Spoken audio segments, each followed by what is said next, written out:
Hearing Fulton County Manager Discipline Service Round 7. Exciting forward outcome. Thank you all. Please be seated.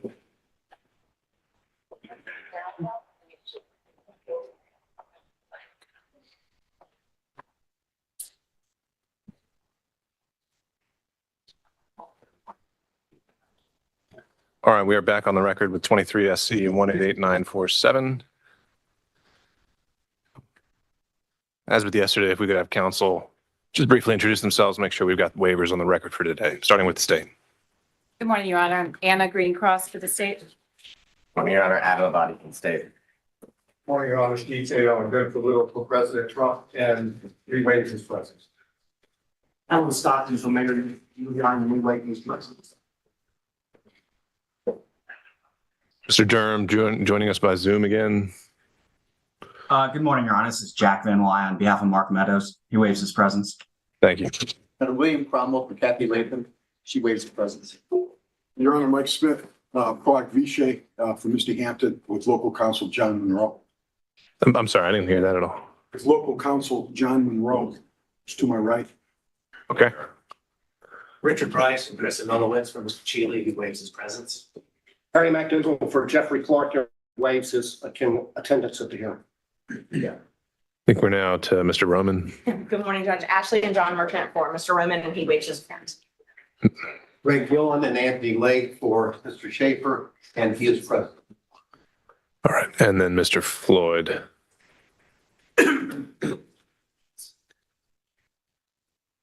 All right, not seeing Mr. Floyd present today or anyone on behalf of his counsel. He received notice that today would resume, and so I will make a finding that he's decided not to attend today's round 2. All right, anything we need to take up before resuming? We have someone from the gallery. John Morrison's office. He's sick today. I have a Floyd's office, so taking notes. Okay, and Mr. Floyd has decided what exactly? Did he? He's waived his, I guess he's, I don't know what Mr. Floyd's decided. I'm just here on behalf of Mr.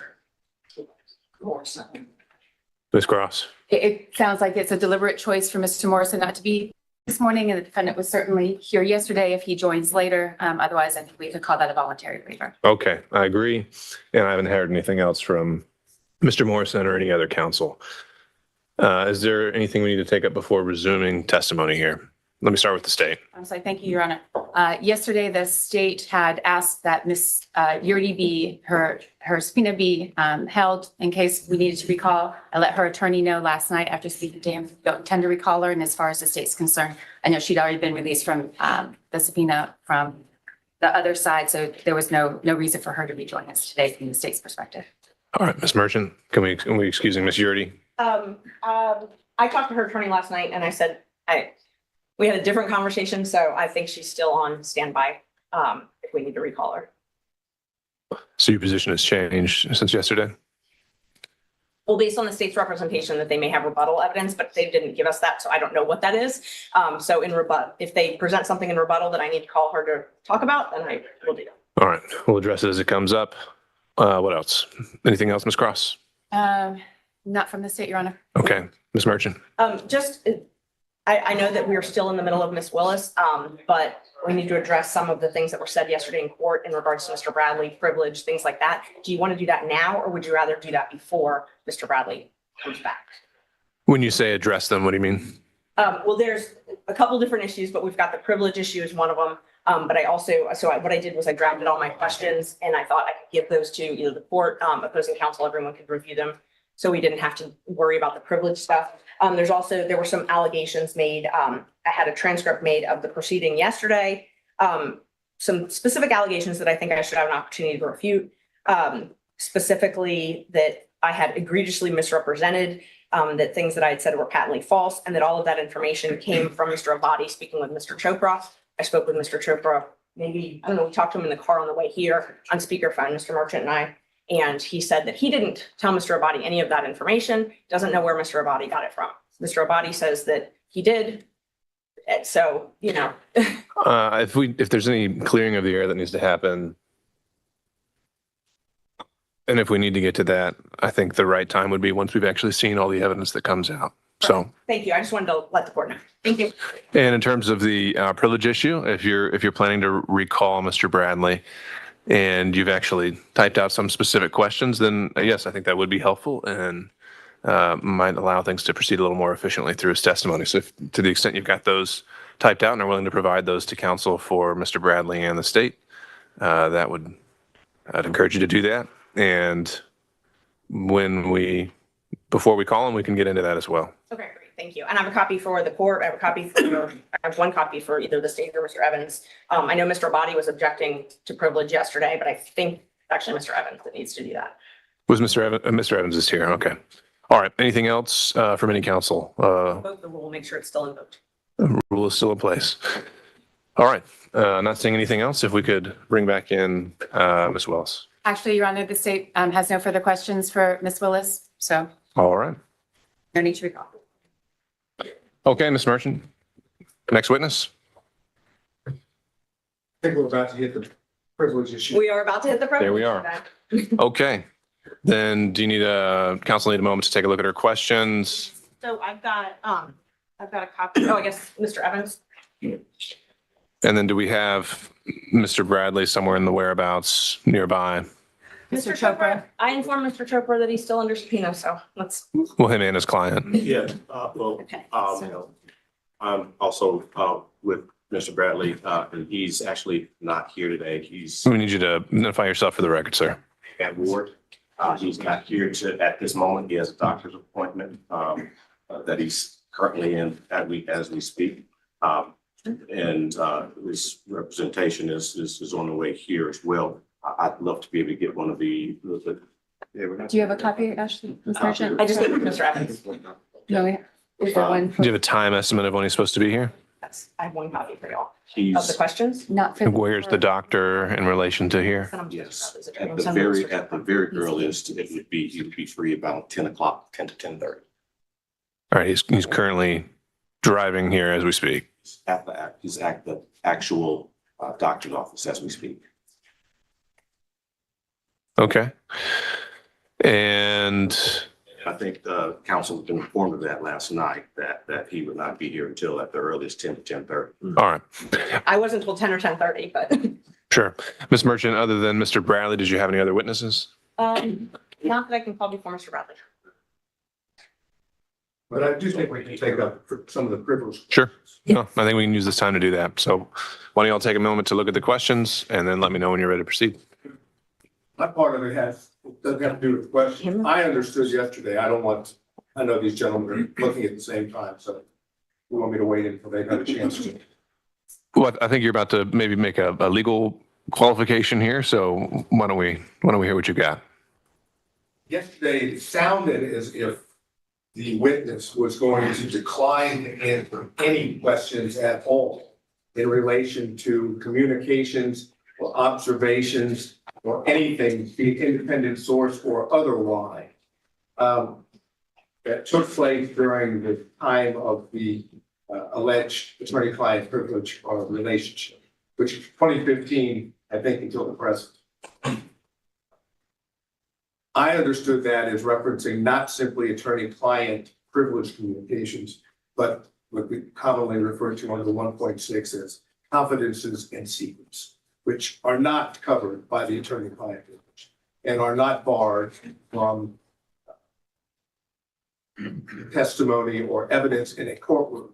But it sounded as if the court is going to have to order this Mr. Bradley to testify. And then Mr. Bradley will have to take a position of whether he's going to follow the court's order, heed the court's order, or whether he's not.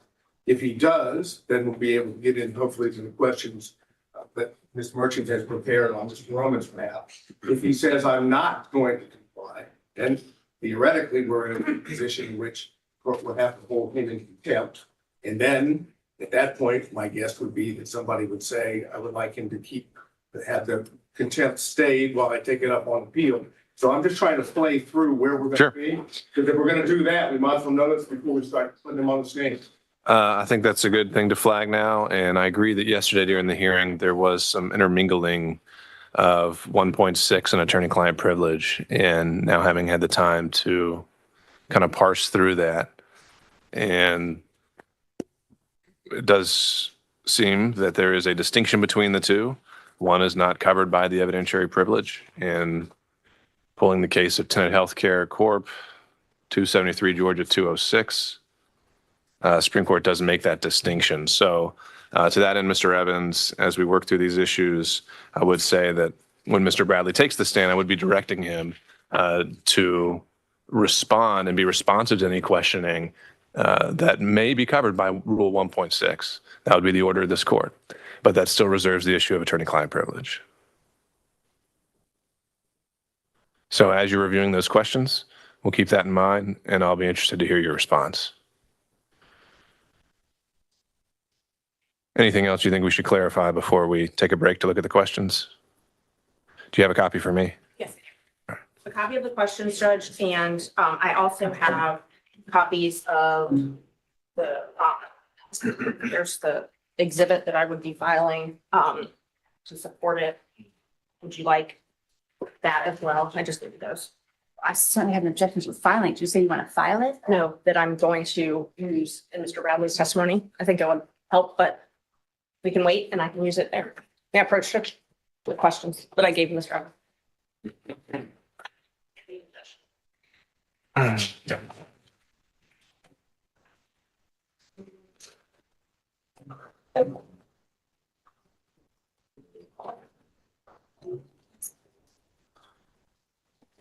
All right, and counsel for Mr. Bradley, I'm sorry, could I get your name one more time? I didn't write it down. Maybe I'm work. Mr. Ward? Yes. Okay. All right, Mr. Ward, if we could get just some regular updates of where he is and how he is progressing towards the courtroom. And then when everyone has had a chance to read these questions in the interim, let me know and we can take this up. Mr. McDougald. I have a text message from one of Mr. Floyd's lawyers that he's logged in on the Zoom conference, Your Honor. Okay. Is someone joining us by, thank you. Is someone joining us by Zoom that wants to appear for the record? Yes, Your Honor. Chris Kucherov for Mr. Floyd. All right. Thank you, Mr. Kucherov. And I think we had a legal assistant here announcing on Mr. Floyd's behalf, but I think it would be better to have counsel of record. Any announcement in terms of Mr. Floyd's presence this afternoon, or excuse me, today?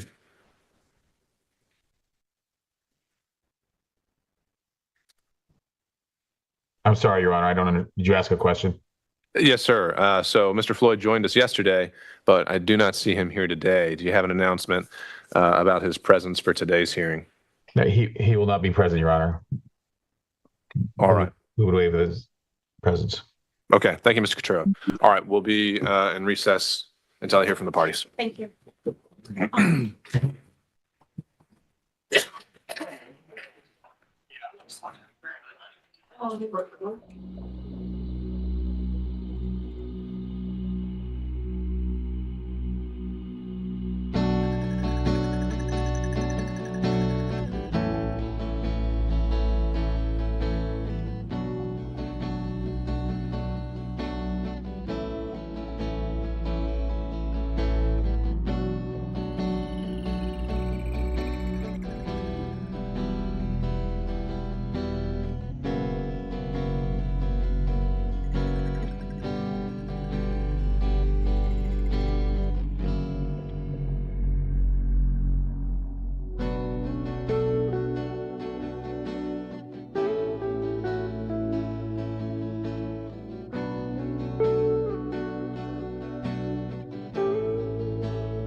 Please be seated.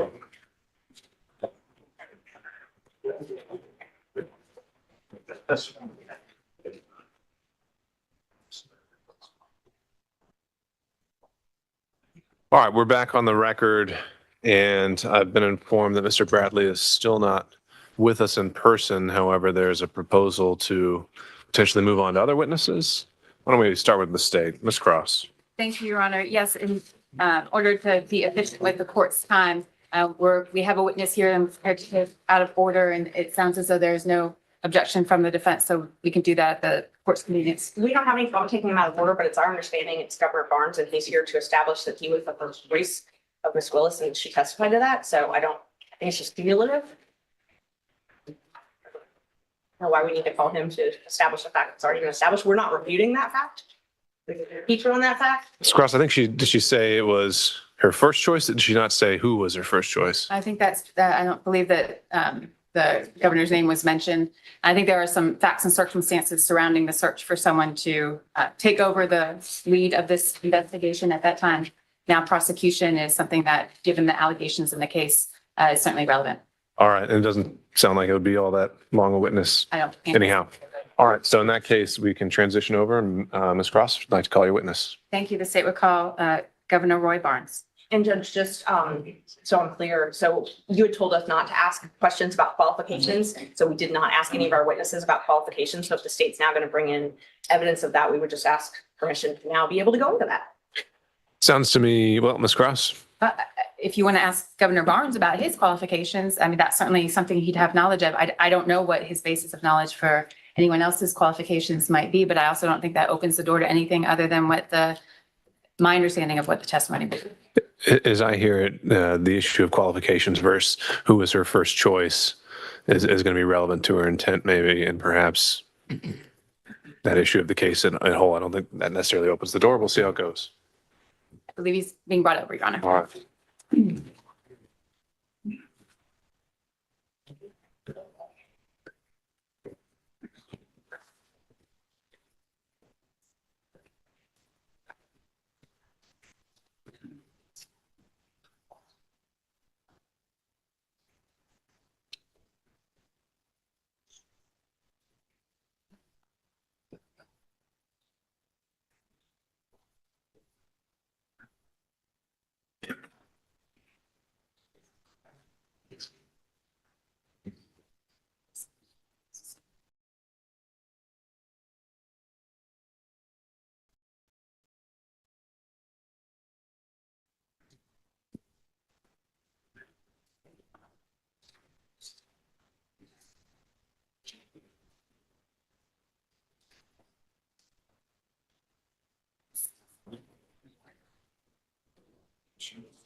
Ms. Cross, assuming this may be a 10 to 15-minute witness, does the state have other witnesses on deck that they would like to go forward with as well? Yes, we've called to gather everyone we could, so we can go forward with another witness, I believe, after this.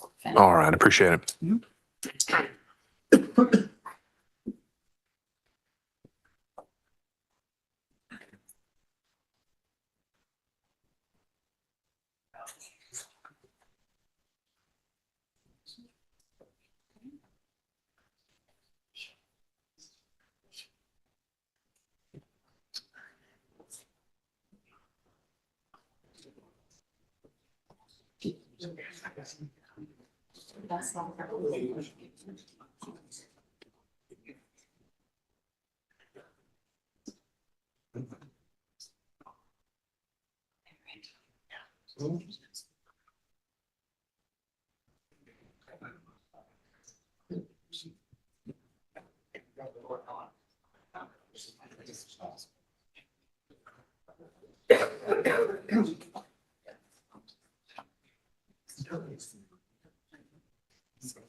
I do. They proceeded.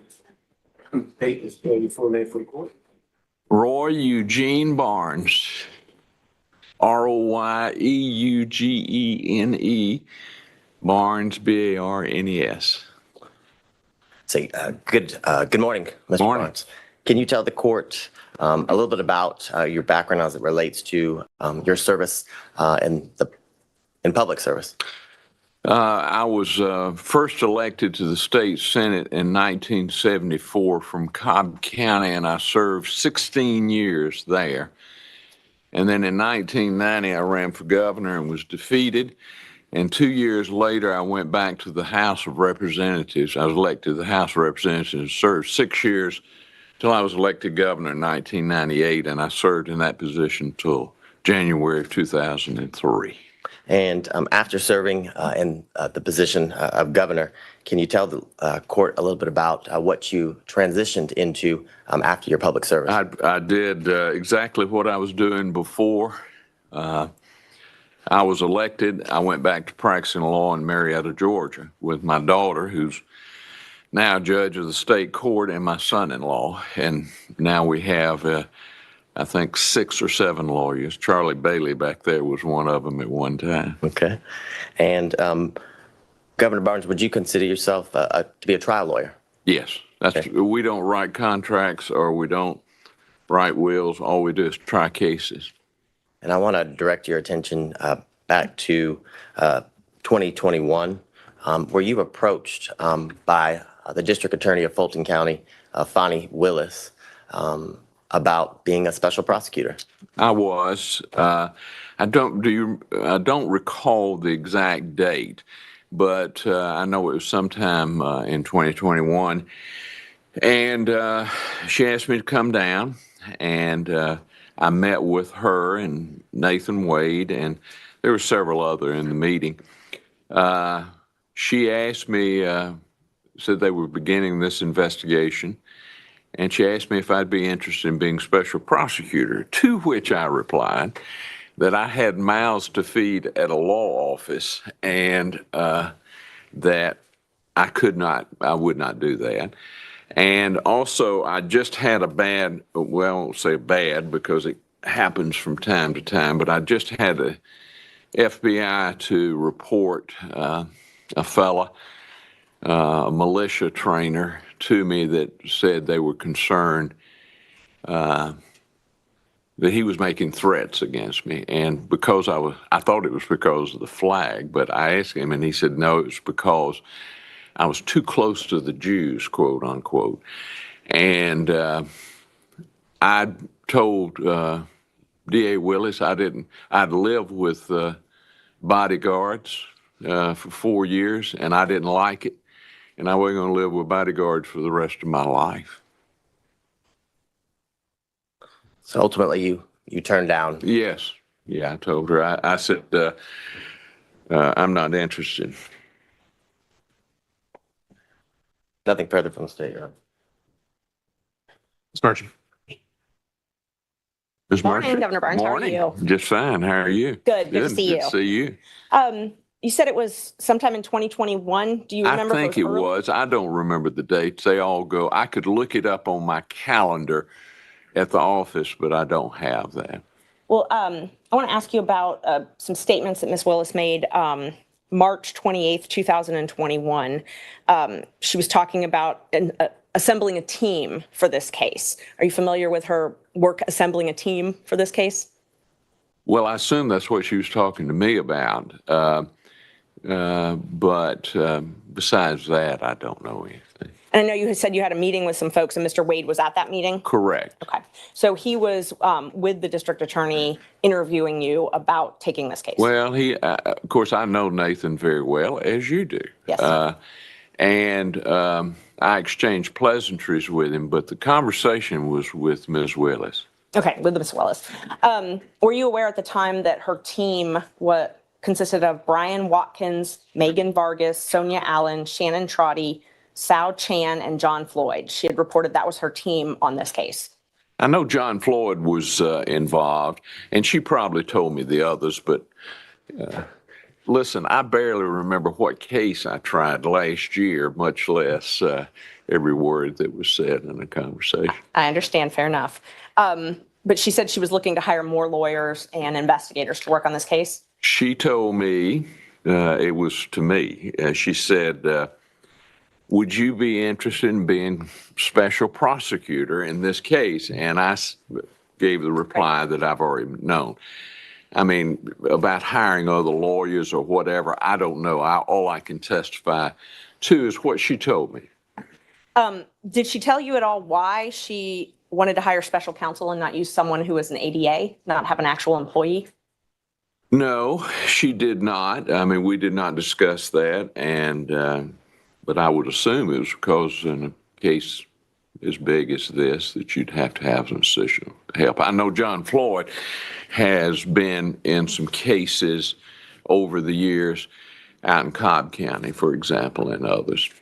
Would you agree that an employee of her office, someone who was paid a state salary or a county salary as an ADA, could handle a case like this? I couldn't tell you that unless I knew the person, knew their experience, and really had been with them in a courtroom to pass an opinion on that. Thank you.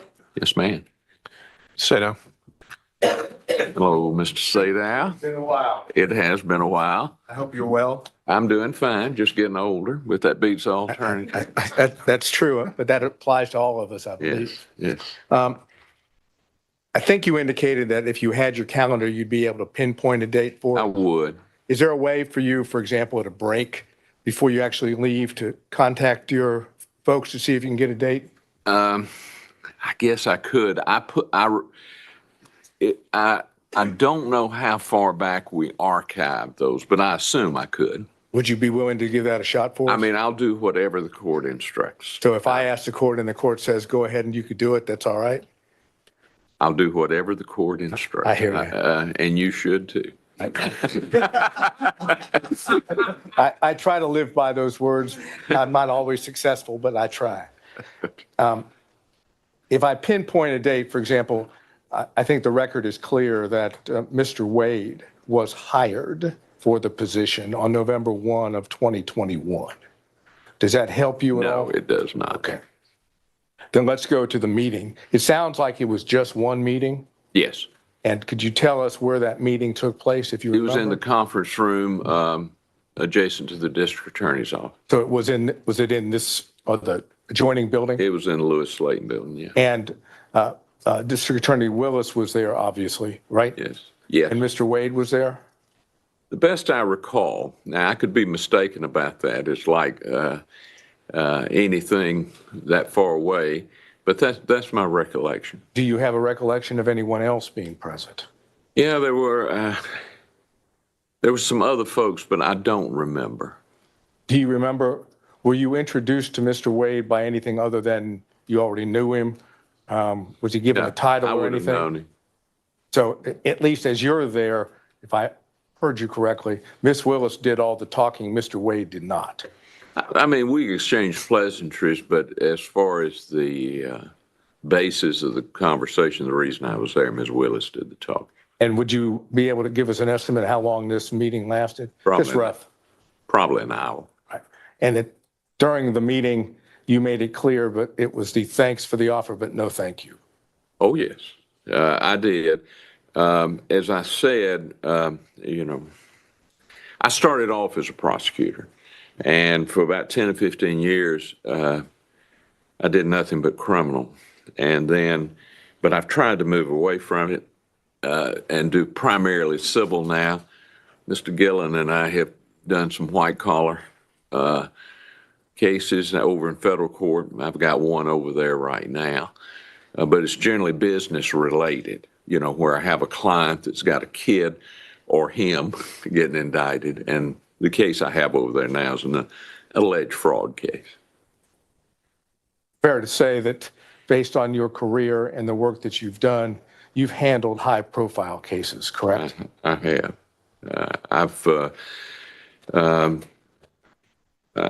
I've handled some pretty good cases. I sued Syria one time for beheading a client of mine, recovered $83 million. So I guess that's the best high profile, but that was in D.C. I tried that up in D.C. And what would be considered complex cases, you've handled those as well, correct? Yes. I mean, we regularly do mass torts, class actions, business torts, breach of contract, and most of those are complex, requiring many experts. We also do malpractice. I did malpractice defense for about 25 years, but since I've returned from the governor's office, I try not to represent an insurance company anymore. And I just tried a malpractice case before Judge Edlin in November. And those are complex cases because of the type of, medical knowledge and that you have to have, and also because of the many experts that you have. Thank you. Did Ms. Willis, and this is the last question, did Ms. Willis tell you why she had sought you, why you had been her choice? No, I hadn't, but, I get consulted fairly often on major cases. Would you believe, based on circumstances in which you were given the offer, that it had to do with the fact that you had handled complex and high-profile cases in the past? It could have been. I know her very well. I tried a case against her. She worked for the JQC, and I represented Judge Robert Crawford, Mac Crawford, and she prosecuted him, and I defended him. She beat me at the trial. I turned it around at the Supreme Court. So you had some experience with Oh, I had plenty of experience with her. She's a very qualified young, well, everybody's young to me, but she's a very qualified young. After that one occasion, did you have any other contact with her in reference to the position itself or who she might be considering? I had some conversations with her or Jeff DeSantis or some of those, but not really an in-depth, about who she should hire or anything like that. Did the name Nathan Wade come up in those conversations with her? No, right? No. Nathan was there, I thought, Now, I could be mistaken, but I thought Nathan was there when I was. For the I conference. think Nathan was, I'm positive Nathan was there when I met with him. Right. And my question was probably poorly worded, but what Okay. I was asking is after the conference and whatever consulting you might have done, Yes. did Ms. Willis or Mr. DeSantis bring up the name Nathan Wade as a special prosecutor? I don't think so. I don't recall one. I mean, Nathan is a good organizer. Nathan can organize stuff. I've watched him over the years. So I wasn't surprised that he was acting as a special prosecutor. And Mr. DeSantis, for the record, who was that? Jeff DeSantis? Jeff DeSantis. Do you know who he is? Oh, yes. Could you tell us who he is for the record? Jeff works in the DA's office. I knew him when he worked for Thurber Baker. Know what his role in the DA's office is? I have no earthly idea. Is he in media? Does that sound familiar? He has done media in the past. Jeff has generally been, I like Jeff, and I'm very close to him, but he's generally been on the other side of my campaigns. All right, so we're talking the best of your recollection, conference, we don't have the date, I'm asking if you could possibly get it, but the conference you have, Mr. Wade could have been there, Yes, I'm almost sure he was there. and Ms. Willis, obviously, and Mr. DeSantis was there. I think Mr. DeSantis was too. And as far as whether there was anyone else there, you don't I have a don't present recall. recollection? No. Okay, thank you, sir. Next time I'll take a picture so I'll have an exact, Next time, hopefully, you won't have to be here. well, hopefully not. Thank you, sir. All All right. right, Mr. Stockton. No questions, Jones. Thank you. Mr. Durham. No questions, Your Honor. Mr. McDougall. No questions for the governor, Your Honor. Mr. Rice. No questions, Your Honor. Mr. Gillen. I've been waiting for this for years. I couldn't give up the chance getting up here, Governor. Good to see you again. Good to see you, We've Craig. done some work in the past together, haven't we? I consider you to be one of my best friends and a crackerjack lawyer. Well, I will say to you on the record that I can understand why they came to see you because you're the finest lawyer that I've ever worked with. Thank you. I need to put you in the next day. Yeah, there you go. We'll get that. But one or two more questions. Okay. You and I working together when it's appropriate, we've had no qualms about filing motions to disqualify the DA, have we? No.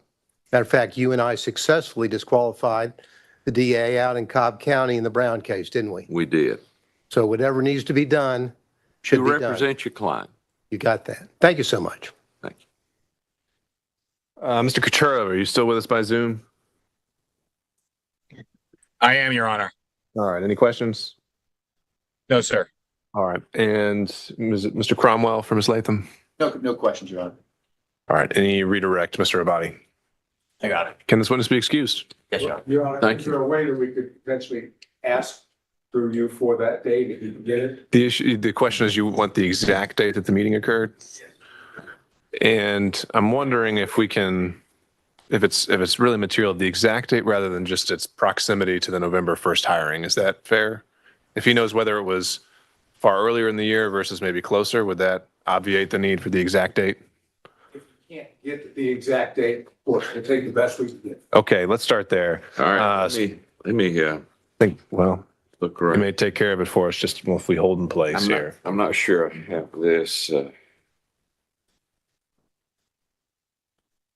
Well, let me try this first, Governor Barnes, before you do a deep dive in the email there. Do you recall what time of year it was when this meeting occurred? I'm afraid not. Okay. I mean, you know how this is. The cases and the days move together. I had a fellow a few years ago that said I represented him in 1978. And I told him I'd take his word for it. You gotta ask you wouldn't do that if it was a question of him saying he just hates you. No, I would not. I will tell you, I believe lawyers should be well paid, Mr. Sada. All right, so sir, that's something. I'll have to look. It didn't come up right here. Okay. I'll have to All right, we'll ask this witness to step down subject to recall. And that might be something the state can present with stipulation as well. All right, thank you, sir.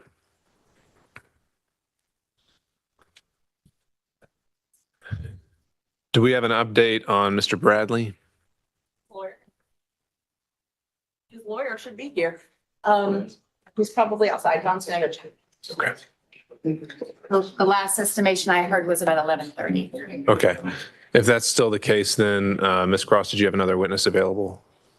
But having brought over, it's Mr. John Floyd, not the special prosecutor, John Floyd. John Floyd, Ms. District Attorney Willis's father. Okay. And is he heading this way? Yes. All right.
Mr. Ward, we're just holding in place for taking witnesses out of order. Do you have any updates on Mr. Bradley?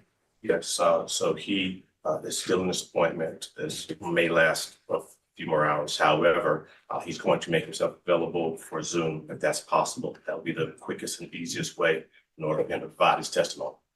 All right. Ms. Merchant? I was outside looking for them. Sure. We found them. I'm sorry. So he has asked whether the defendants would accept his testimony by Zoom. As long as I can show him documents, if he needs his memory refreshed, then that's fine. It is not with us. It is not. With due respect. Yeah, the state would have an objection to this witness not appearing in person. Understood.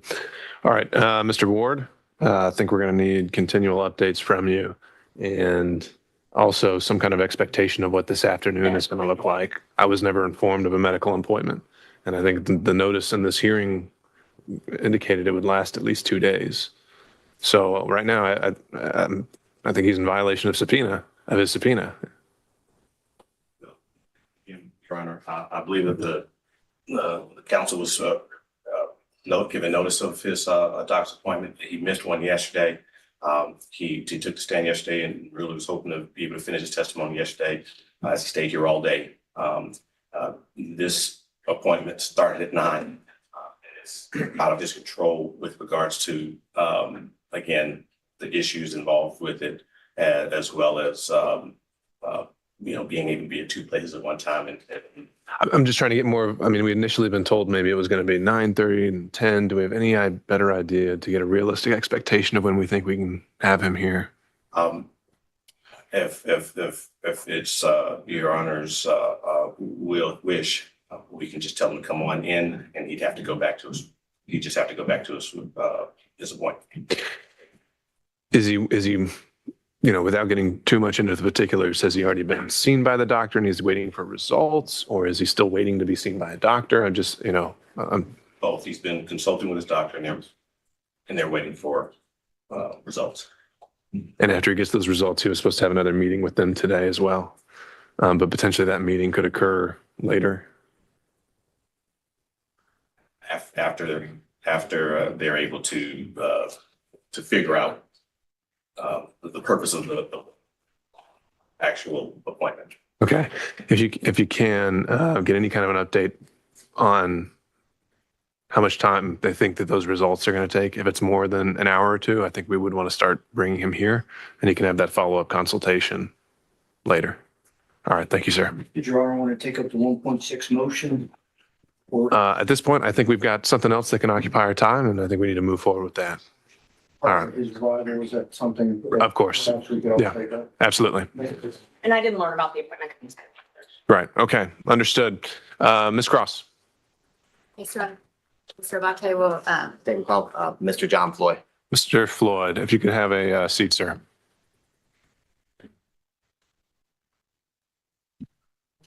may I approach the witness quickly? Just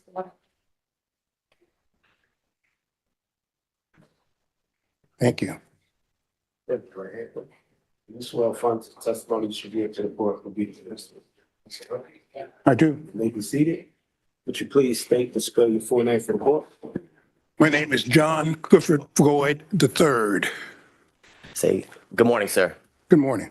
Can you tell the court, are you currently retired? Yes, I am. And prior to being retired, can you tell the court a little bit about, did you work in the legal career? Were you I was an attorney. I practiced law. I've probably tried 1,000 cases. About 50% of my practice was criminal law. 25% of it was family law. And the rest was whatever walked through the front door could pay for it. Okay. And Wait 1 second. I think governor's come back. He might I have. do. My calendar shows it was October 26, 2021. All right. And would defense counsel accept it as a stipulation, or is there any follow-up questioning needed on that? Mr. Barnes is still considered under oath on this point. All right. I'm just going to look for a show of hands or for someone to speak now on Zoom, and hearing none. Thank you, sir. You're excused. And sir, can you tell the court, are you from Atlanta? No, I grew up in South Central Los Angeles. I spent most of my legal career, I would say, in Washington, D.C. was kind of the circle, but I've tried cases all over the country, and I tried the longest. I was the first lawyer to try an international criminal court. I was with the International Criminal Tribunal for Rwanda. I was in trial there for 4.5 years in Arusha, Tanzania, and Hague in the Netherlands. Okay. And when you weren't there, it sounds like your kind of center of gravity was Washington, D.C. Correct, but I've tried cases in West Virginia, Maryland, Florida, California. All Yes. over. Yes. And do you, sir, can you tell the court, do you have any children? I have one daughter, Fani Willis. Okay. And I want to direct your attention back to 2019, okay? Yes. Back in 2019, can you tell the court, did you move here to Atlanta? I was living in Johannesburg, South Africa. And unfortunately, for some reasons, I could not get an extended visa. When I retired from the practice of law in 2018, I moved to South Africa. And I had to leave South Africa, and I did then come to Atlanta. Okay. And do you, sir, remember about the time period in 2019 when you moved in with your daughter here in Atlanta? It would have been the spring or summer of 2019. And after you moved here, did you get a driver's license to kind of confirm your residency with Atlanta? Well, my driver's license for the District of Columbia was going to expire on my birthday, which is in October. And yes, I did get a license here in the state of Georgia. Your Honor, may I approach the witness? Okay. But if people just take a look at what's been marked as stated. Okay, Your Honor, would you, if you don't mind, my eyes are very bad, which is one of the reasons I retired. And so I need a magnifying glass, so I'll be Whatever you constantly, thank you.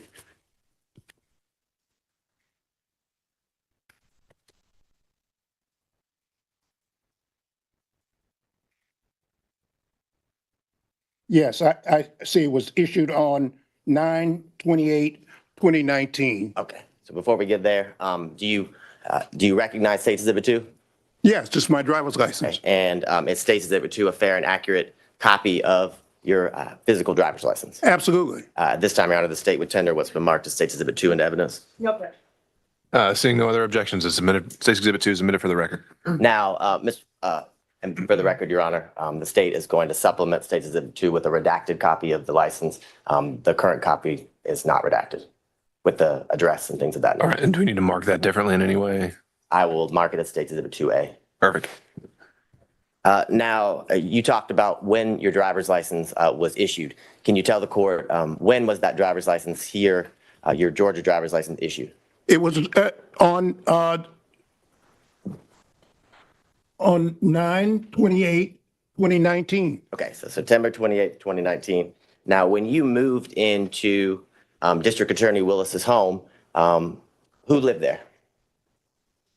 Well, my daughter lived there, I lived there, and from time to time, my grandchildren would come. Okay, and did your grandchildren, were they at school coming and going? Exactly. I think they were in school in various jurisdictions. And during the time, how long did you live at or with Miss Willis and at her home here in Fulton County? She was forced to move after she was elected. I don't know if you want me to go through the whole thing, but that, Your Honor, if Your Honor will indulge me.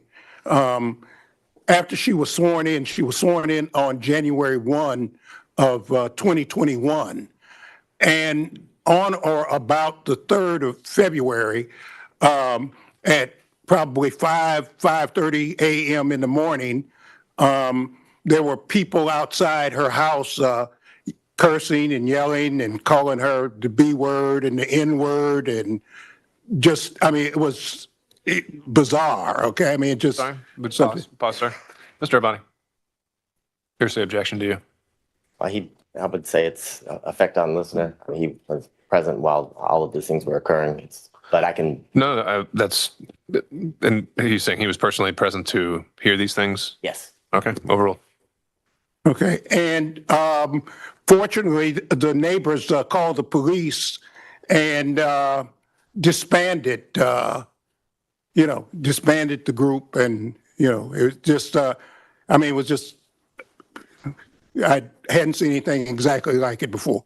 Okay, and after that happened, can you tell the court, did Miss Willis have to move from her home? Yes, she was forced to leave. Okay, and can you tell the court, after she was forced to leave, shortly after she was sworn in, did you remain at her home in Fulton County? Yes, I stayed there really until 2022, I guess. And from what you described, did you fear for her safety? Absolutely. Not only did I do that, the South Fulton police, they brought a man with a dog, because there've been so many death threats. And they said they were going to blow up the house. They were going to kill her. They were going to kill me. They were going to kill my grandchildren. On and on and on. It just, it became, and I was concerned for her safety.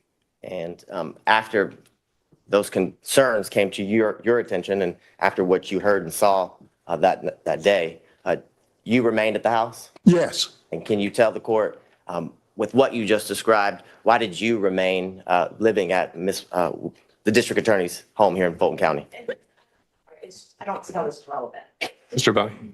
I believe it's relevant based on a lot of the questions that were asked yesterday of Ms. Willis as to about the security threat and the fact that it was implied that those threats were not necessarily real in the sense that Mr.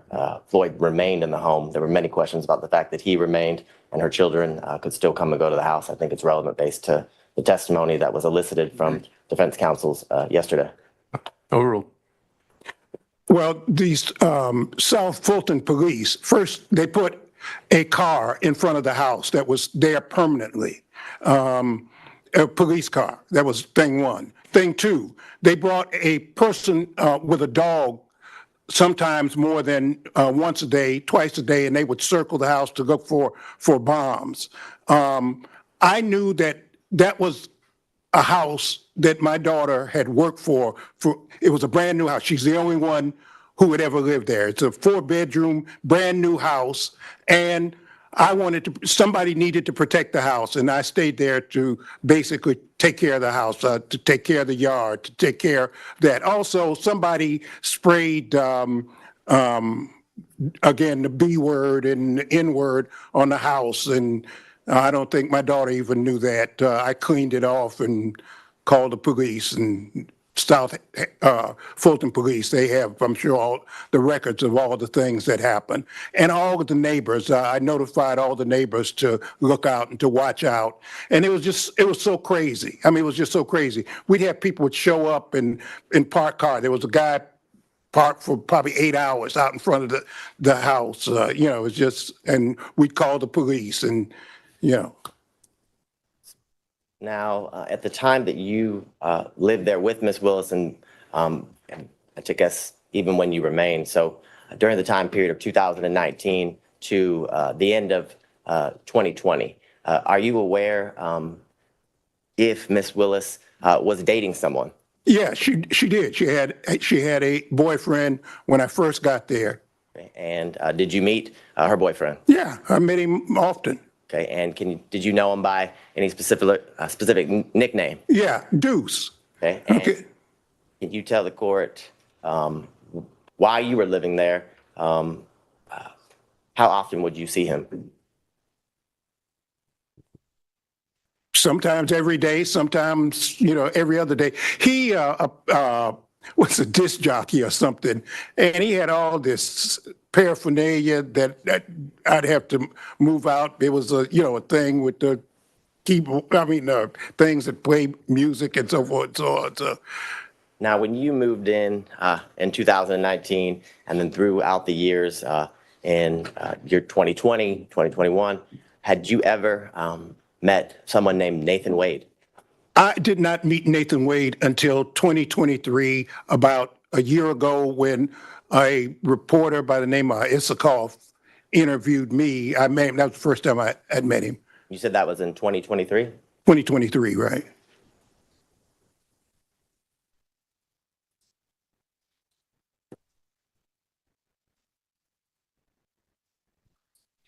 And I know you said you hadn't met him until 2023, but when you were living at Ms. Willis's house in Fulton County, did you ever meet Mr. Wade in the year 2019? Absolutely not. How about in the year 2020? Absolutely not. Did you ever see Mr. Wade at Ms. Willis's Fulton County house in the year 2021? Never. And is it your testimony that the only time or the first time that you met Mr. Wade was in 2023?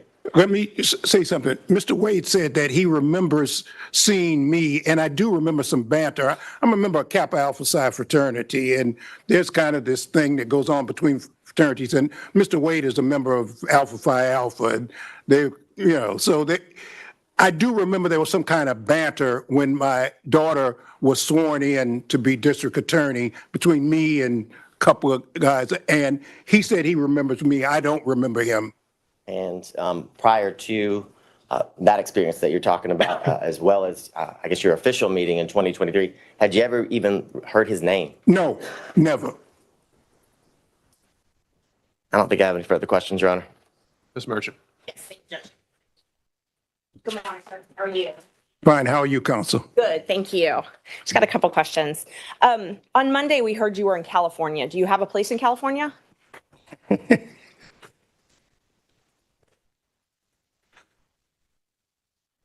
people always ask me about where do I live. I guess I live right here, sitting in this seat right now. But yes, the answer is I have place in Los Angeles. Okay, you do. All right. So do you share time or split time between Los Angeles and Georgia?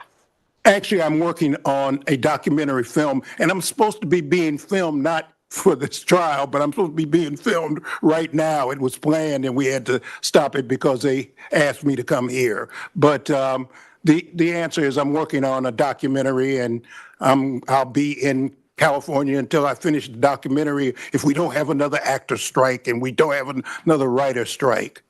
So do you own property in California? No, I don't. I live with a friend of mine. Live with a friend of yours. Okay. Yeah. And when did you first move? Well, let me qualify with the dates. Did you spend any time in 2019 in California? No, and the reason I didn't is that when I first came here, the answer is no, I did not. What happened was COVID. Once COVID hit, I was just paralyzed. I couldn't go any place. I couldn't go anything. I mean, I'm a theater buff. I used to go to theater at least once a week.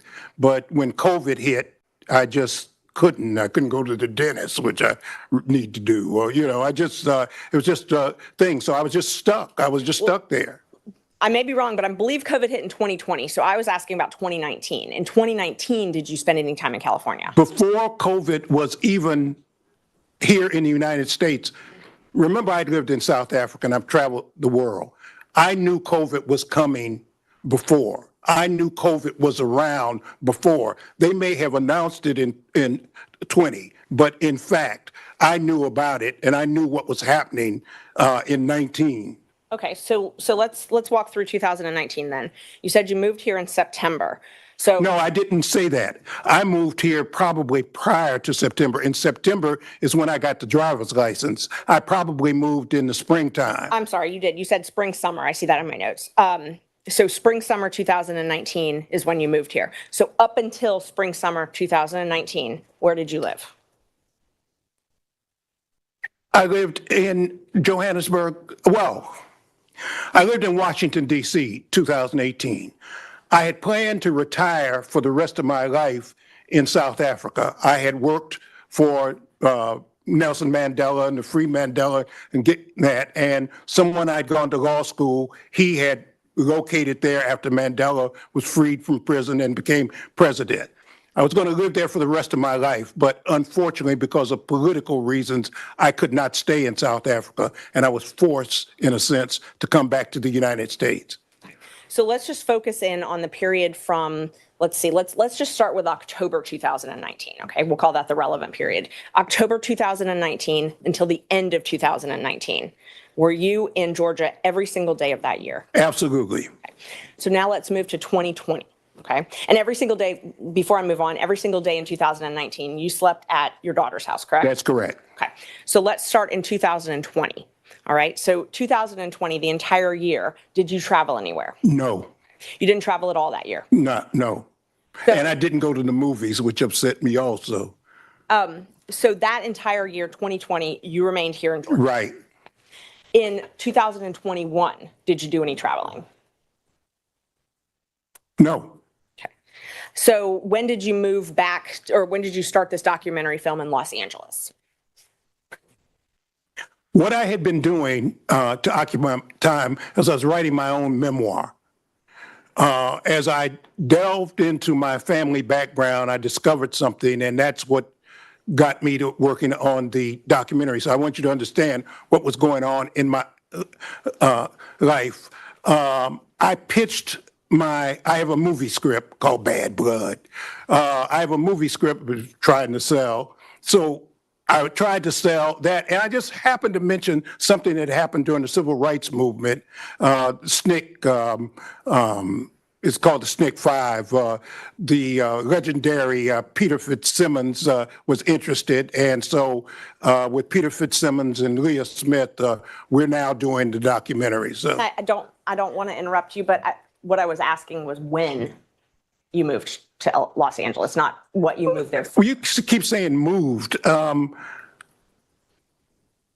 I haven't moved to Los Angeles. I spent more time in California, in Oakland, if you really want to just be, because Peter is basically San Francisco based. So we're working on the documentary. Okay. I was in Los Angeles because I was going to the Pan-African Film Festival.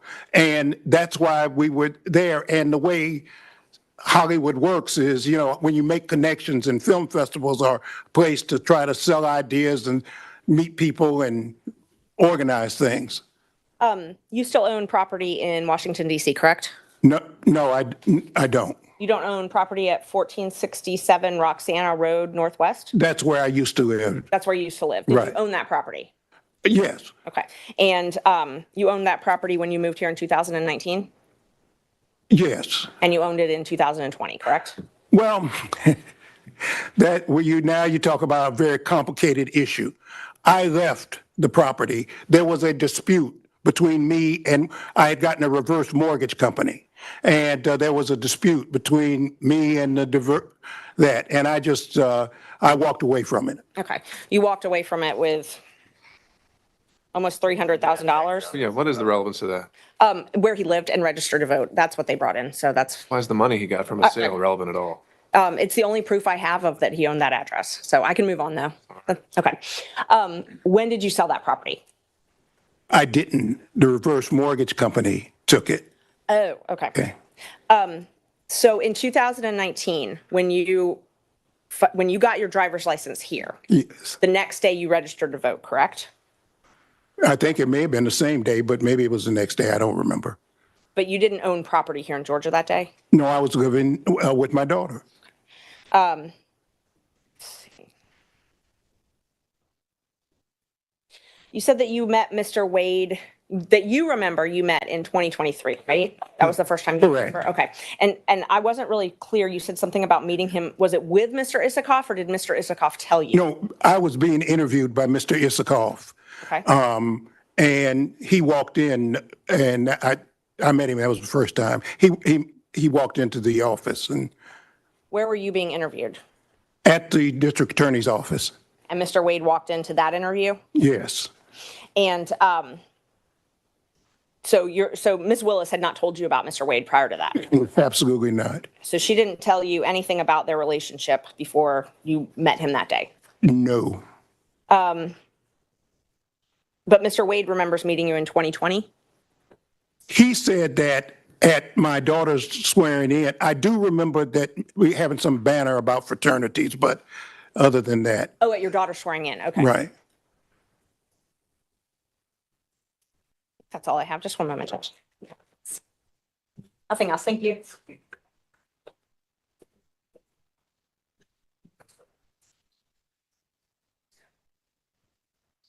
Morning, sir. Good morning. How are you, counsel? I'm fine. I'll try to ask you some specific questions if we could, okay? And I'll give specific answers if I can. Perfect. Okay. The driver's license address, I'm not going to publish. That is State's Exhibit number 2. But is the address on that driver's license the home that you're referring to as your daughter's in South Fulton? Absolutely. Okay. And it was unclear to me, maybe no one else, but it's unclear to me, when did you stop living at what I would call your daughter's home in South Fulton? Things got so bad and threats got so many, even against me, that the house became basically uninhabitable.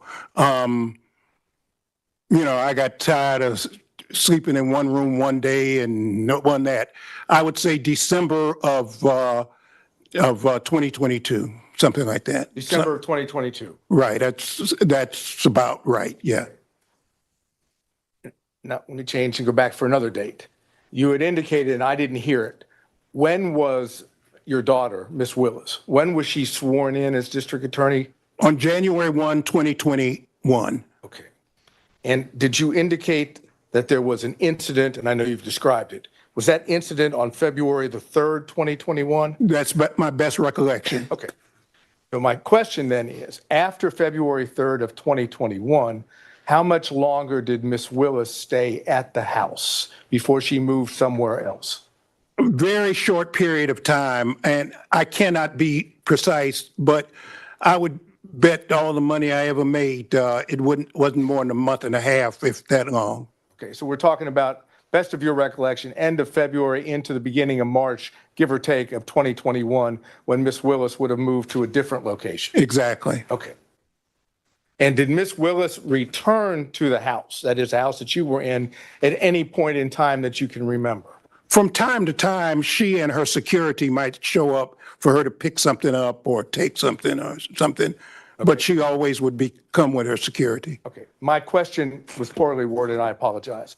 Did she come back permanently to her house? Oh, absolutely not. Okay, Absolutely not. So as far as you're aware, that once Miss Willis left the house, her house, South Fulton House, so the record's clear, in either late February or into March of 2021, best of your recollection, she's not returned to that home to live. No, it became uninhabitable. I mean, it just, I mean, That's okay. I would have to walk around that house looking out of every window. I made a habit of having to walk around the whole house. I got lights so that if somebody would come at night in the back, so that those kinds of reflecting lights, I had those put up. I don't again, to cut you off. Okay. All I was interested in is whether she had ever returned. No, the answer is no. Okay.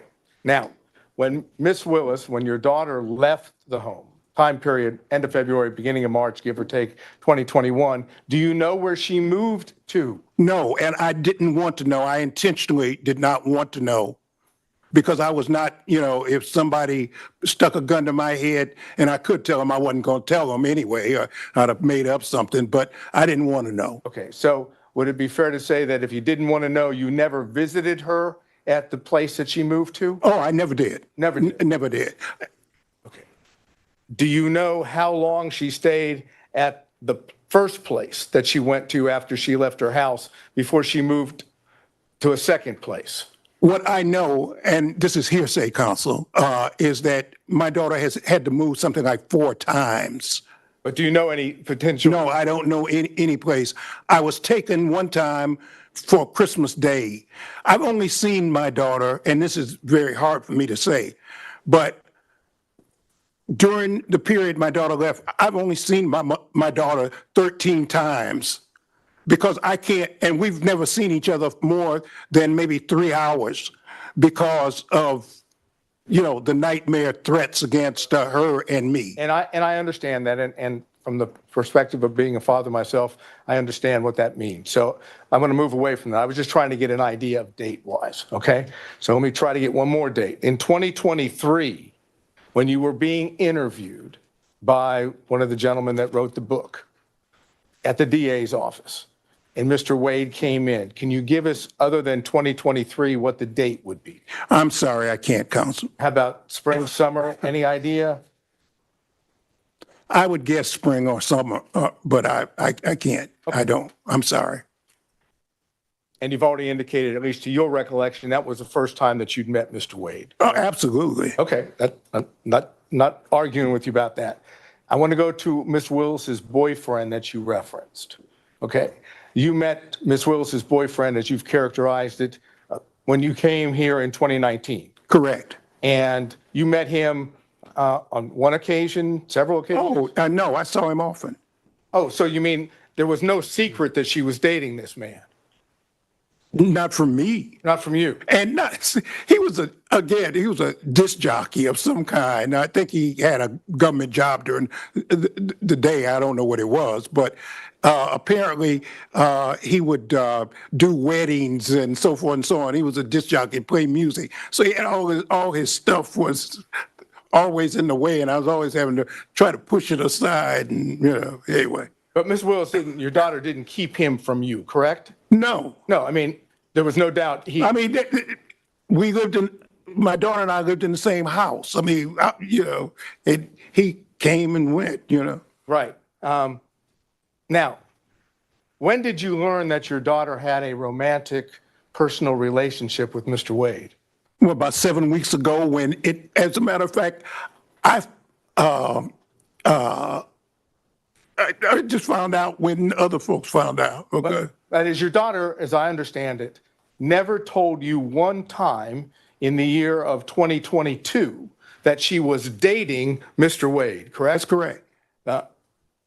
And until recently, you didn't know from anyone, including your daughter, that she dated Mr. Wade, correct? That's correct. That is, whatever the relationship is between father and daughter, she kept that a secret from you, correct? Correct. That's all I need to know. Mr. Stockton. No.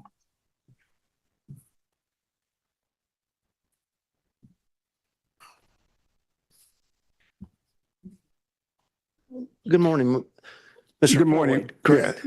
Good morning, Council. When your daughter moved or left the house that she owned, did she say anything to you about having a large savings of cash? Oh, no, no. See, maybe, excuse me, and Your Honor, I'm not trying to be racist, okay? But it's a black thing, okay? You know, I was trained, and most black folks, they hide cash or they keep cash. And I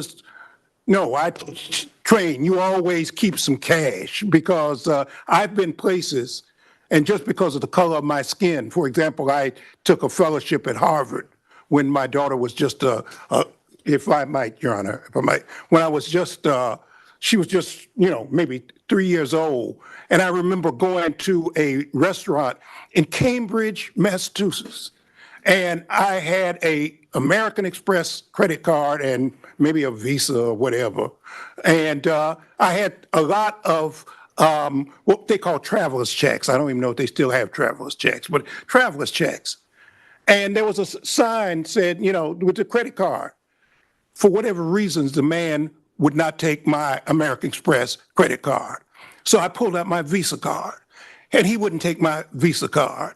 So then I pulled out my traveler's checks. He said, we don't take checks. Now, these were traveler's checks. This was money. I had a $10 bill. I'll never forget this as long as I live. And he said, the bill for my wife at the time, Fani's mother, Fani, and myself was like $9.95, and I had a $10 bill. That was all that. And I always remember that. But even before that, I've always kept cash, and I've told my daughter, you keep 6 months worth of cash always. For example, I had 3 safes in my house. I put some of my clients' stuff there too, things I didn't want other lawyers to be, because you're always in a firm, and I knew that there were special conditions. So some of my clients' things I would bring home, put them in the safe. But I've always kept safes. And as a matter of fact, I gave my daughter her first cash box and told her, always keep some cash. So is that a yes? Yeah. Oh, absolutely. That's all I got, Judge. Mr. Durham. No questions. Mr. McDougald.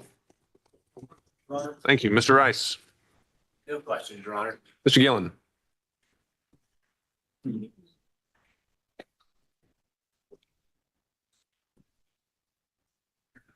It's still morning. Good morning, sir. Good morning, Counsel. How are you? Just fine. Just a few questions following up. When you were talking about when you learned about Mr. Wade and your daughter, correct? Correct. Now, did your daughter tell you in around October of 2022 that she had gone on a Caribbean cruise with Mr. Wade to the Bahamas?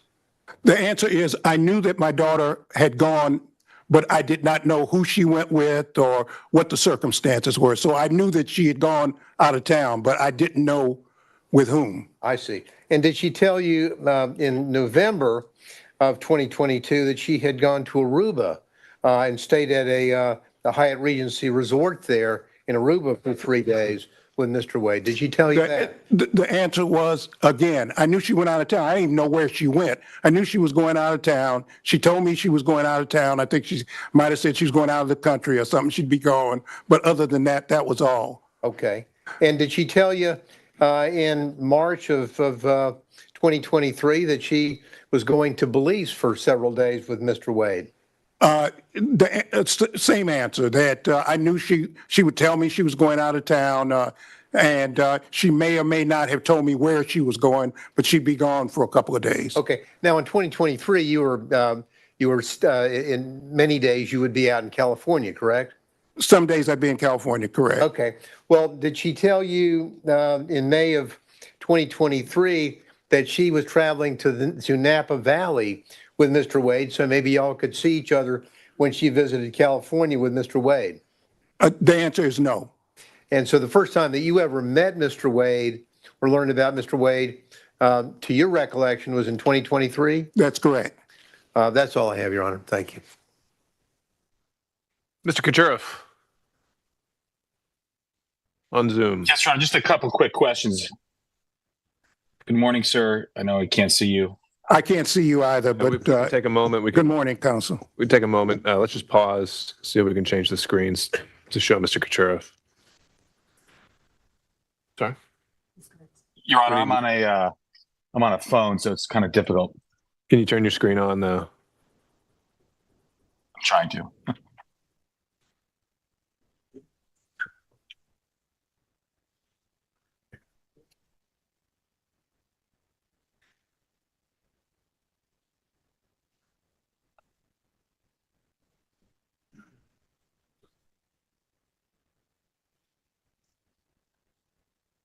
Does that work?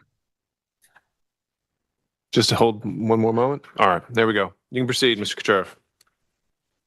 Sir, you seem to know about the issue of cash in this transaction. You said it was a black thing. How did you know that the cash was going to be an issue in this testimony? Because I was asked for it and I was prepped by the lawyers and they asked me about it. What else? And did you speak with Mr. Wade about your testimony? No. Did you speak with your daughter about your testimony?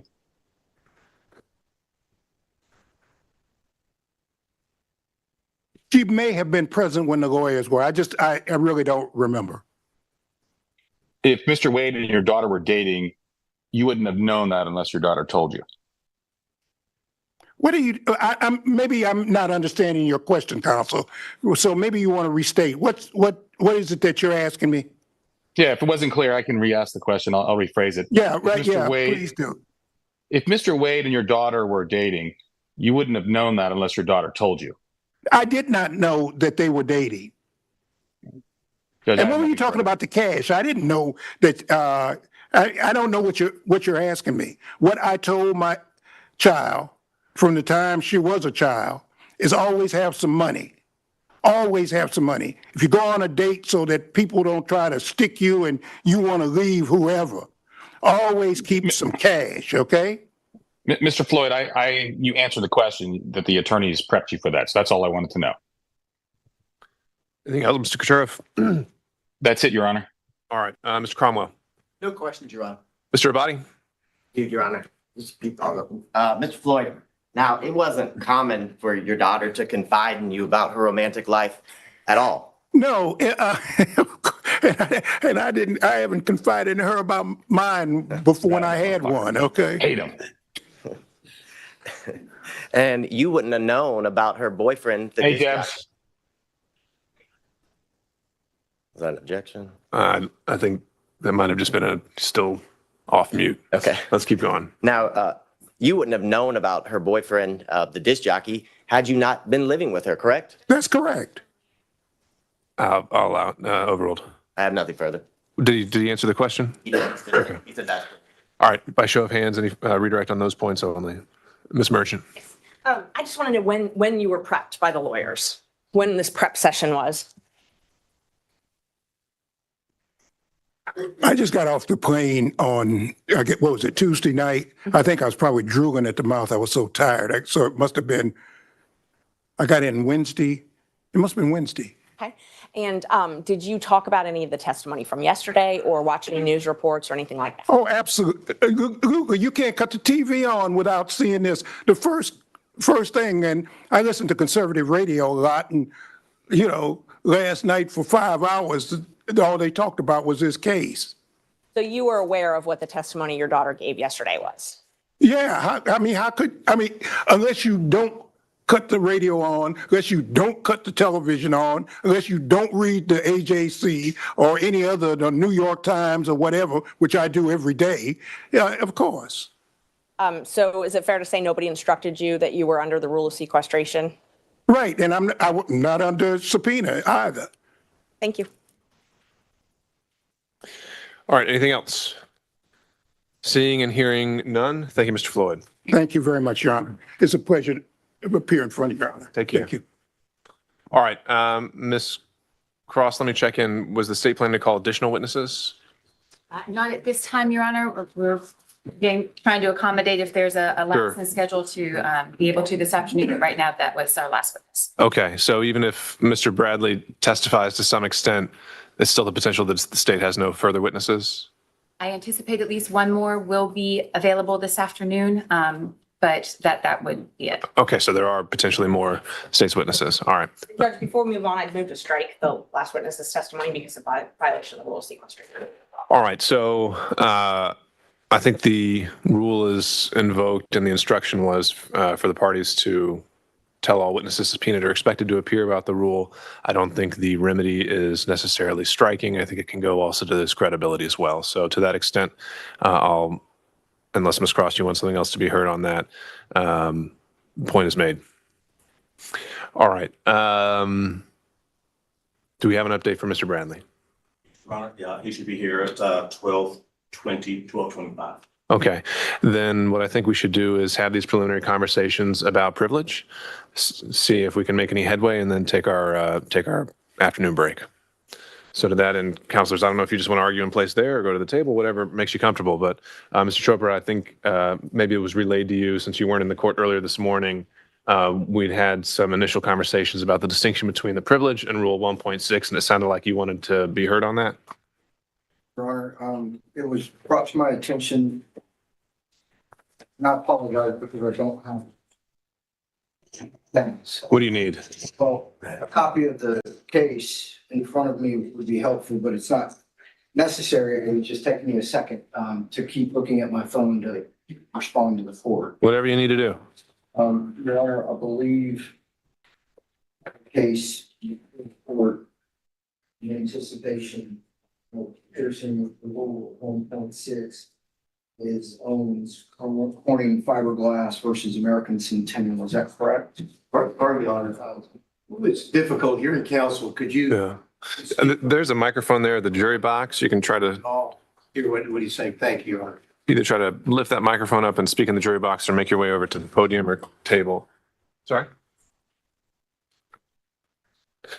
Is that any better? All right. And no, that was authority provided by Mr. Sadow over our morning recess. And I think that was indicated to go more towards a potential crime fraud argument. I don't think we've really gotten there yet. It's not crime fraud per se. It's the same notion. It's fraud on the court, different proposition. Okay. But yes, and to attorney-client privilege waiver. Right. 1.6 confidential and secret waiver. The case that I had cited to this morning showing the distinction between the two was tenant healthcare. So that's where we were on the threshold issue. Did you have something that you wanted to address on that? I've not been able to review that, Your Honor. I was unfortunately unaware. All right, Mr. Ward, you're co-counsel with Mr. Bradley? Not here in that capacity. Remind me why you are here. I'm here just assisting. I'm here just assisting with Mr. Bradley and I'm assisting with the counsel, his counsel. Okay, so you are co-counsel on this. Well, this morning when you were asking where he was, I had to make sure everybody knew. Here. That's what I was doing, just informing you. Okay. Oh, this is, but the judge is saying it's tenant. Right, and the citation for that is 273 Georgia 206. Judge, And I'll give you time to review that. In the meantime, what other things that you want me to know? And perhaps at this point, we just take our break now, unless you also want to talk about the questionings that were provided by Ms. Merchant, seeing if there's again, anything we can achieve. So that I can be clear, it is apparent that at this point, we're going to go into whether or not 1.6 provides privilege for Mr. Wade, even though he has specifically stated that he does not waive that privilege. Therefore, it would be incumbent upon the court to issue an order to demand that Mr. Bradley, over and above the privilege afforded in 1.6, is required to testify. Is that correct? That's right. That's what we covered this morning. And so I would ask the court, is the court then going to travel under the fraud exception? We haven't quite gotten there. We haven't decided whether attorney-client privilege applies.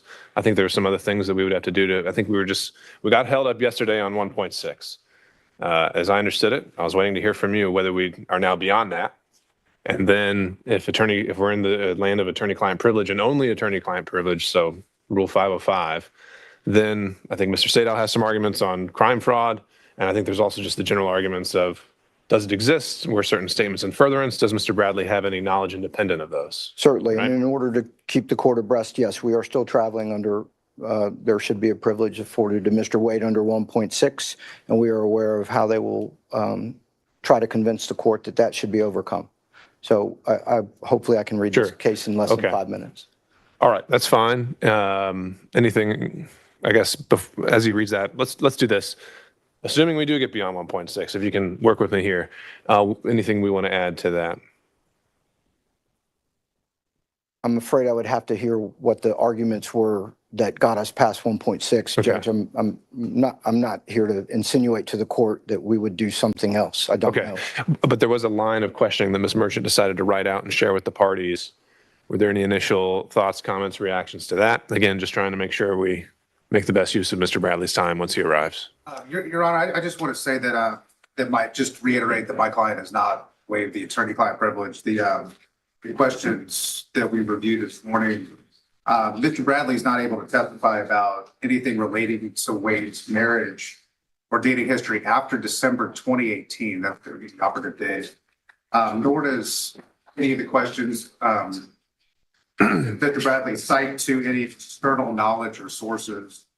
Anything he will say would be derived entirely from privileged communication with our clients. So we just want to renew our objection. Okay. So certainly the assertion of the privilege is confirmed and for the record. And I think, again, this is where we got held up yesterday is that I know you're asserting that certain answers to these questions would be covered by privilege. I think there's still some boxes we would need to check before we can confirm that. And we'd have to check those boxes with Mr. Bradley before we can get there. Certainly, Judge. Okay. If there's nothing else, then let's break until 1 o'clock. All right. Thank you all. Thank you.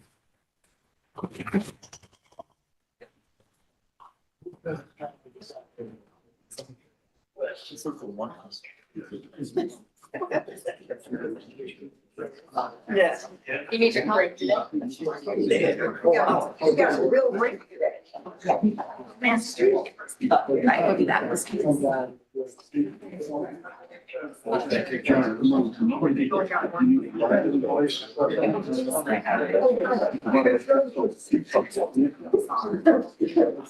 don't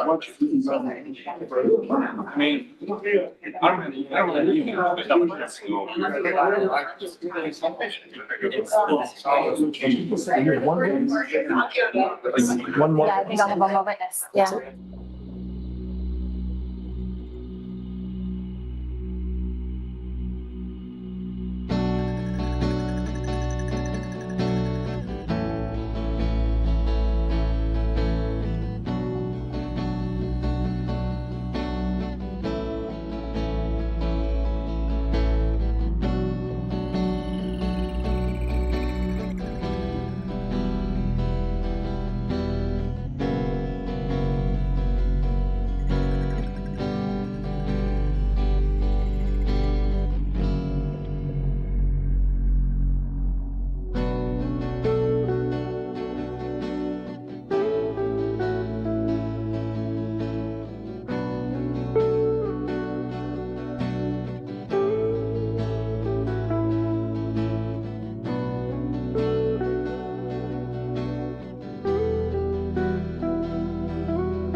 All right, Ms. Taylor.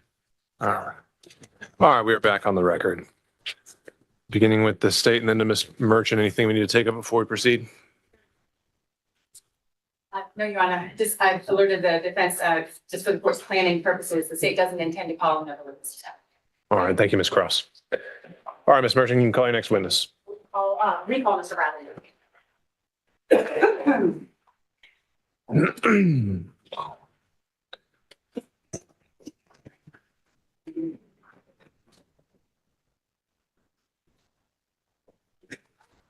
All right, Mr. Bradley, welcome back. And just to remind you, you're still under the requirements of your oath administered yesterday. Do you understand that?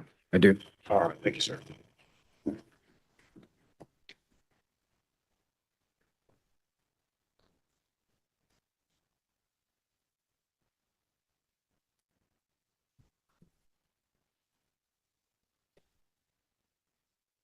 Good afternoon, Mr. Bradley. Good afternoon. Before I begin, I wanted to ask you if you wanted to clarify any of your statements that you made yesterday. Go ahead and begin. I wanted to ask if you wanted to clarify any of your statements that you made yesterday. Go ahead and ask whatever you're going to ask, Ms. Merchant.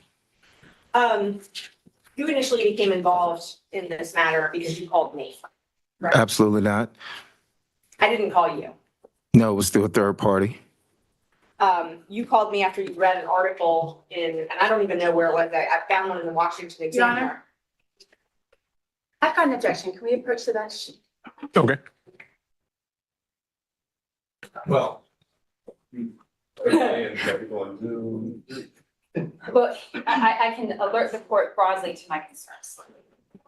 This witness, it appears from the questions that Ms. Merchant had proposed, don't differentiate between what I'm considering three kind of buckets of information that this witness might have. One is communication derived from his representation of Mr. Wade. Second is any information that he might have from personal knowledge. The third category, which I believe is the substance of what Ms. Merchant wants to go into, is information not derived from personal observation, not derived from communication with Mr. Wade, his client, but gossip, secondhand, third-hand, speculative things. Ms. Merchant's questions don't differentiate those categories of information. And I'm concerned about the questions being proposed without that qualification so that Mr. Bradley doesn't know when to invoke a privilege. I think the testimony yesterday was he didn't have any personal knowledge of any of this. That was my understanding of the testimony. I believe that was Mr. Bradley's sworn testimony yesterday. And my concern is that the gossip part, the unsourced hearsay is where we're going to get to really fast. Sure. And I think that's a fair point. I think she's following the script that she already provided you. So we have more than enough notice of when that might be coming. I think the second she asks a question that you think might weigh into that, make the objection and we can rephrase if necessary. All right, Ms. Merchant, you can re-ask that last question. You read an article that was on September 11th discussing how much you and Mr. Wade were handling me, correct? That is correct. And you called me that same day and left me a voicemail on my cell phone asking me to call you back. I do not recall that, but I do not recall that. You don't recall that? I do not. So it's possible that that happened. I do not recall calling you after the article came out. I was shown the article, but I do not recall calling you after the article. Can you tell us your phone number? It's 334-717. Wait, hold up. Why is that relevant, Ms. Yeah. Merchant? Because I need to establish that his phone number is the one that all of the texts that he had with me. Can you just ask him if he has texted you at some point? We can stipulate that as a matter of record. We don't need that on the record. Okay, we don't have to put it in the record. How about this? Can I show him a copy of his what he saved in my? Sure. Okay, I'll just do that. May I approach Judge? You may. Take a look at that and just verify if that's your number and your cell phone. That is my number and my cell phone. Okay, and is that also your email address? That is my email Okay, address. great. Thank you. And I'll keep that separate, Judge, and we can redact it. So after, whether or not you left a message on my voicemail, the next day, we were all in court in front of Judge Harris on September 12th, 2023. And how do you recall that? I do recall being in Judge Harris. Yes, I do. And your attorney, B.C. Chopra, was there, and I was there, and another attorney, Burt Cohen, were there, correct? Those people were there at the time. BC was not my attorney. I didn't realize I needed an attorney until I was subpoenaed.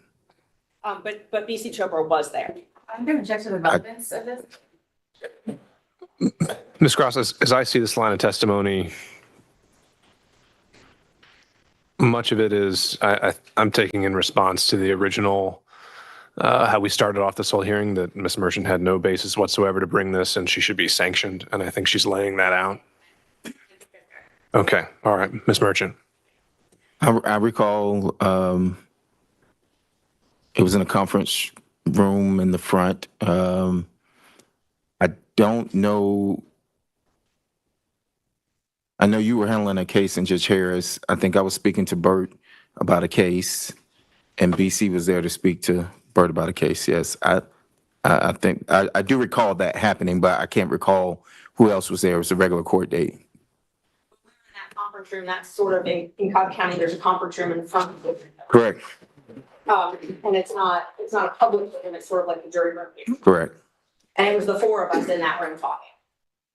I don't recall if anybody else was there. I will say that I do remember at some point it was myself, you, BC, and Burt there, but people were coming in and out of the courtroom, so I cannot sit here and accurately say that somebody else wasn't there at the time. We talked, I mean, and people could have come and gone, but essentially Correct. we talked for the better half of an hour. No, it wasn't an hour. And that's the only time we spoke in person about anything related to this matter, correct? Correct. And based on that phone conversation, I told you I had been submitting open records requests and I was going to continue to submit open records requests, correct? Based off what phone conversation? Based upon our conversation in court then. Oh, okay. Correct. You said that you were doing some open records requests, correct? And based on our conversation, I told you I was going to do some additional open records requests. Which open records request are you talking about? Just any, just asking if we talked about that I was going to be doing some follow-up to Fulton County. I can specify that. Okay. Because I recall open records requests being made for other things, and so I don't know which one that you're referring to. At that time, we talked about getting, I guess it's called a county card and getting access cards and things like that for coming in and out of Fulton County for you, Mr. Wade. Okay. And all of the access that you all have. yes. And you asked me, did I have an access card? And you are the one that told me that you and Mr. Wade, or that Mr. Wade at least had an access card. I told you that the three of us had an access card because we had a contract with the DA's office or the county. I told you what those contracts were and that we had an access card that will allow us to pick up the documents, go into a specific office, and leave out. So we talked about that badge access card and asking for that. I was going to ask for that, right? Correct. And then a couple days later, I sent you a text. And then when I say a couple days, so that was on September 12th when we had that conversation. Do you mind if I pull out my phone? Okay. On September 14th at 6:38 p.m.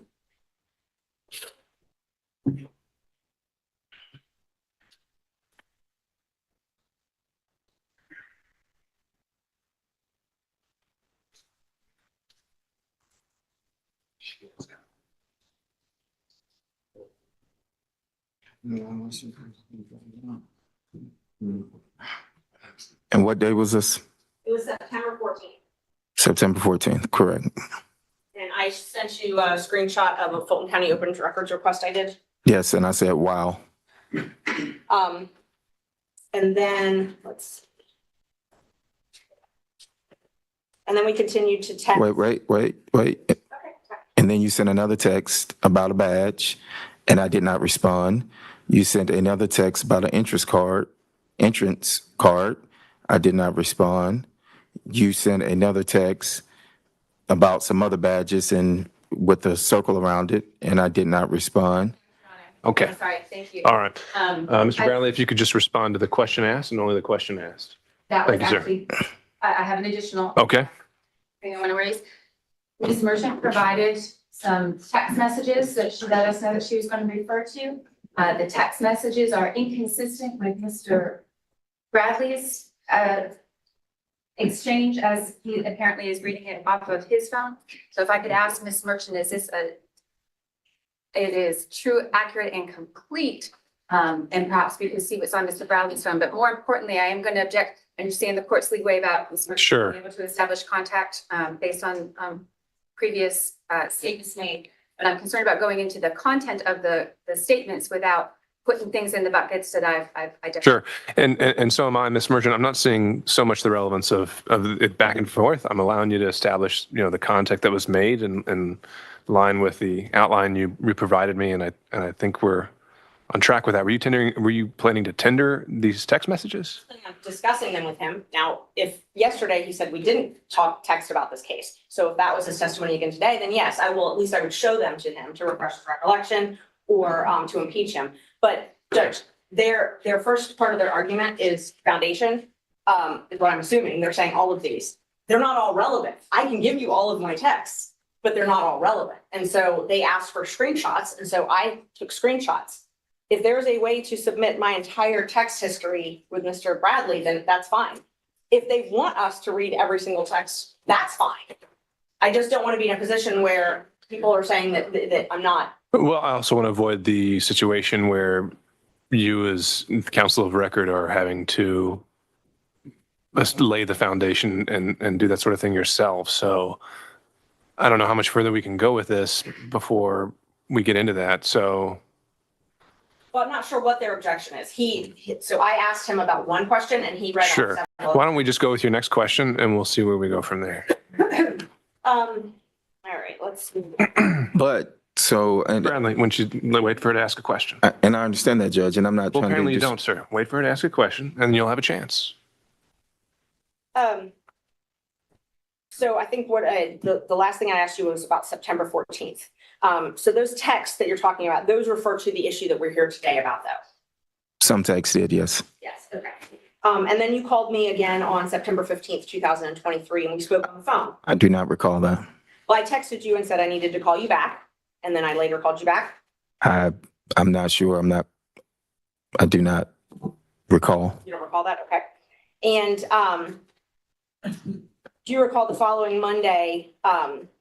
Your Honor, I appreciate the question as it is on the form. And if the question is what she's going to read, I object to it even being asked out loud without knowing, number one, the relevance of it. If the witness is going to answer his source of information, and I feel like it is so inflammatory as to say out loud without knowing where Mr. Bradley falls on that, then I do have an objection to the question. Okay. All right. I'd rather ask it. With all due respect, if I might just for a moment. Why is it that we're not allowed to ask questions? And then when the question is asked, there's an objection made either by the state or the lawyers for this particular witness. It appears that what the state likes to do is force us to tell you in advance every question we're going to ask before there's an objection raised.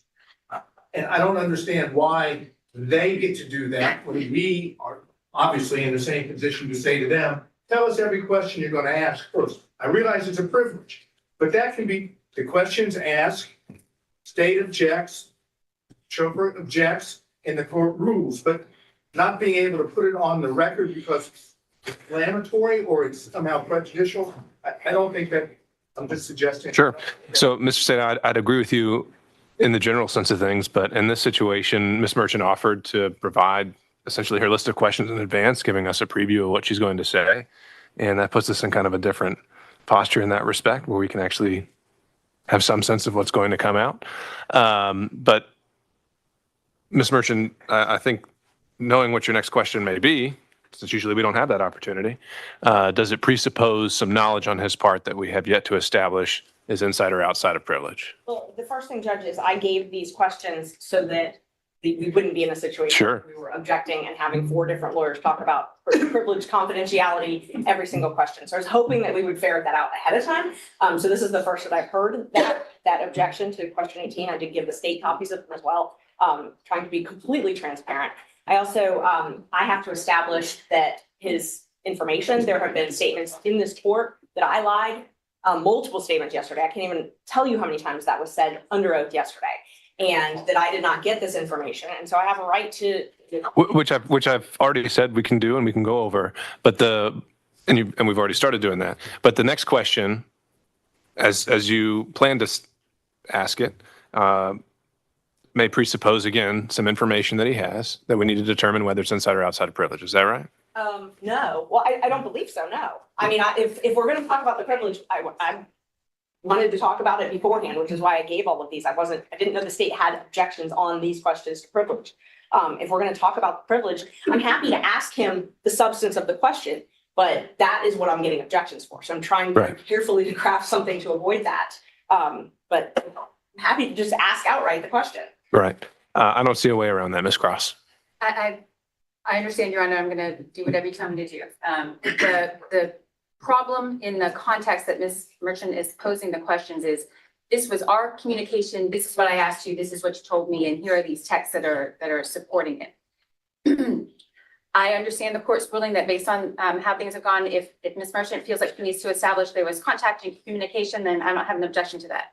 However, number one, the text message that exchange that the merchant gave me is apparently not complete. And so I don't know, like, without making her a witness, how the state can, I think we're entitled to, if she's going to refer to text messages, we're entitled to an accurate representation of what those are. Mr. Bradley's looking at his phone and that's what he's got. He isn't under no obligation. Ms. Merchant provided those to us and I appreciate it, but I can't tell as I'm sitting here speaking to an incomplete or an inaccurate recitation if what she gave me isn't complete. So a couple things come to mind. One would be that anything the witness is referring to on the stand, counsel at any point has the right to inspect. And so if that's what you're asking for, Ms. Cross, then I think you have a right to do that if he decided to do that. The other is as I've seen it so far, I don't think these texts are coming in as substantive evidence, but more for impeachment, in which case extrinsic evidence would never be coming in to prove them up. And he either takes her answer or he doesn't. And that's how it works. So I don't see the foundation issue or the completeness issue really playing into it as it comes to impeachment. And so they asked me for the relevant screenshots. I took them. He doesn't have an iPhone. I can't download the entire text message history. I told them they could go through my phone. Like, I'm hiding something. All right, Ms. Merchant. I think at this point, again, I don't see anything extravagant about the next question on his face. I think we need to deal with it as it goes, so you can proceed. Where I could get an affidavit from about the affair. And you responded, no, because you didn't think anybody would freely burn that bridge. Isn't that true? If you say so. I mean, I don't. You have your text if you need to refresh your memory.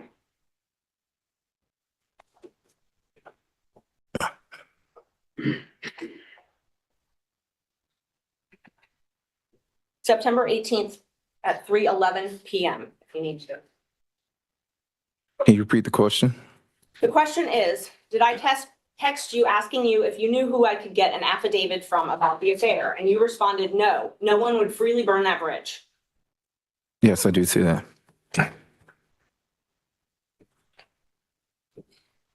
Then I asked you if Chris Campbell knew, correct?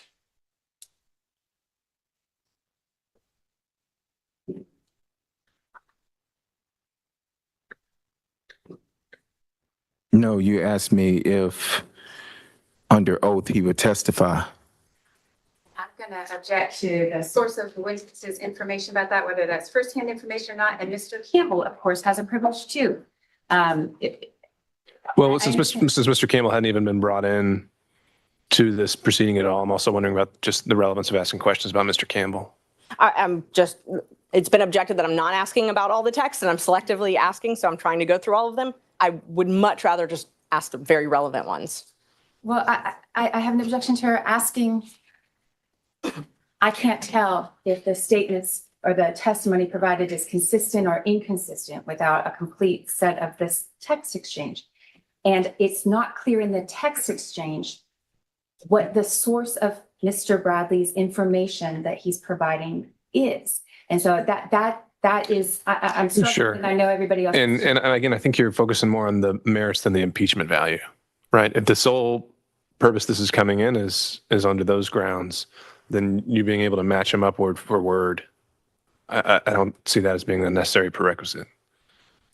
But as it relates to Mr. Campbell, he's not a witness yet. He hasn't come in. I don't think he's come up really at all other than passing and maybe the firm. So why don't we skip ahead to the next questions, and you could always come back to that if somehow he is made an issue in this case. That's great, Judge. I needed some clarity because the state is objecting that it's not full and accurate. I'm keeping things out, and then they're objecting that I'm putting too much in. So I'm just trying to avoid every question having an objection, Judge. So on January 5th, 2024, we had a text exchange where we talked about that I had discovered that Nathan took Fani on a cruise and a trip and paid for it with the business card. You told me you were on a plane home from Dubai, but you would call me as soon as you got home. Do you remember that?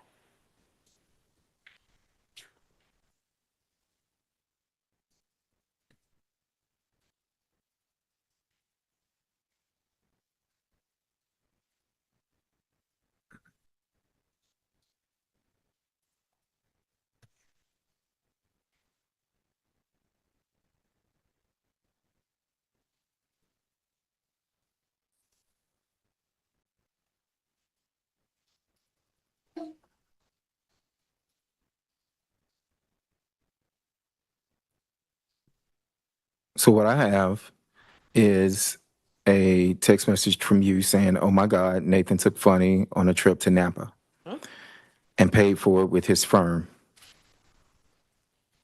Okay, continue reading. And you said, "Is he that dumb?" Mm-hmm. And I said, "Wow, I'm on a plane from Dubai, land at 3. We'll call you as soon as I land." So that is accurate. That's what you told me. That I will call you as soon as I land in Wow? Yes. Yes, that is accurate. And then you told me that you weren't surprised because they took many trips to Florida, Texas, and California.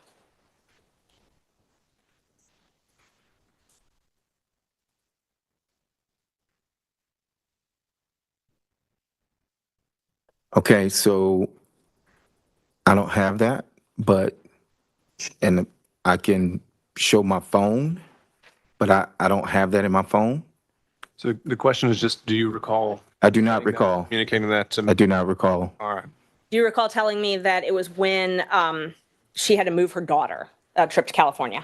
I do not recall that. And Judge, may I approach the witness? You may. Thank you. In the packet I gave you. Oh, I see it. Take a look at that and see if that refreshes your memory.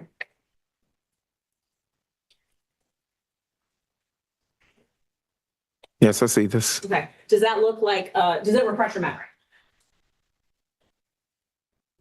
It does not. I mean, I see what's on the text chain, but you said this happened January 5th? I can tell you exactly when it happened. Because there's no date and time stamp on that. Let's see.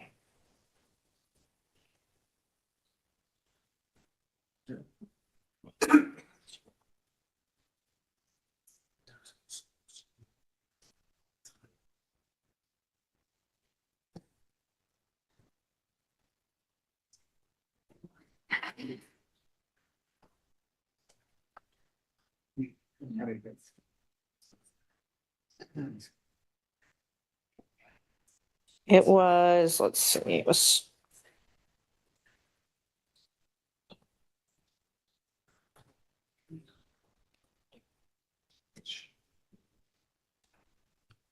I believe it was January 5th, but just give me one. Judge, I just want to, on behalf of Mr. Wade, just to review the objection again. We still don't. To which question? The current question, we still don't know the source of this information, whether it was privileged or how he obtained any of this. I'm wondering now if there's a timeliness issue on your objection, since he already, well, he said he doesn't recall. So there's He just gave the date. He didn't. Sure. start answering. Well, his question, or his answer was he doesn't recall, and his memory has not been refreshed. So I think it's time for the next question. May I approach the witness, Judge? Okay. Can I see what you're Oh, yeah. approaching the witness with, please? So is this the complete text chain? That is the complete text chain. While they're looking at that, can I just ask you, did you delete any text messages? I have several messages in the phone with you. I've never deleted. I mean, there are messages about family and my health and things like that. You asked me to be on some panel. Yes. And so I think it's complete, but Well, no, my question was, did you delete? no, any text? I haven't deleted anything. No, Okay. I have not. And I offered them to look through my phone earlier. They are welcome to. You never provided it to us. I said you need, Your physical You had it, phone, you had never it. provided it to us. it's the only phone I have, Judge. Yeah. I understand, and I don't want to keep popping up, but my concern, of course, is that these exchanges are just two lawyers gossiping about information. And I'm concerned about it coming into the record in this way. I understand impeachment is a thing, but if we could do it in a way that the substance of this gossip is not, that part is not impeaching, the contact is impeaching. So I don't think we've gotten to that point quite yet, Ms. Cross, but you can renew your objection if you think we have. So right now, the sole thing that Ms. Merchant is trying to do is hand him an object to refresh his recollection again. So we'll see where we get with that. And I don't have any way to download it. He doesn't have an iPhone, so I don't know. May I, one, Mr. Zeta. the court is a trier of fact. You're going to be able to determine whether something that has come in, if you choose to, is hearsay, whether it's admissible, whether it's relevant, whether it's impeachment. You're in a position that if it all comes in, but you reserve the right, or all parties reserve the right to object, we can deal with it. This is not a jury. We don't have to worry about the jury hearing something that it will no longer consider. All we're doing now, with all due respect, and I understand there's a process. The state doesn't want something to be heard. I object to that.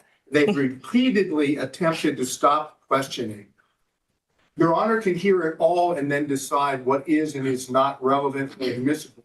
We don't have to go through every single one of these. The only time you have to go through this is if it is in fact a communication and it's a privileged communication, and an argument has to be made at that point as to whether or not it should be elicited or it is subject to being stated in open court. Otherwise, all of this could come to the court and the court can then decide how it wants to treat it. That's All right. I appreciate that, Mr. Sada, and I think it's certainly accurate that we could have an approach where if it's a close toss-up on an evidentiary question, we can have it all come in and sort it out later on the record.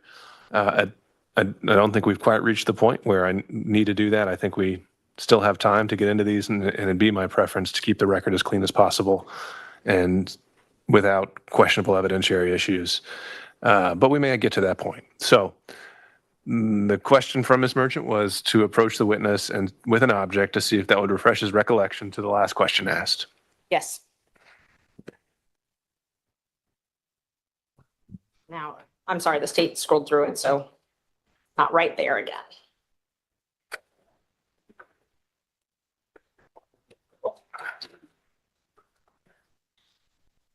No, I mean, like, it was on the screen.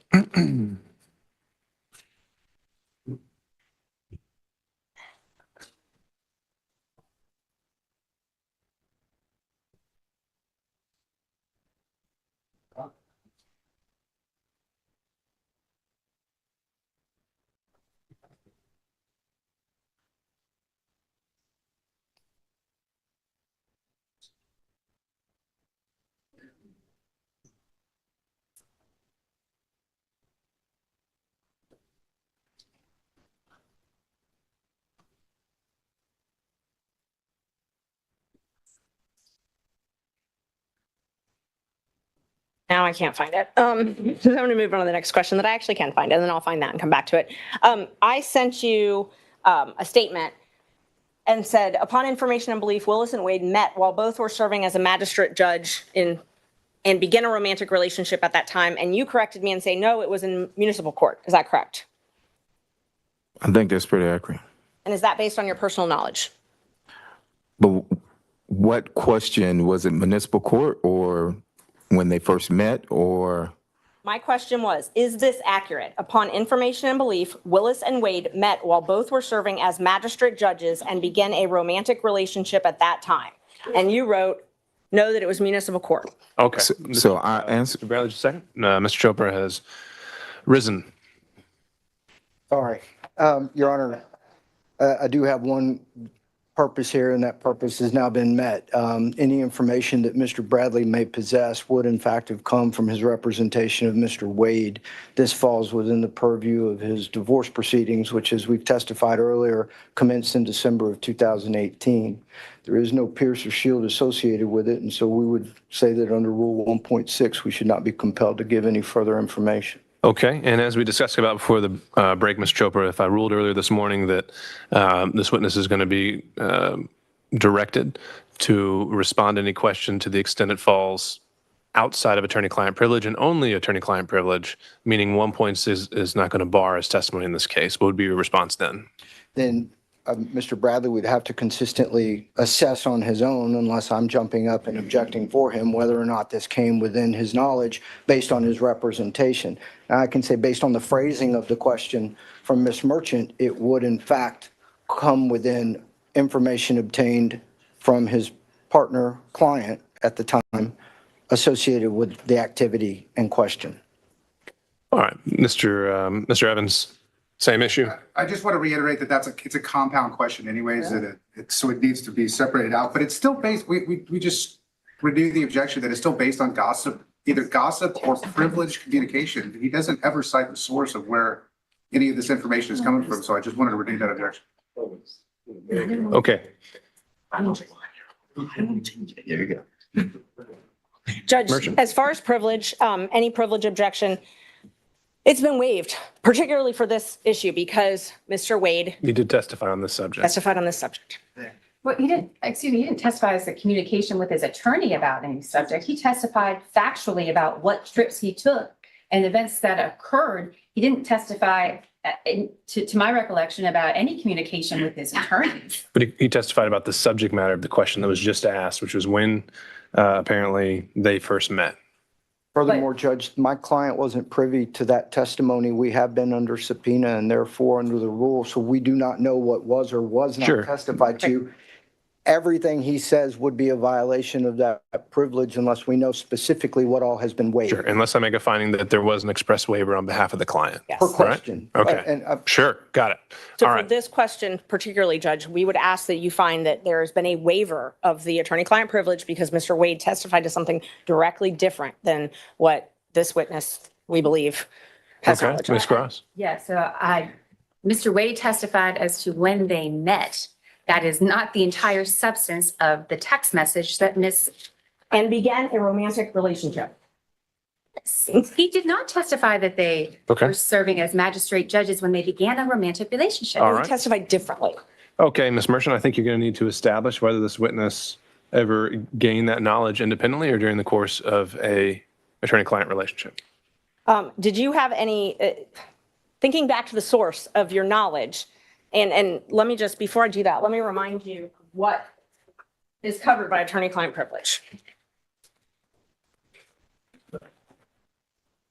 The communications that relate to matters in which legal advice is sought, and communications that have been maintained in confidence, and no exceptions to the privilege. So it's communications that are in furtherance of legal advice. Your knowledge that their affair began, that their romantic relationship, began while they were both serving as municipal court judges. Is that from your personal information, your personal knowledge, or is that from? I'm going to overrule that objection, Mr. Chopra. He can answer that question. State that question again. Your knowledge, Is any knowledge, if any, if any knowledge, of Nathan Wade and Fani Willis's relationship, romantic relationship beginning while they were both serving as judges, is any knowledge that you have from your own personal knowledge or something that was told to you in furtherance of legal advice? I have no personal knowledge of when it actually happened. I was not there. I do not have any personal knowledge, so Okay. I would choose not to answer that question under 1.6. Mr. Bradley, we made a distinction earlier Yes, sir. that it's a bit narrower than that. Okay. 1.6 is I have no personal knowledge, Judge. I apologize. Okay. If you And were, that's not a problem. The issue is attorney-client privilege. And so whether what you learned, if anything, was during communications with a client. It was. Okay. Ms. Merchant. and was it any knowledge that you had as to the truth of that statement, was it told to you in furtherance of legal advice? I'm going to object to that. If that statement is true. That's how And the witness has already testified he has no personal knowledge about that. So whether he represented at one point it was true or not true, he has no personal knowledge about that. So could not testify. Prior inconsistent statement, Judge, do it all the time. That is what the state It's does not a regularly. statement. They bring in, if it's a prior inconsistent statement of another witness, Judge, Mr. Wade Which other testified. witness? I'm Okay. sorry. Okay. Mr. Wade testified. That their relationship did not start. But you can't impeach him with a prior inconsistent statement that's privileged. And so but we haven't gotten over the privilege hurdle. The You said- privilege hurdle we've gotten over with fraud on this instance. Well, that's the first time you used that word. So if you want to make the argument of why that applies, you can do that now. Yes, Judge, the crime fraud exception, it applies because of the crime fraud exception. Which crime and or fraud was committed here? So there's a couple different things, and I want to just address them both because he's raised 1.6 and also raised attorney-client privilege. For the crime fraud exception says the privilege doesn't apply if it's if the existence of it, essentially if he has to keep something secret to allow a fraud upon the court to continue. So we've got that. We've also got. No, it has to, the legal communications have to have done in furtherance of a crime or fraud. How has that been established? And what crime or fraud are we talking about? We're talking about perjury, lying to the court. In the affidavit filed last month. Yes. And so what have you done to link the communications that he made maybe, I don't know, years ago to the affidavit filed last month? The communications he made years ago, it's proof of the affidavit being incorrect, being false. He's given a prior inconsistent but the statement. legal communication has to be in furtherance of a crime or fraud. Right, but he also can't protect. So, and I think it's more under. So if he had no idea, an affidavit wasn't even going to need to be filed until a month ago. Right. And these communications and everything happened well before that. How is anything that they communicated in furtherance of that affidavit that they didn't even know would have to be filed one day? It's been waived. That part's been waived because he filed the affidavit. So you can't file something that's false and then your lawyer know that it's false and then say, oh, well, privilege, my lawyer can't correct that. When he waives the privilege, and he waived the privilege, he testified about this yesterday. Okay, Ms. Cross. I don't think that's even close to an accurate representation of what the law in this area is.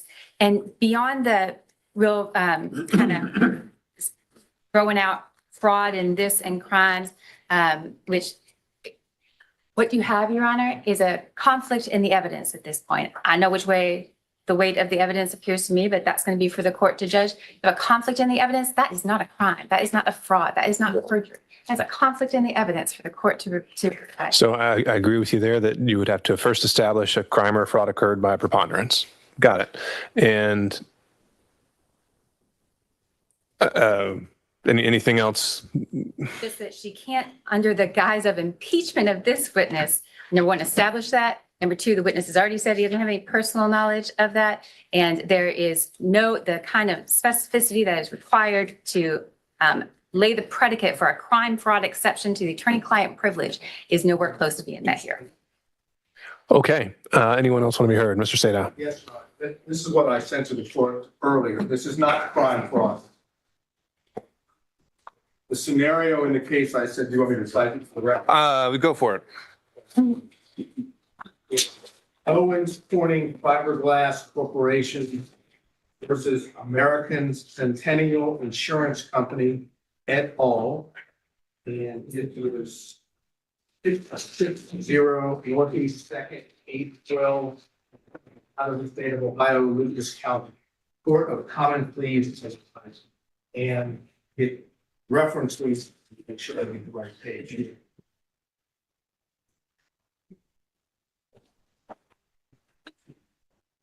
I think it's page 256. Point in the case for the holding of the statement. If be a party or a witness chooses to testify falsely, and our position is that Mr. Wade testified falsely when he claimed the relationship did not begin until 2022, that if there are attorney-client communications in which the same individual witness has told his attorney something contrary to that, inconsistent with that, here that the relationship, personal romantic relationship between Mr. Wade and Ms. Willis began prior to November 1st of 2021, which would be the day that he was hired.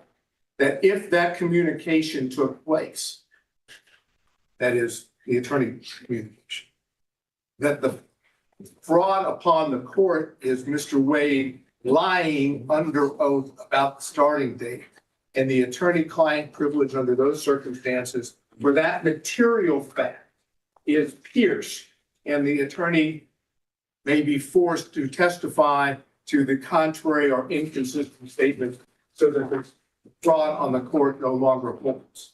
In our situation, that is precisely what we are trying to do. If this witness's testimony, again, and the court may have to hear some of this ex parte in camera to determine, but if this witness is able to testify that Mr. Wade told him, under whatever the circumstances may be, that the relationship with Fani Willis began before November 1st of 2021, then we know from what the witness has testified to Mr. Wade that he lied under oath to the court, and that's a fraud upon the court, and the attorney-client communication that specific matter is pierced and needs to go into the record. Now, how best to do that? The only way to do that, if it's not in writing, and apparently it's not, is for the court to hear in camera, ex parte, what the communications were that are sought to be kept privileged. If the court deems that it is not inconsistent or contrary to what's testified, then you wouldn't pierce the privilege. If, on the other hand, this witness honestly, that is, now we're talking about Mr. Bradley,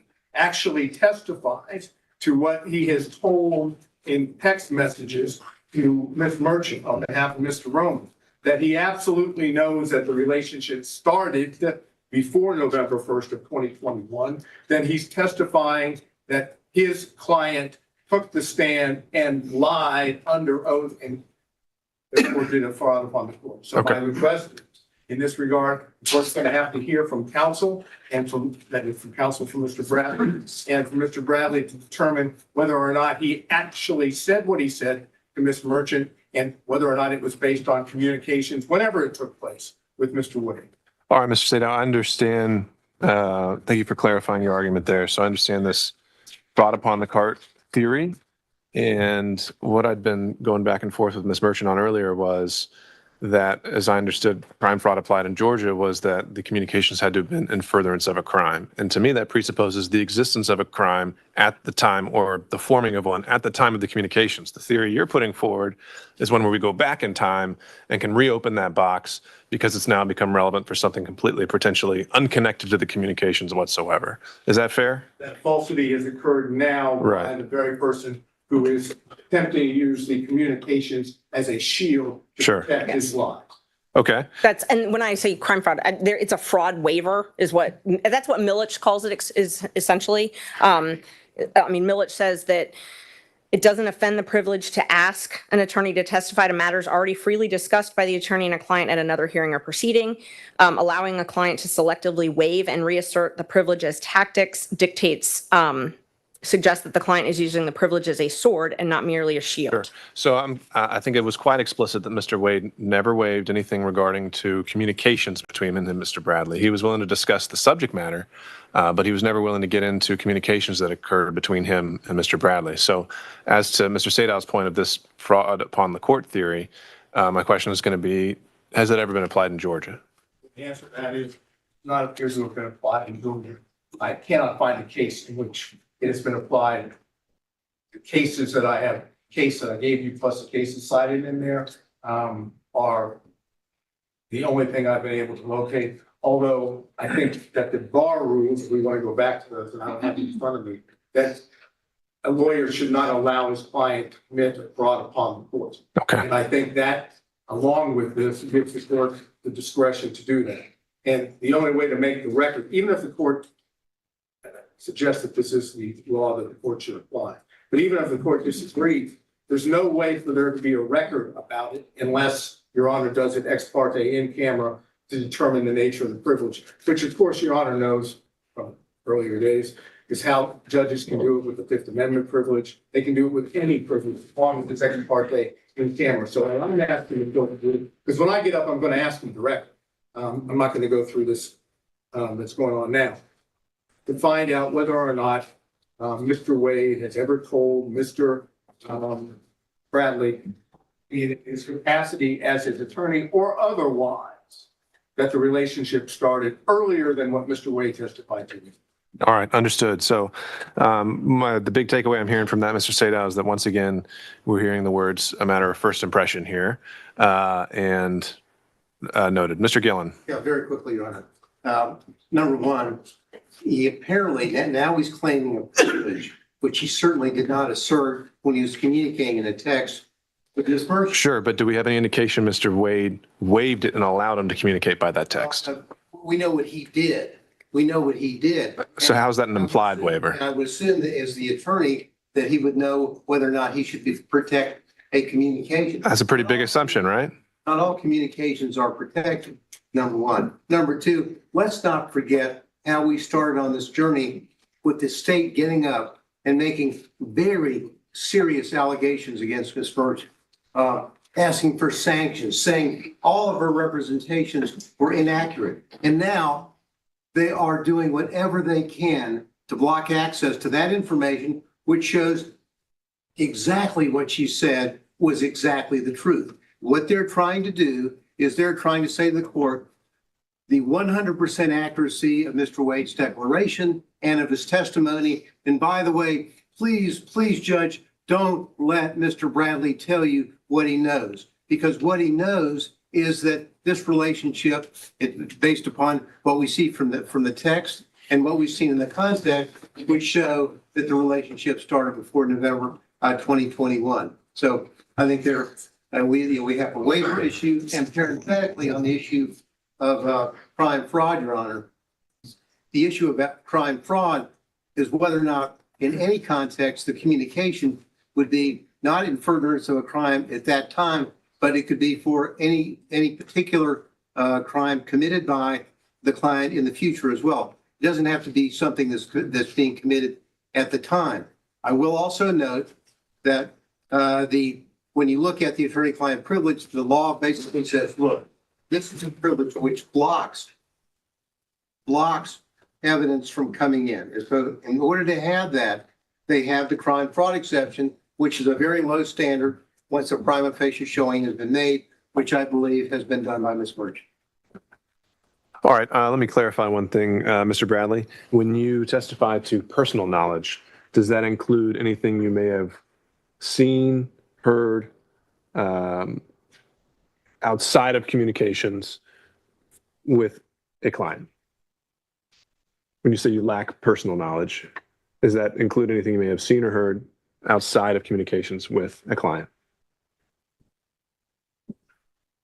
And you can tell me if that question was horribly phrased. I can try again. Try to rephrase it for me, Judge. I'm sorry. Okay. When you say you lack any personal knowledge, Yes, sir. does that also mean that and include anything you may have seen or heard outside of communications? Outside of communications with my client. Mhm. That's correct. Okay. And communications that were made, if any, that relate to the subject that you were asked to, were there any other third parties present that may have resulted in a waiver of privilege? Including texts. Am I answering your question or her question? Okay. Are there any other third parties ever present with you and a client that would have resulted in a waiver of these privileges?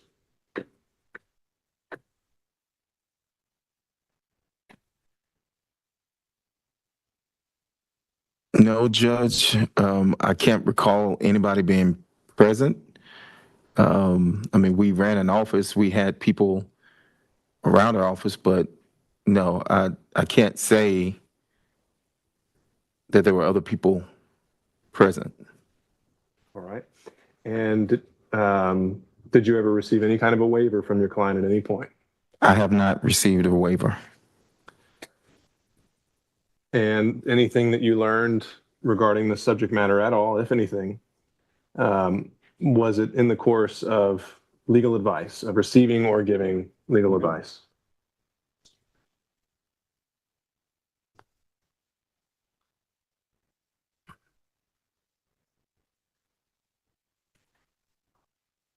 That's a broad question, Judge, to answer, because the advice was given, and then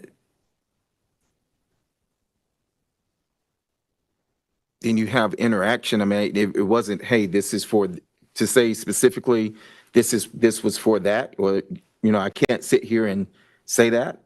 So I don't know how to answer that question, Judge. All right. So I was given a case that may reflect the same proposition I was arguing from Judge. It's older case. It's Atlanta Coca-Cola Bottling Company versus Goss, Goss. 50 Georgia Appeals 637, appears to be a 1935 decision.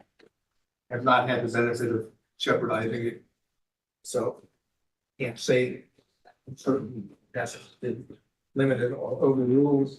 It looks like it's maybe head note number 2, at least the one I'm looking at on the computer.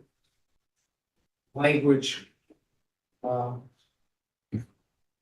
is in the case, okay, is as to violation of the law or commission of fraud, protection extends only to communication after the act or transaction is finished.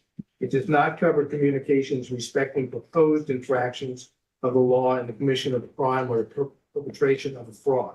And then it cites some cases. And then it goes, the privileged communication may be a shield of defense as to crimes already committed, but it cannot be used as a sword or weapon of offense to enable persons to carry out contemplated crimes against societies, frauds, or perjuries.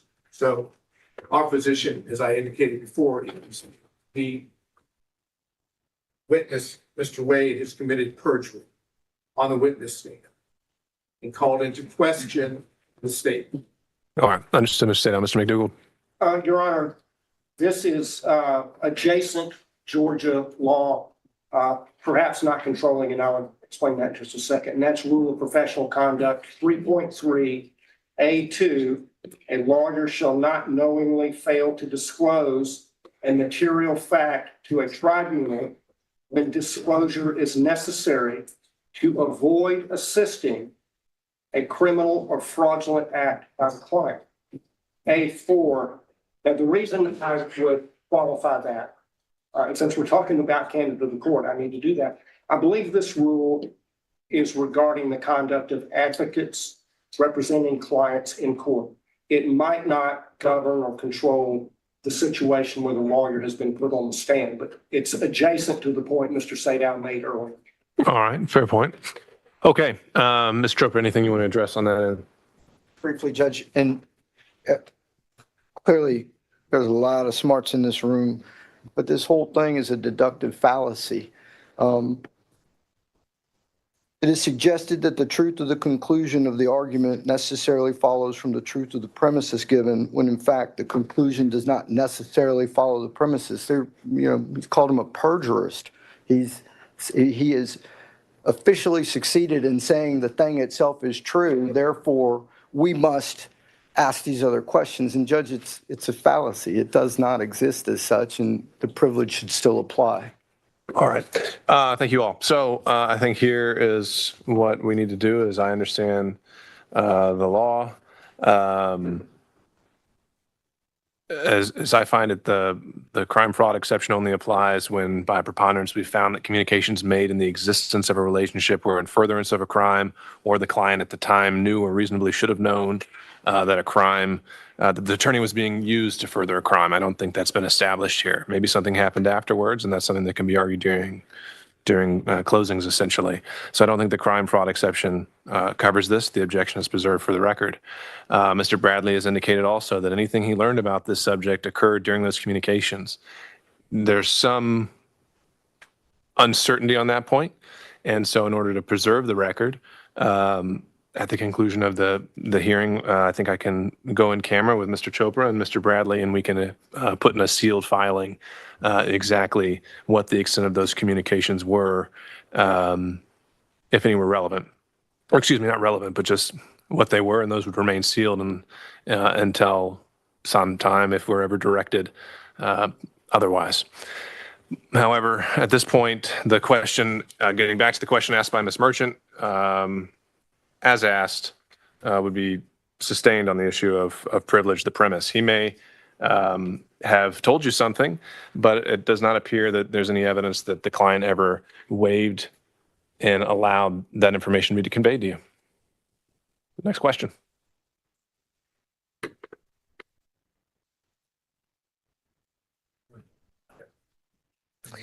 Thank you, Judge. All right, let's see. So we talked about Ms. Willis and Mr. Wade coming to and from your office and security details following them. Do you recall that? Do I need to look at my phone? No. Or can I? Just asking if you Oh, recall. do I recall? I think I did, yes. Do you recall security taking Ms. Willis to your office? I object to that. Does he recall Actually, I Ms. take that Willis back. No, taking I don't. security? Oh, you can answer the question, sir. I do recall security detail bringing Miss Willis to my office. Do you recall approximately when that was? I do not. And was that on more than one occasion?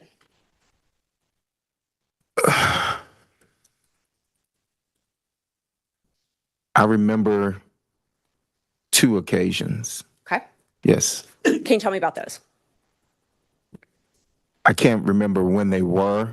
Were they before she became DA? So I don't know if she had security detail before she became DA. So, I mean, if she was sworn in, or I don't remember the dates, but I do remember.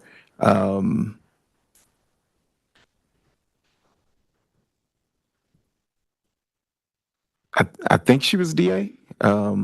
Maybe during her transition team period? Was that? No, it wasn't. Trying to remember.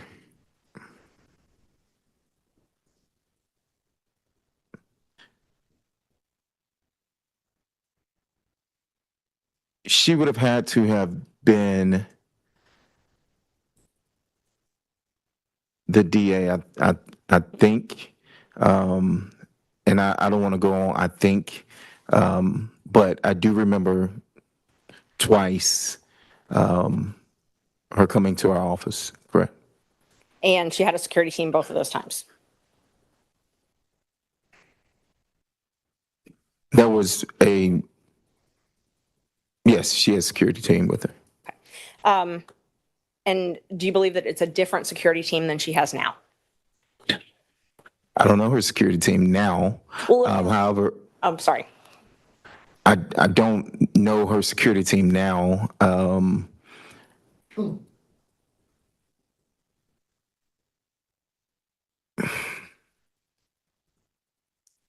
don't know her security team now. Do you remember telling me that it changed at some point, her security team?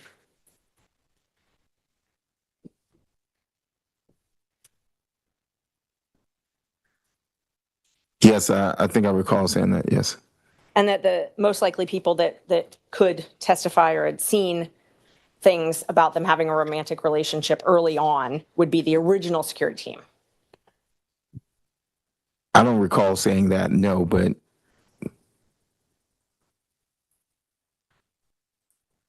Do you recall talking to me about other people that might have known about their romantic relationship? I recall. Yeah, I mean, Objection based on, we don't know the source. I mean, this is either based on privileged information or it's hearsay. Year one.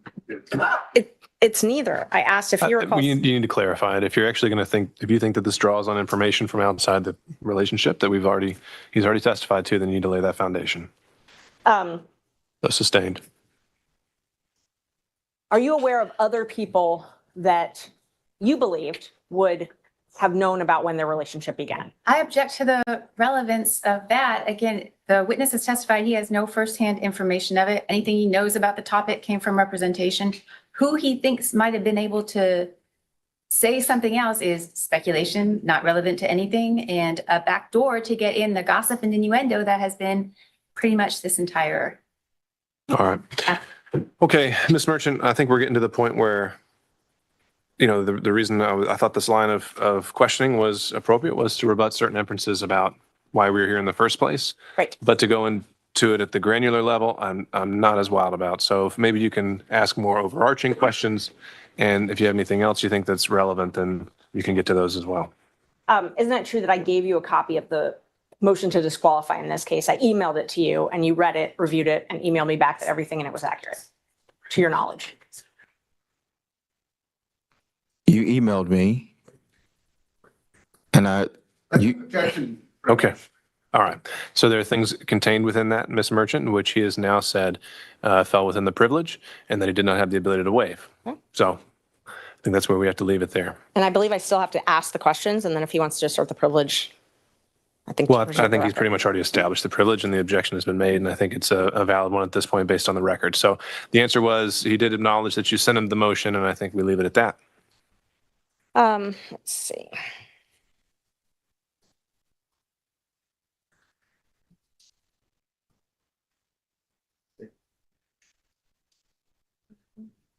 And you had knowledge about an apartment, and I'm not asking what Mr. Wade told you in furtherance of legal advice, but you had knowledge about an apartment in East Point or a condo in East Point that was owned by someone and Miss Willis was staying there.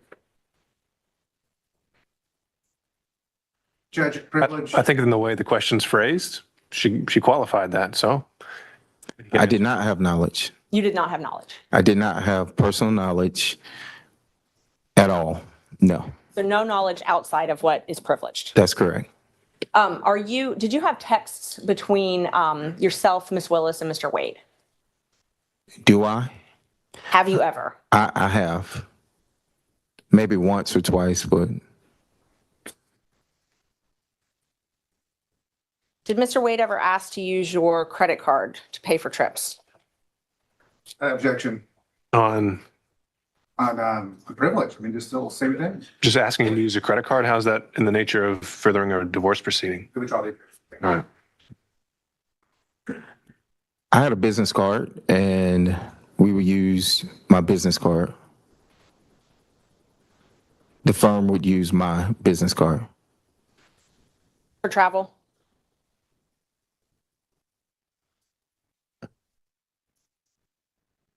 Are you asking if I use my business card for travel? Would Mr. Wade use your business card for travel?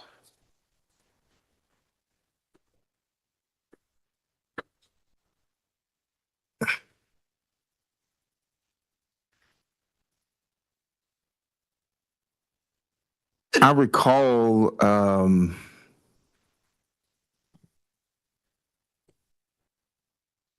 recall a trip, but I don't know if that trip has anything to do with this case. So I do recall him using my card once. When was that? And I don't even know when that was, and that's the honest truth. I recall him using my card once, but I cannot remember what that was for. I do remember it was a trip, but I cannot accurately state, where it was and who it was with or anything like that. And he paid you back for that trip in cash? I can't remember how he paid. I think it was. I mean, I'm not certain if it was cash or a check. We routinely would use my card for filings, for paper, for whatever stuff with the office. But this- And so, Oh, I'm sorry. I thought you were done. Sorry. and so he would, whether he paid me back in cash or whether he wrote a check, it was paid back to the business card. But this was the only time he had used it for travel.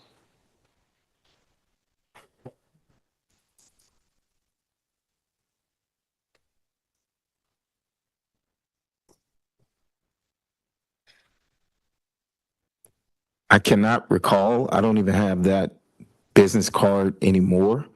But I do recall at least once for travel, yes. And that was when you were still law partners with him, though, correct? That is correct. Do you recall approximately when that was? I do not. You did not go on that travel with him, though, correct? I did not. Okay. And so he asked you to use your card for the travel.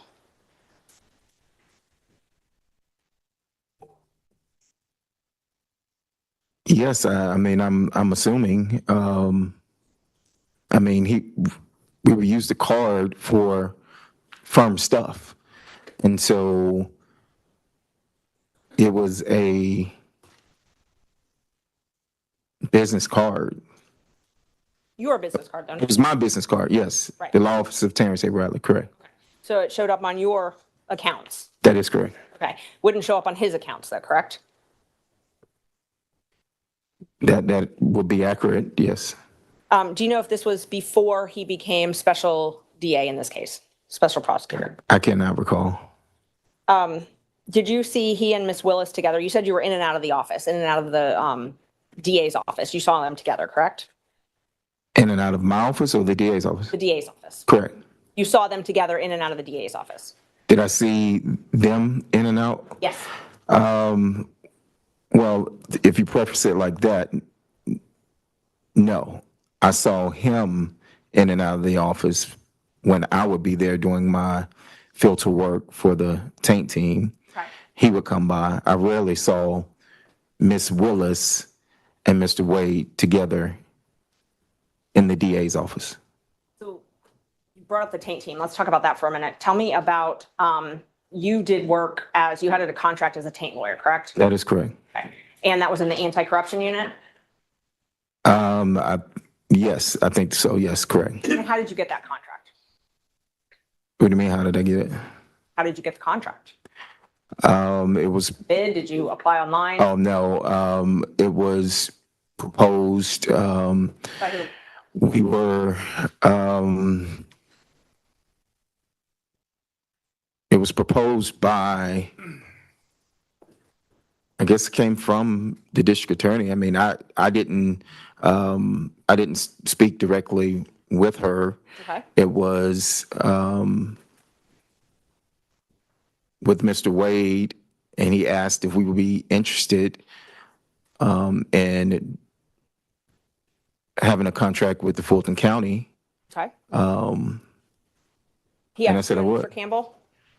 I think so. I mean, I can't recall if he asked us both together or not. Rarely.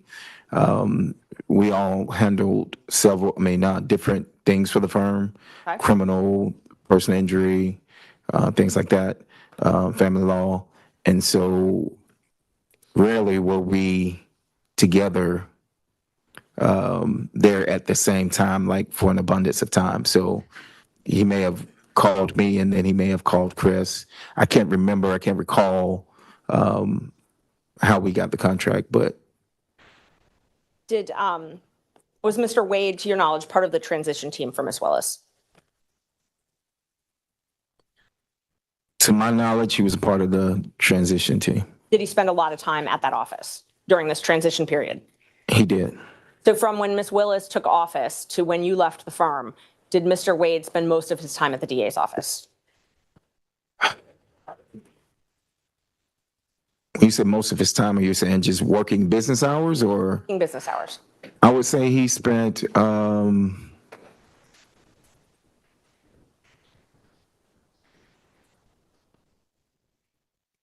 I would probably say he spent majority of time. If you say over 51%, I would say yes, he spent over 51% of his time.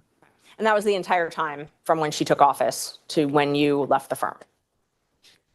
I can't say that that was the entire time, but yes, it was majority of, it was I mean, I can't pinpoint specifically when the time that he would spend. I think,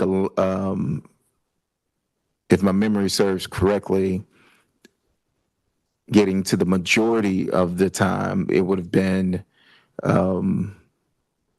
whenever he started with this, maybe. That was As a special prosecutor? when you say majority of the time. Right. Okay, so let's talk about the time before he became special prosecutor. Did he spend a lot of time at the DA's office then? He spent time. I mean, it depends on what you say is a lot. He spent time at the DA's office, correct? And so just so we're clear, you were hired first on January 25th. Both you and Mr. Campbell were law partners, and you were both hired by the DA January 25th, 2021. Is that correct? Repeat the question, I'm sorry. You and Mr. Campbell Yes. both were hired on a contract basis by DA Willis, January 25th, 2021, correct? Which contract are you talking The about? first one, the taint contract, not the first appearance contract, the taint contract. Well, you said the first one, and the tank contract wasn't the first contract. And so, Okay, so what was the first contract? to my knowledge, the first contract was the first appearance. Okay, so let me just mark these. Let's see, what number are we at?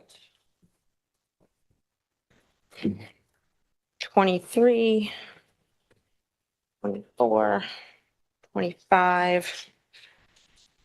Those are his contracts. Oh, sorry.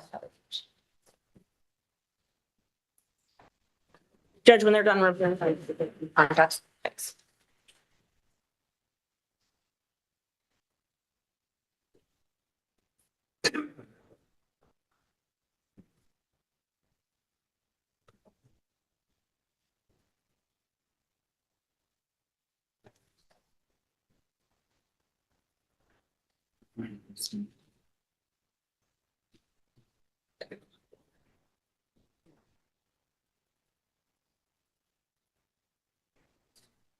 Thanks.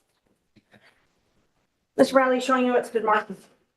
Defense Exhibit 23, 24, and 25. If you could just take a look at those.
Okay, I see them.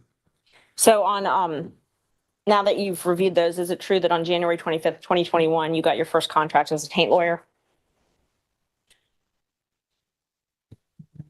As a taint lawyer, yes, I see the date on that as a taint lawyer, but I'm also looking at this contract here for first appearance, and there must have been, I don't have it before me, but there must have been a contract before this. Okay, so you think there's a fourth contract? I can't say that there is or isn't. What I do know is that we did first appearance during COVID, and it was before 2021. So I don't know you know, if I had a contract, a written contract at that particular time or anything, but I do know, I think that you could look at the recordings because everything was recorded at that time as to when the first appearance contract started and the taint contract started. So when the three of you were partners, you had at least 2 contracts to do taint work, which is filter work, and then at least 2 contracts to do first appearance work, pretty much throughout that entire 2 years, right? Well, it renewed. So, I mean, it just renewed. So yes, I mean, if it was the same contract, but it was a renewal of the contract. So how did you, and you said that you got these contracts through, Ms. Willis gave them to you, but it was through her knowing Mr. Wade, correct?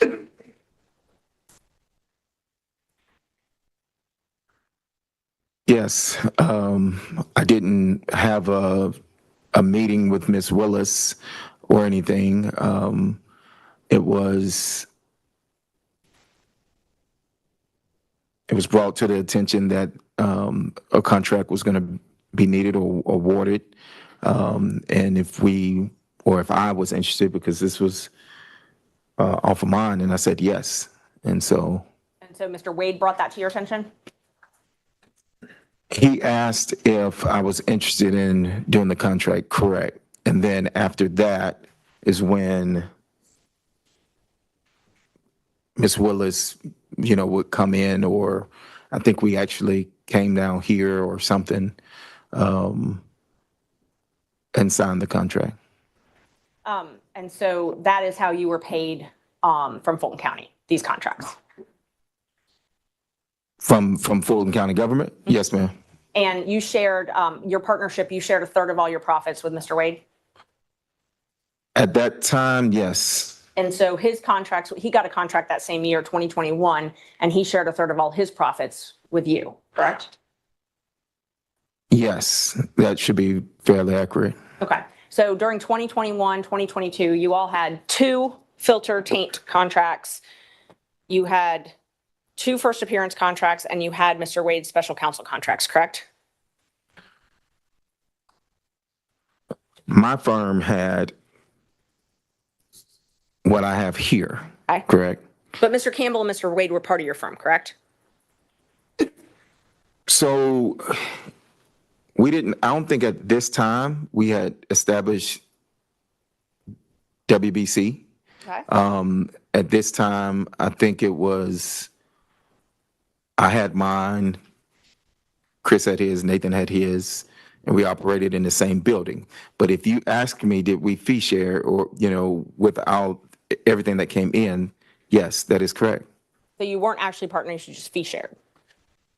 At this time, well, yes, at this time, we were not. At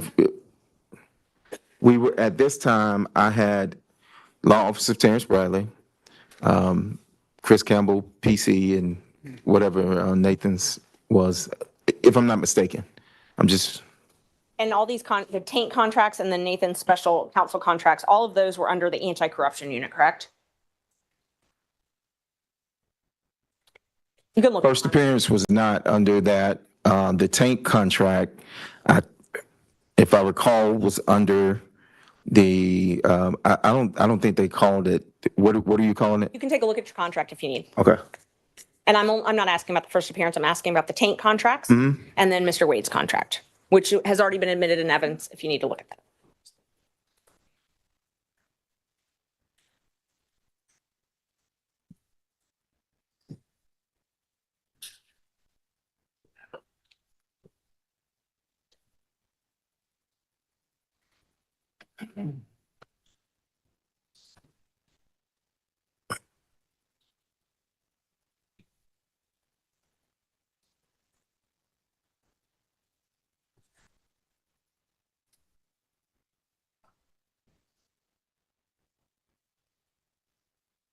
Let me know when you're done reviewing. Well, I see on the first page where it says taint attorney, and I'm trying to go through and I see where it continues says taint attorney, but it always says Fulton County District Attorney's Office. Your question was specific as to the anti-corruption unit, and I'm looking for the verbiage of anti-corruption unit, so I apologize. No, no, take your time.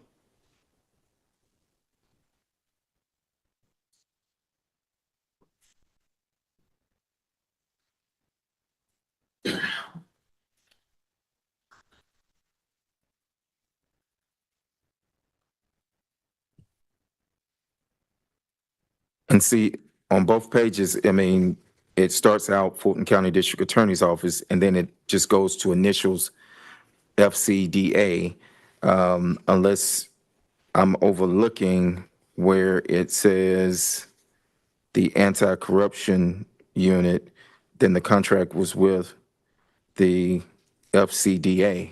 I mean, unless you want to show me something. I'm just asking you, and I didn't know if that would refresh your memory. Those contracts were for the anti-corruption unit, right? Well, they were for the district. For. I work for the DA. Okay.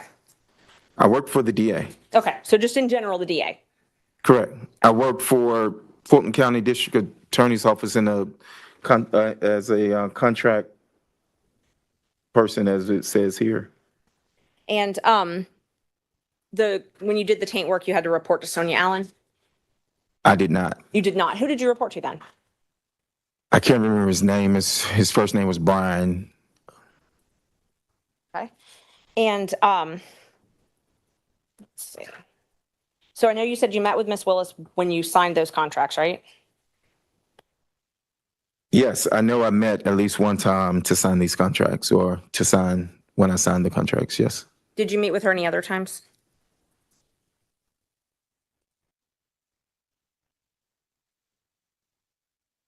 I did not personally meet with Ms. Willis any other time.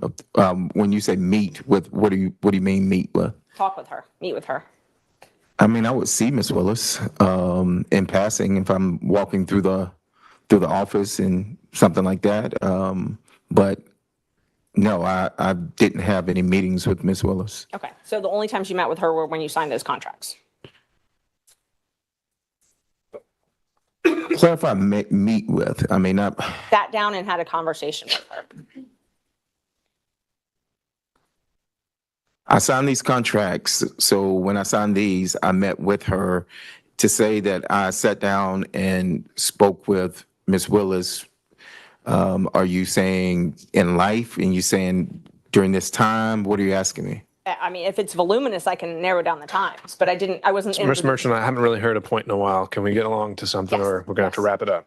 So I had one more question about your text. Have you ever been in any group text with anybody other than, with me and somebody other than Mr. Chopra and Mr. Merchant? You gotta narrow that down. I'm sure you sent many I texts. can look at my phone. So with him, if there had been any other texts? And I think that the state had some Him things in rebuttal they being- mentioned. So I was just trying to clean that up before it got there. Can you try the question one more time for Yeah. me? Isn't it true that the only texts that you and I have ever had have been between me, you and Mr. Chopra, or me, you and John Merchant, correct? Can I look at my phone? Sure.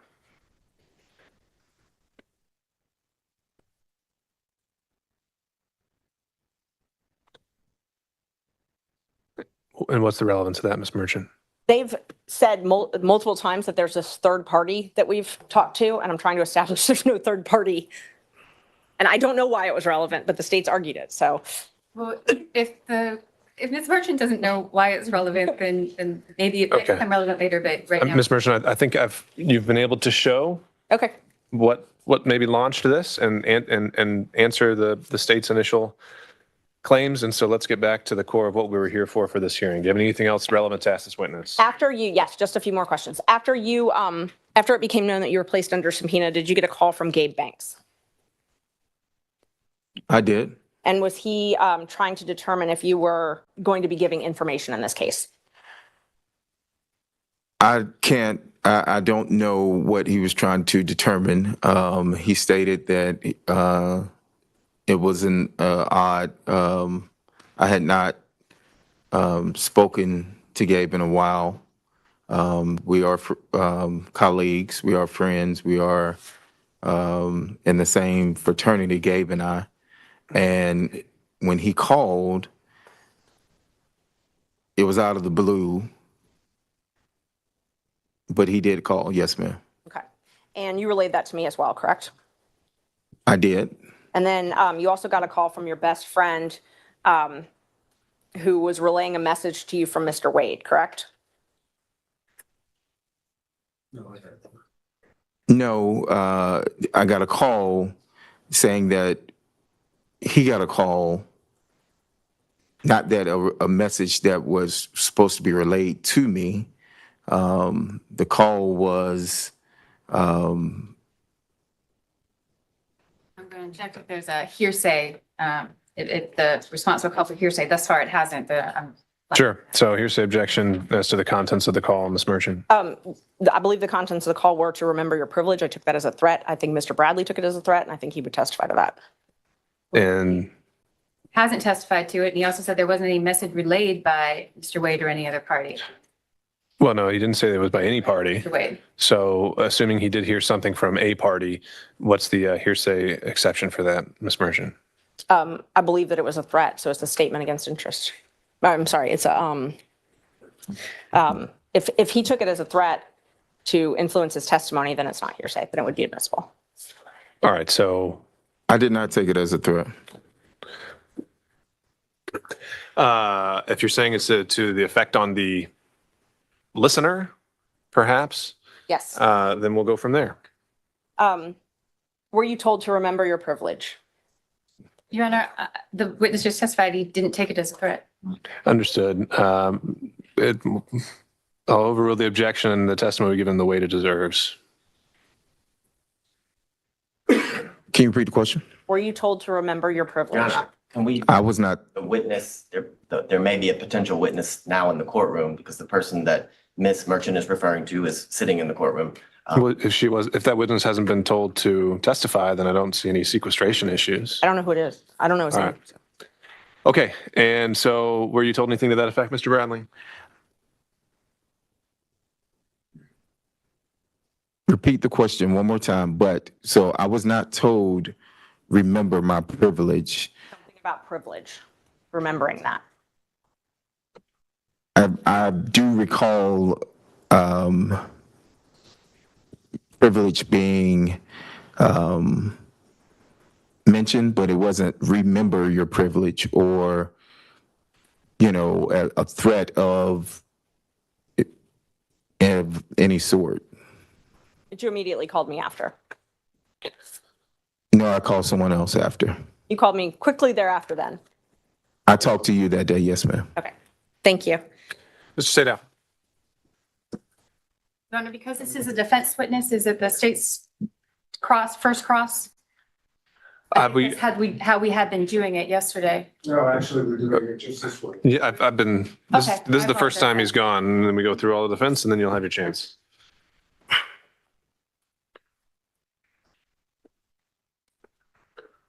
Some foundation questions to begin with, please. Your testimony as you began representing Mr. Wade as his attorney on what date or what approximate date? I didn't have an approximate date.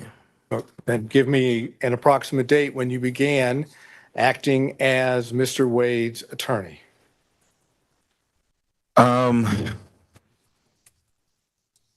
I would say it was, if I'm speculating. I really don't want you to speculate. I mean, you're the one that was the attorney and Mr. Wade was the client. Correct. So give us the ballpark figure of when it was that you began acting as his attorney. Maybe 2017, 2018, I think, maybe. And the purpose for which you were retained? His divorce. So, according to you, from that time period, your communications with Mr. Wade with regard to the divorce or any matters related to the divorce, it's your position are confidential, are privileged, correct? Yes. Yes. Okay, good. Now, did you ever meet with Ms. Willis, and Mr. Wade prior to, and everything I'm asking you was prior to November of 2021, okay? Okay. Keep that in mind. That's, Why are you yelling? I don't think he's yelling, Mr. Bradley. He's just speaking up. All right, Mr. Sadal, let's go. thank you. Prior to Mr. Wade getting his contract with Fulton County, which was November 1st of 2021, okay? Please keep that in mind. November 1st of 2021. Right. Did you ever socialize with Mr. Wade and Ms. Willis prior to November 1st of 2021?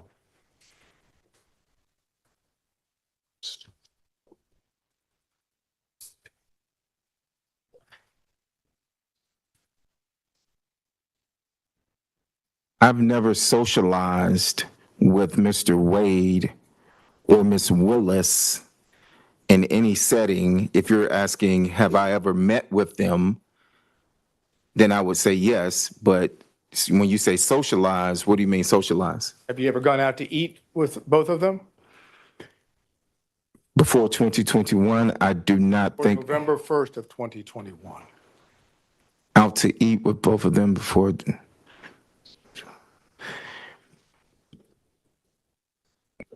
When was she sworn in? I'm sorry. When was she sworn in?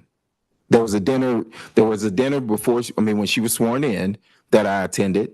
Shaquille O'Neal was there. So it was like her inauguration dinner. So I'm thinking that's before 2021. So I would say yes. Assume for purposes of my question that Yes, sir. that's in early January of 2021.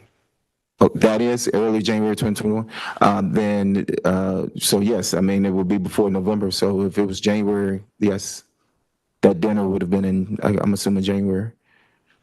Okay. And any other time that you socialized, went out to eat, went to anyone's home, you know what socialized is? Exactly. So no, I did not socialize with Mr. Willis.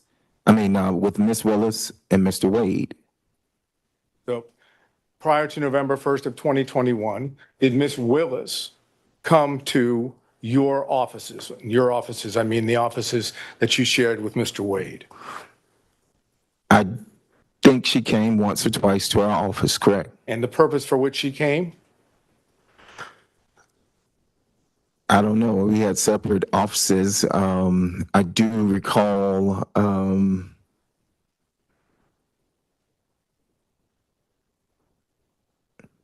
let's I do recall some type of meeting happening at our office, and I don't know what that was about. I wasn't a part of those meetings. There was a meeting. There were other people there.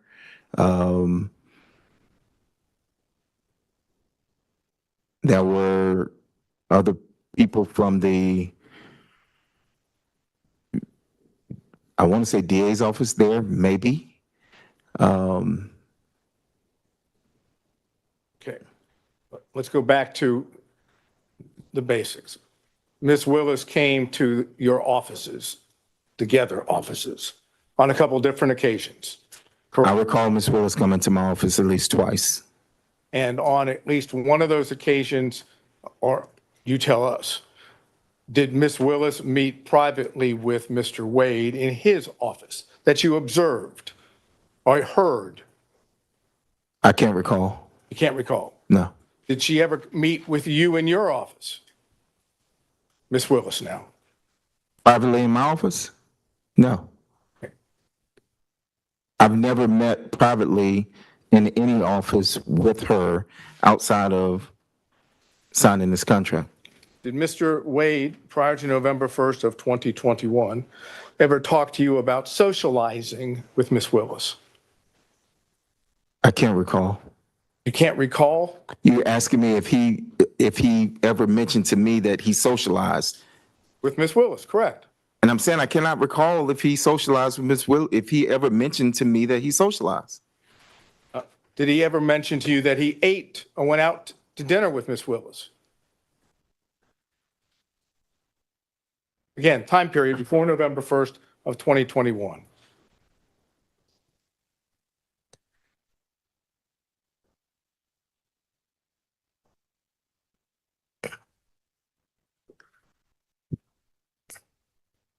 did he, repeat your question? Did Mr. Wade ever tell you prior to November 1st of 2021 that he had socialized, gone out to eat, visited Miss Willis in anything other than a professional setting? I'm sure he did, maybe. I don't recall any specifics of any dinners, any specific places. I mean, it's been 3 years ago, the time frame, but I do not recall at this time whether or not he ever mentioned any dinners or socializing. Did Mr. Wade mention to you that he visited Miss Willis at Miss Willis's then current abode, which would have been a place, not her original house, but a place she was staying in the period of 2021 before November 1 of 2021? That is, the question is, did Mr. Wade ever tell you that he visited Miss Willis at her house? I don't think I can answer that. Yeah, privilege based on communication by client. All right. Mr. Sadoff, if you want to try and rephrase the question, you can, but otherwise that would be sustained. On both grounds or just on the privilege ground? Just, I didn't hear a second ground. The hearsay ground. Oh, that would be on privilege alone. Did you talk to Mr. Wade at all about his relationship with Miss Willis prior to November 1st of 2021? I think he's just laying a record, Mr. Wade. It's okay. And so on those same grounds, Mr. Sadow, on all subsequent grounds, apparently the relationship with Miss Willis in any way is covered by privilege according to this witness. Well, I think the key words, respectfully, Your Honor, are according to this witness. So I'm trying to drill down to see if there are communications that are not within the privilege. Sure. I can. So then we need to acknowledge the privilege in the form of your question, right? You're asking me to ask it as in a way saying, are there any non-privileged? Essentially. Okay. Did you ever communicate with Mr. Wade prior to November 1st of 2021 about Miss Willis that was not privileged?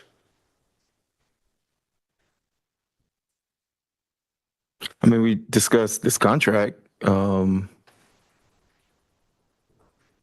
This contract doesn't help. You have to give me a exhibit number, please. you said before November 2021? Yeah, November 1st of 2021. Before November, this contract for 12521 is before that. So, I mean, we discussed this contract. Okay. And if I remember correctly, again, just give me that exhibit number so we can reference. Exhibit 23 Okay, hold would on have 1 been. second. 1 second. On exhibit 23, did I understand you to say that it was Mr. Wade that in fact brought you and Miss Willis together for the contract?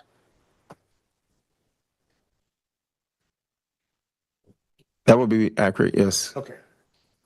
And what did you understand was a relationship at that point between Miss Willis and Mr. Wade for Mr. Wade to be able to bring you to Miss Willis for the contract?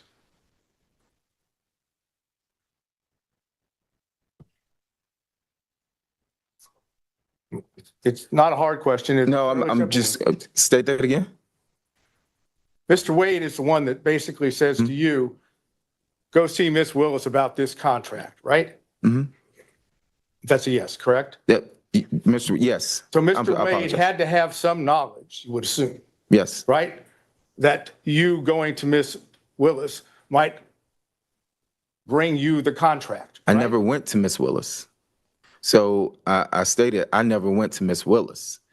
I was told about that there was a potential contract, and that I was asked by Mr. Wade if I would be interested in doing that contract.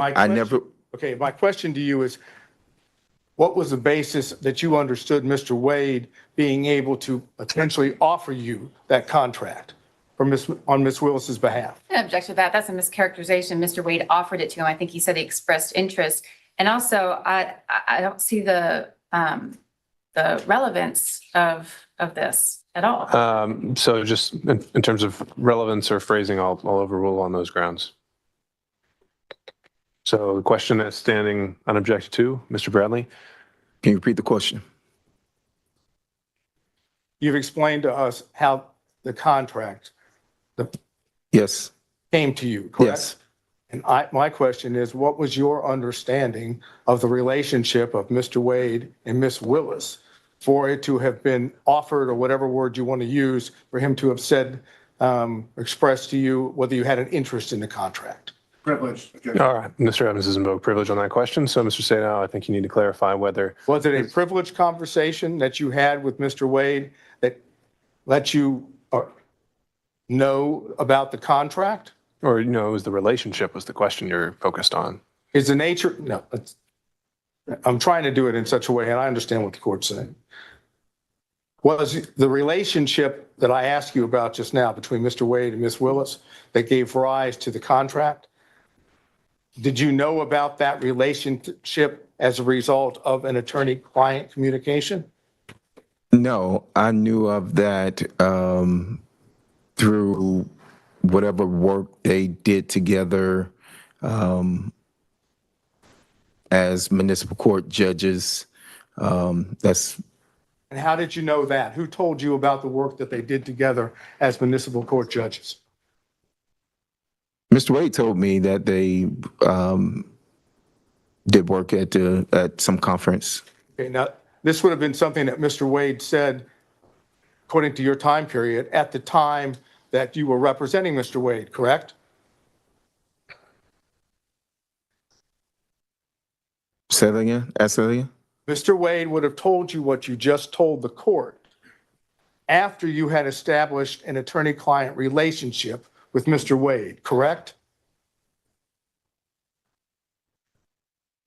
Yes, but when he told me of them being at a conference, I mean, I'm not understanding how relate. I'm trying to understand your question. Well, my question is basically, you had communications with Mr. Wade directly that was not attorney-client privilege, right? I've had conversations with Mr. Wade that were not attorney-client privilege, yes. That involved Miss Willis, correct? I just stated that they were at a conference. I don't know whether or not that involved her or not. Well, if he's talking about her, that is, if Mr. Wade is telling you about Miss Willis and Mr. Wade having met at a conference, right? Then he's talking about Miss Willis, correct? Yes, but he also told me about other people that he met at the conference. But he told you about Miss Willis as well, correct? I think so, yes. So there were communications in which Miss Willis was at least a topic that was not covered by attorney-client privilege, correct? This particular instance, I was told about a conference, and when were you told this? I can't remember the dates of the conference, but it would have been after the conference. Okay, I'm trying to get just the time period here. After the conference, I want you to understand from the record, I believe we've shown that the conference was sometime in October of 2019. Okay. So could you give us an idea, that being a fact, when you would have had this communication about meeting with Miss Willis at that is, Mr. Wade meeting Miss Willis at the conference? If that's the conference that they were at, yes, then, I don't know how many municipal court conferences there are. I do know that at the time that I was in the firm, Mr. Wade was, he had some position with the municipal court. Yeah, right now, my only question is time-wise, assuming it's October of 2019, when do you tend to remember? What's your best recollection of when Mr. Wade told you about? I can't remember because I didn't even remember that it was October 2019 until you said that. So you don't have a present recollection? I do not remember that, no. Had to be before the contract, though, in January of 2021, correct? That they met? No, that you were told about Mr. Wade and Miss Willis meeting at the conference had to be before. Oh, yes, it would have been before that, yes. So what other communications did you have with Mr. Wade about Miss Willis that are not privileged. We know of one about the meeting at the conference. Are you suggesting that that's the only one you ever had about Ms. Willis that isn't? I cannot recall any. I cannot recall. You cannot recall whether there were any other communications that weren't privileged?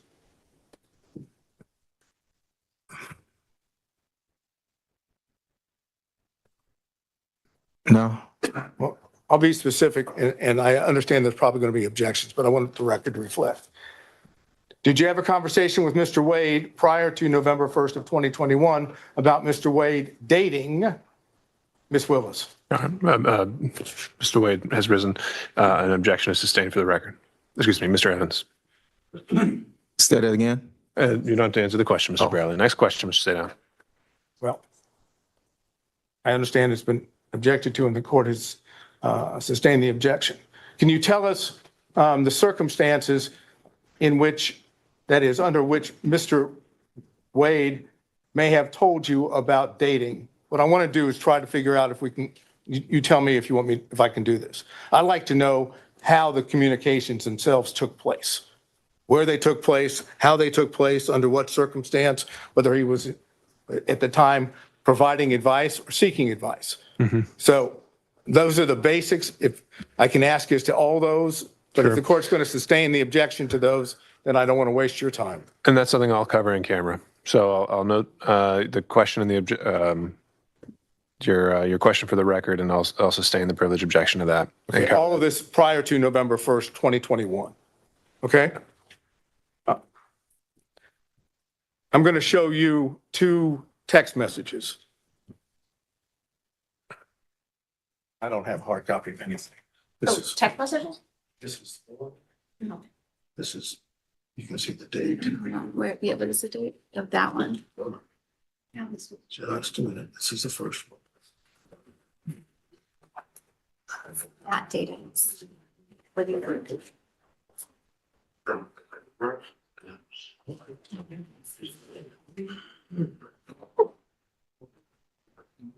This is What you? present. These are text messages between us. Okay, you want to get into the content of? I'm going to set up a question based on it. Yes. And then here's the follow-up. You can see the date is still going. Okay, so I'm going to have objections Of to course, you're going that. to have objections. I realize that. I want to be able to show it to him, and then I'm going to frame the appropriate question, and then you're going to object. We'll see what we are. May I approach? You may, sir.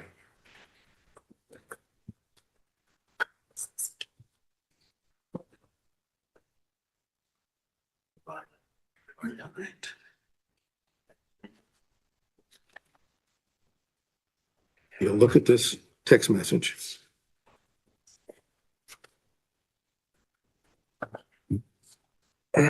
First part. All right, can I read it? Of course, of course.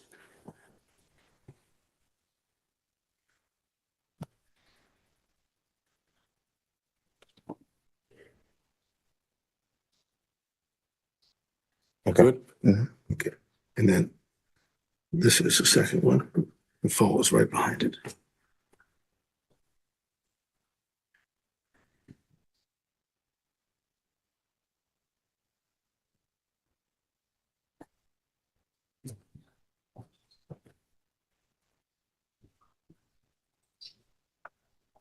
That's it. Okay. Kind of hard to object. That's a question. I know. Not know what's coming. Okay. Then you must be a soothsayer. Mr. Bradley, I showed you two text messages, correct? Both of those text messages occurred on January the 5th of 2024 at approximately 11:56 a.m. Am I correct? I think, yes. Okay. And the text messages would have been between you and Ms. Merchant, correct? I didn't see it. Yes, it should be. Okay. And I've shown the same two to prosecution, so we're talking about the same two. In the text message to Ms. Merchant, you indicated knowledge of some activity on the part of Mr. Wade, correct? I'm going to I haven't asked him anything about what the, flag for the court that this is a topic and a specific exchange that Ms. Merchant went into, and there were objections that were sustained. All right, understood. Yes. and it's your testimony that the information that you imparted to Ms. Merchant in these 2 text messages is based entirely on confidential communications between you and Mr. Wade, correct? Objection. He's referencing specific knowledge. The specific knowledge comes from Mr. Wade, which is we've already established as privilege. Well, no, the question, he didn't get into anything. He just said, are these 2 text messages about privileged communications? We haven't actually, I don't see an issue there. Mr. Yes. Bradley. And is it your testimony that the knowledge that you have, which you imparted in these 2 text messages, came from Mr. Wade and Mr. Wade alone? Is that Yes. correct? Yes. Can you tell us when it was that Mr. Wade imparted this information to you? Objection. All right, and I think that, That's what you're going to do. And sure, so I'll sustain that on privilege. And I'm going to introduce for the record, when we finish these 2 text messages, so that Your Honor has those back there so that you can, Sure, what would they be marked as? what do you have? I have a whole set. You can mark. Okay. No. I'm going to go ahead and, No, I think Oh, you're, the contract. I think you were, Yeah. the new one would be 26. Yeah. once I put a staple in it, I think it'll be Defense Exhibit 26. All right. You have to give me a real pen that works, not a line. There you go. All right, so this is marked and made part of the record as Defense Exhibit 26, but not necessarily for its This is not evidentiary value. This is for purposes of the court conducting the in-camera review. Right. And put a staple in it here to make sure that you see. Yeah. No charge? No, it's free. Oh, jeez. All right, Ms. Sada, what else? All right, so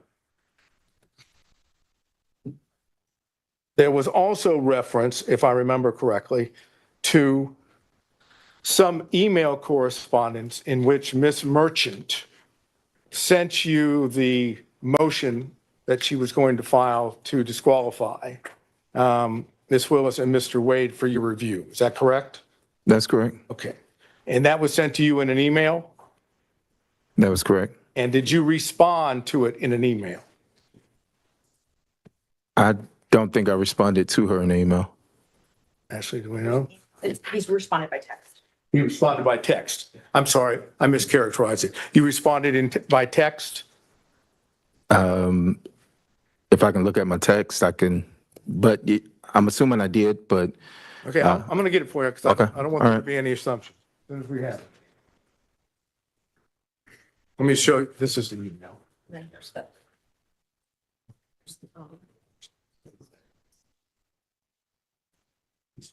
Here's,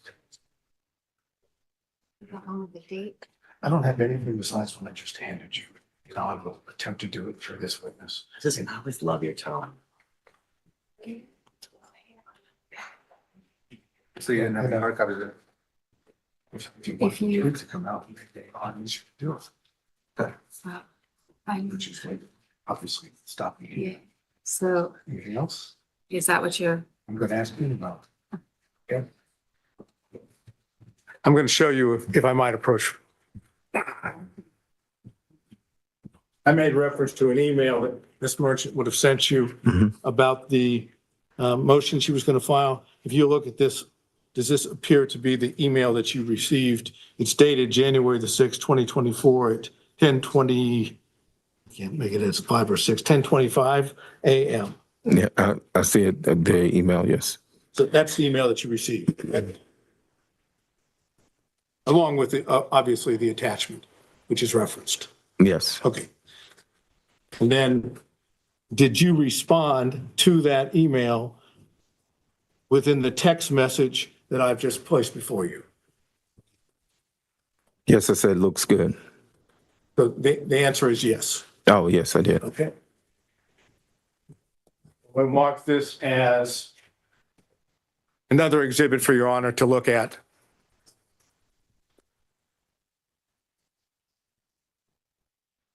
Since you love my tone, can I have a slip on? Realize I didn't read on my nerves. Oh, I'm sorry, I didn't catch that point. Someday you'll have to do it. Okay, I'm going to have these marked as 27. Okay? All right, so is it your position that what is reflected, let me hand it to you. Yeah. What's the court's rule, to ask or not to ask? We'll take it case by case. I think he's doing all right, so no need to ask for this witness. Is it your position that your response, which is the second page of Defense Exhibit 27, is based on a confidential or confidential communications that you had with Mr. Wade?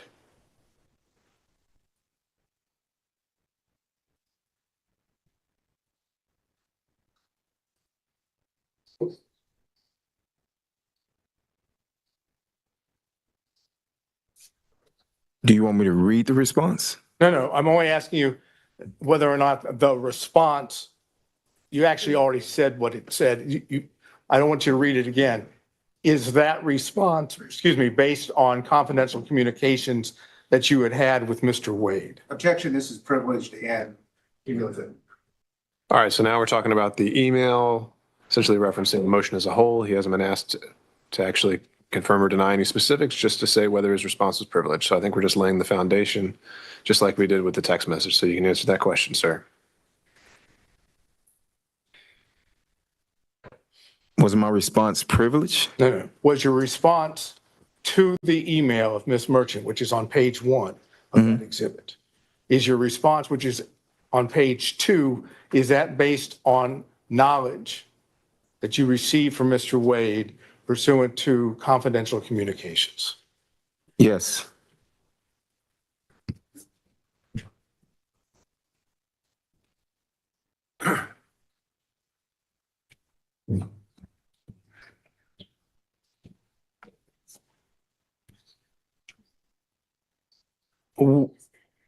Have you discussed with the district attorney's office? That's correct. When did you leave that fee-sharing partnership, pseudo-partnership arrangement? I don't remember the hard date, but maybe sometime like July, August of 2022, I think. Okay. And what was the reason for the partnership or the fee-sharing arrangements? What caused the separation? I wanted to leave and go out on my own. And that's the only reason? I want to leave and go out on my own, yes. I understand, but that was the only reason. There wasn't any suggestions or allegations of any form of misconduct on either part, either on your part or Mr. Wade's part, correct? Misconduct of what?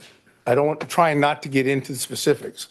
Was there any allegations made of suspected misconduct on your part or on Mr. Wade's part? That's a fairly simple question.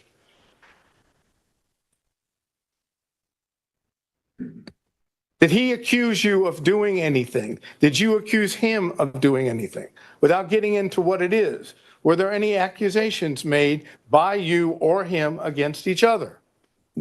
We had a disagreement, yes. Had that disagreement have anything to do with Ms. Willis? Oh, no. Okay. Did it have anything to do with your conduct? No. Did it have anything to do with his conduct? Hold on, wait. So we had a disagreement. Whether the disagreement was, we disagreed. And so we dissolved, I left the firm. Right. And was the disagreement having anything to do with alleged or supposed misconduct by either one of you? If you define misconduct, I'm telling you, we had a disagreement and Just tell me what the disagreement was then. The disagreement is mine to know. I mean, I don't see the relevance of the disagreement that I had. It had nothing to do with this Trump case or any other case. I'm simply getting a question asked, what was the disagreement? It's not privileged, correct? No, that is privileged. Oh, it is privileged. It Why is is, that privileged? because it's privileged. I can tell the court in camera, but it was privileged. Ask a few questions further to see if this is actually something that does fall within that privilege. We can take it from there. Did it have anything to do with you representing Mr. Wade in any capacity? Excuse me. It would fall in that line, yes. But your testimony is that it has nothing to do with your representation of Mr. Wade in connection with Ms. Willis. As it a connection to Ms. Willis, that's correct. It's connected to the matter for which you were hired by Mr. Wade? I wasn't hired by Mr. Wade. I thought you were the attorney representing him in the divorce. Oh, I apologize. I thought you were saying something else. Oh, yes. So will it apply as to what I was hired during the divorce? Yes, that's correct. I'm not sure what this correct means under that. We kind of got lost on it. You asked the question. It did not relate to your representation. It does relate to my representation. In the marriage case. It does. And this was whose decision was it? At that point, did you stop representing Mr. Wade? It wasn't at that point, no. Was it before that? No, it was after that. Okay. And how much longer did you represent Mr. Wade in the divorce action? I'll have to see the divorce proceeding to see Mr. Wade. I represented Mr. Wade for a time after that. He represented me in a construction case for a time after that.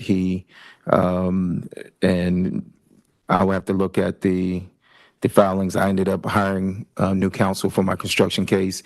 He ended up, but it wasn't right at that moment. It wasn't in a matter of weeks. It was, I don't know. Continued representing him in connection with the divorce case after you had the separation that you've made reference to. He continued to, yes, and he continued to represent me on a construction case. But the separation, at least in part, if I heard you correctly, and please tell me if I'm wrong, had something to do with your representation of him in the divorce case. That is correct. Okay. Now, Mr. Wade has testified that he did not have a relationship, a personal relationship, a romantic relationship with Ms. Willis until sometime early 2022. Okay? I'm leaving that as the premise for what I'm about to ask you. Do you possess information that counters that, that's inconsistent with that? Any information Mr. Bradley has would be privileged, Your Honor. Okay, Mr. Sada, I think we've. Would such information be privileged in your mind? I think this has already been asked during Ms. Merchant's direct, so we're covering the same ground. So I'll sustain that. So I can't get an answer to whether he possesses information which is inconsistent without getting into the information itself. I think the issue would be that we've already gotten an answer on that, and now we're asking the same question again. Ms. Merchant asked him a variation of that, and he already answered. I think the variation, Your Honor, is referencing whether or not he had what would be personal information, independent source information. Mine is not so limited. Mine is, I'm asking him point blank whether or not he has information from whatever source, including Mr. Wade, that is inconsistent with Mr. Wade's testimony. Because if it includes Mr. Wade, it is privileged communication. So therefore, the answer is it's privileged. If it excluded Mr. Wade, that would be a different appropriate question. Okay. And I just want to say, the answer is either it came from privileged information or it's hearsay. That's it. He's already testified that he has no personal knowledge. Unless it's for impeachment at this point. But Mr. Sada, I think that might be too fine a distinction for me to see the need for the question. I think I'm failing to see the difference. Well, I'm not asking respectfully, I'm not asking you to see the difference.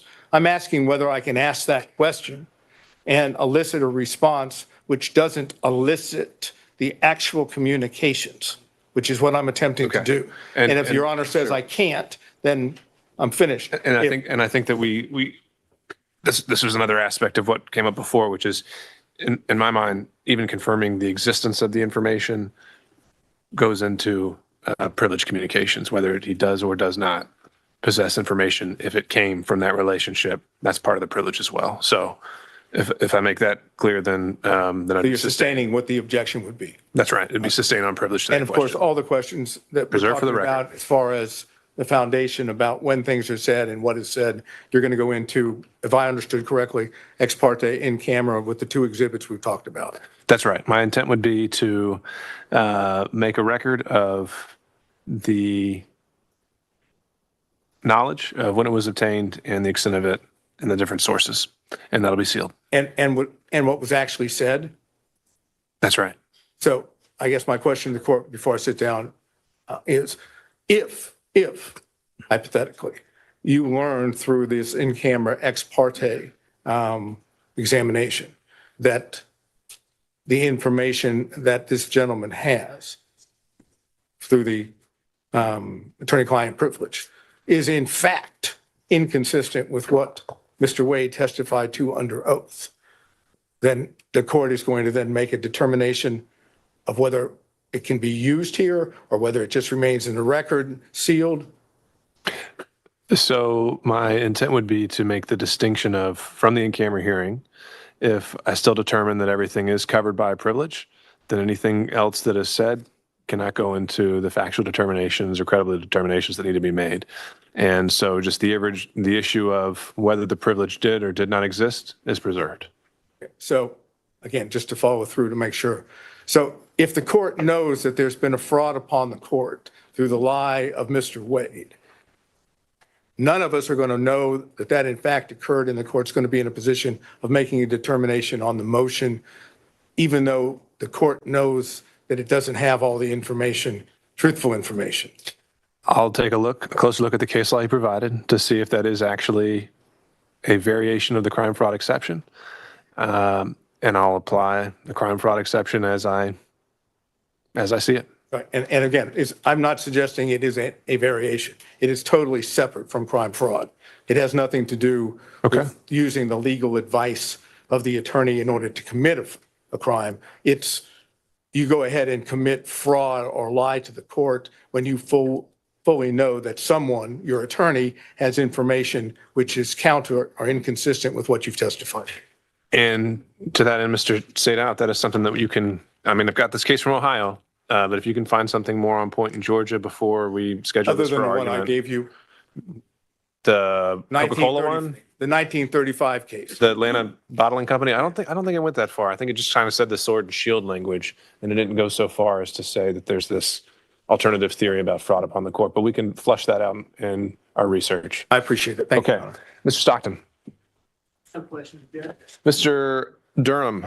No question, John. Mr. McDougald. No question, Your Honor. Mr. Rice. Question.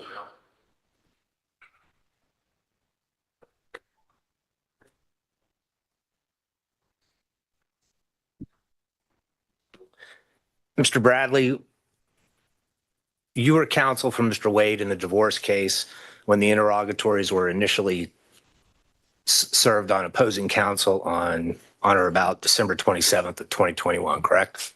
That's correct. And you were also counsel for him when the amended interrogatories were served on May 30th of 2023, correct? That's incorrect. So you ceased representing him sometime before May 30th of 2023. That's correct. At any point during the divorce proceedings, was a pleading filed with the court or a paper served on opposing counsel that purported to have your signature that you were not the one that signed or authorized your signature on it? Say that again? Did anyone sign your signature without your authorization on any pleading or any other paperwork served on opposing counsel in the divorce proceeding? I don't think so. If you have the documents, I can authenticate my signature. And you have testified that you also practice criminal law and divorce law and perhaps other types of law as well? That's correct. And are you aware that OCG 16-6-19 defines adultery as a misdemeanor crime in the state of Georgia? If you say so, yes, sir. Go ahead. Okay. Judge, I would ask the court to take judicial notice of that. For what relevance? Judge, I think it does go directly to the crime fraud exception. Because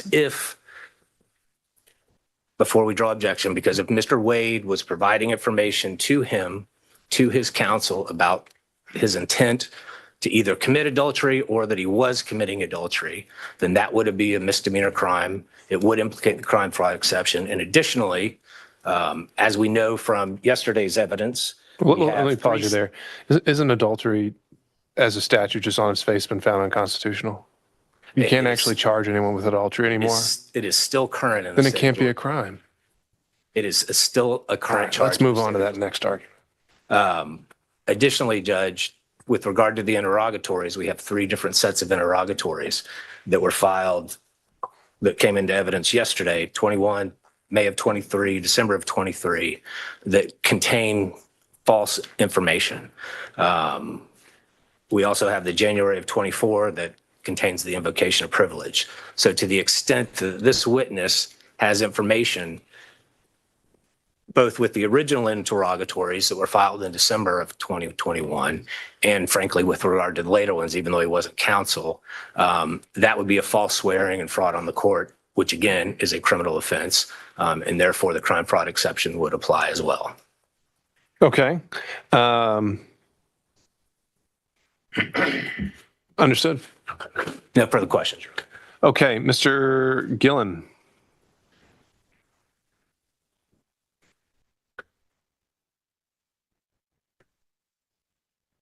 Good afternoon, Ms. Bradley. Good afternoon. Been a long day. When did you sign your engagement letter with Mr. Wade to represent him in divorce proceedings?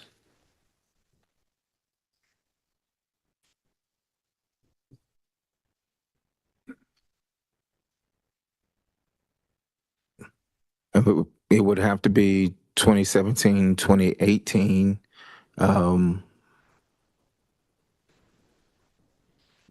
Same time frame, 2017, 2018. So did you sign or have signed an engagement letter to represent him, or are you just speculating?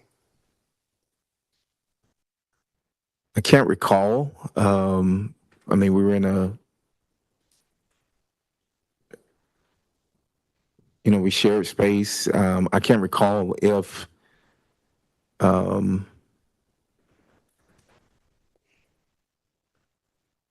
there was a contract or if there is a contract. I think there is a contract, but right now it would be speculation. Right now, sitting here, you do not know whether or not you had a signed engagement letter with Mr.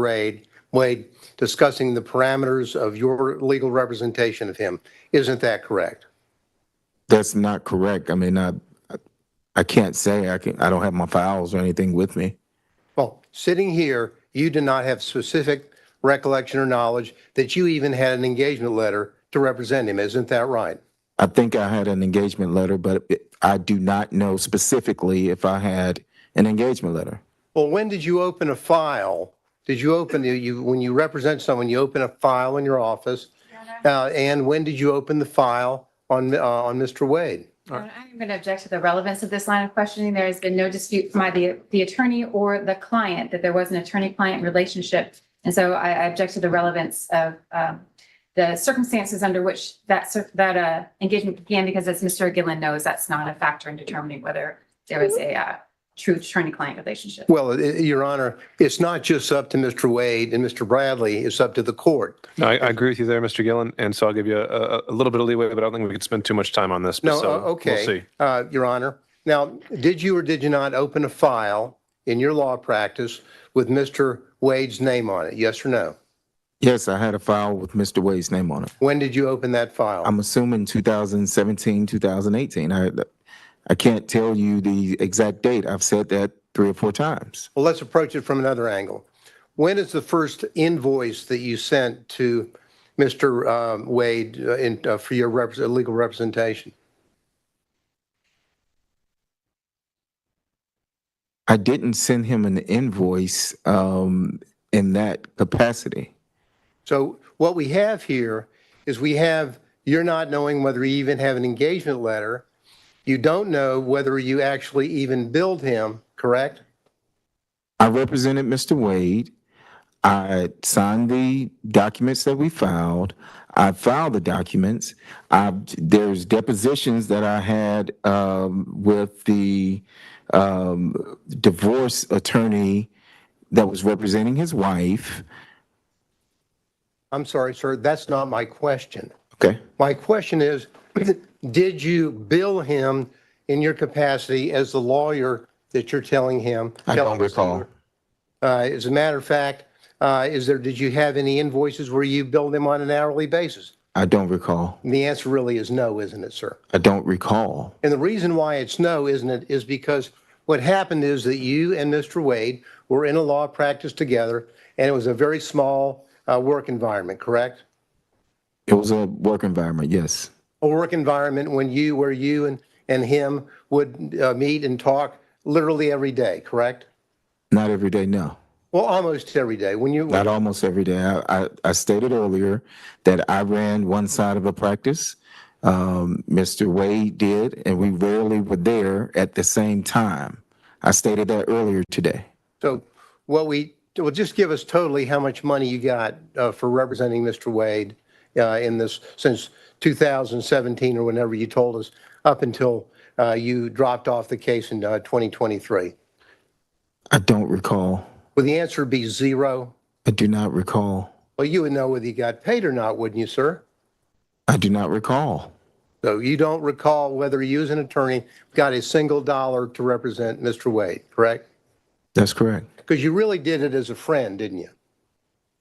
No, I did it as an attorney. Well, an attorney that wasn't being paid. You were doing it pro bono for a friend, weren't you? I'm going to object to ask and answer. All right. So I'm going to sustain that, Mr. Gillen. I think the law is clear that money doesn't even have to change hands for that relationship. And I'm making a finding based on the evidence that's already been presented, namely the fact that he signed pleadings, attended depositions on Mr. Wade's behalf, that attorney-client relationship did exist at some point. I was just laying the foundation to the circumstances in terms of the non-billing from the 2017 period and whether there was really an attorney-client privilege there. That's what I was trying to do.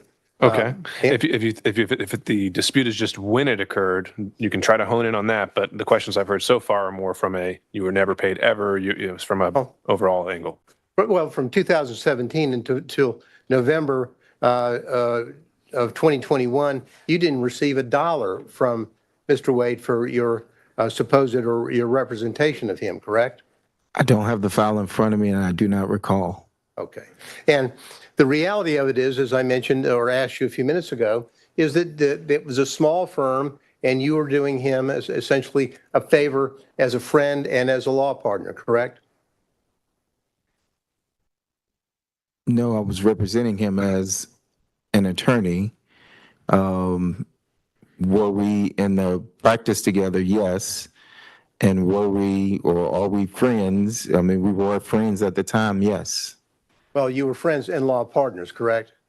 Yes. And in a small firm, and I know because I'm in a small firm, people will sit around the office and talk about their social life and what they're doing, correct? Correct? If that happens in your small firm, yes, yes. Well, does it happen or did it happen in your small firm? Yeah, I'm going to, the witness has been asked very specific questions about conversations about socialization, and we've gone all through it. So I think this is asked and answered. All right. I'll let him answer this one question. Overruled. Repeat the question. Well, did you in your small firm have occasion to where people would sit around and socialize and talk about what was going on in their lives as opposed to merely talking about the law? Yes. And you had those conversations with Mr. Wade as a friend on a social basis, didn't you? I assume Not yet, but it might. I assume, yes, we've talked about sports. We talked about, sports a whole lot. You talked about life and about what was going on in your life and what was going on in his life, right?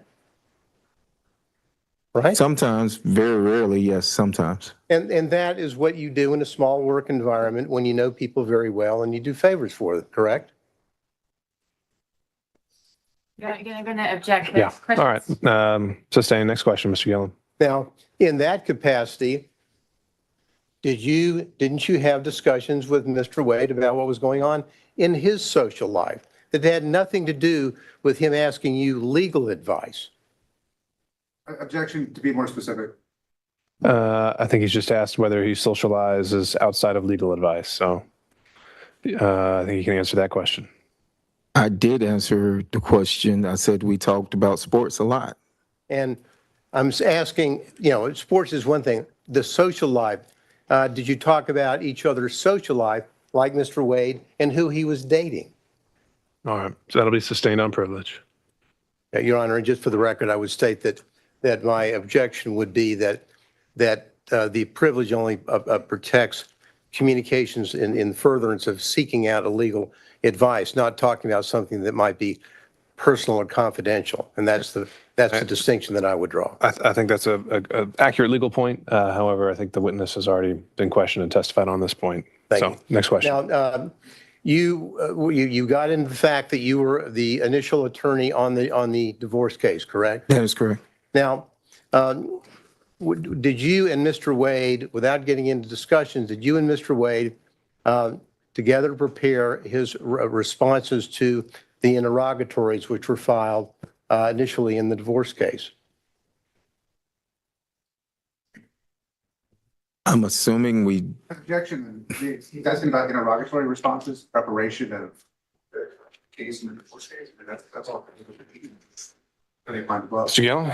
Well, I don't think it's attorney-client. Did they meet together? And when the interrogatory answers were filed, did he file them? And did he do that in concert with his client? There's nothing privileged there. Did they meet and work together, and that work taking the form of them talking back and forth to each other on the right responses? I'll change it a little bit. Did you review yourself the interrogatory responses given in the divorce case? I did. And whatever knowledge that you had when you were involved in the interrogatory responses, you had the knowledge of all that material or information that you had without getting into the content. You had all of that knowledge and information. I'm sorry, let me get my question out That's before what I was trying to he say. objects.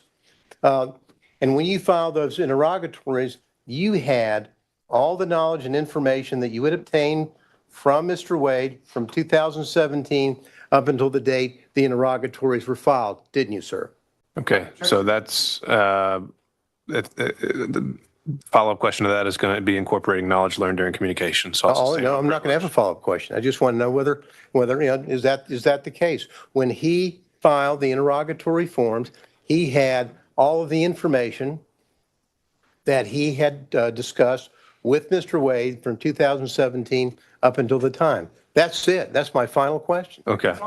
In which case, without doing that extra assuming link that he based his answers on those communications, it has no relevance. Well, it does in the sense that it shows what knowledge he may have had when he, the attorney, is filing interrogatory responses. That's what it shows. Okay. I'm still not seeing the relevance of his knowledge as the attorney filing the responses unless you're linking this back to Mr. Wade. It gets back, Your Honor, to whether or not, if you're an attorney and you're filing an interrogatory response, which you have reason to believe, or specific information to know that certain responses are not accurate, then you shouldn't be filing them. And now, so that's where I was going with that.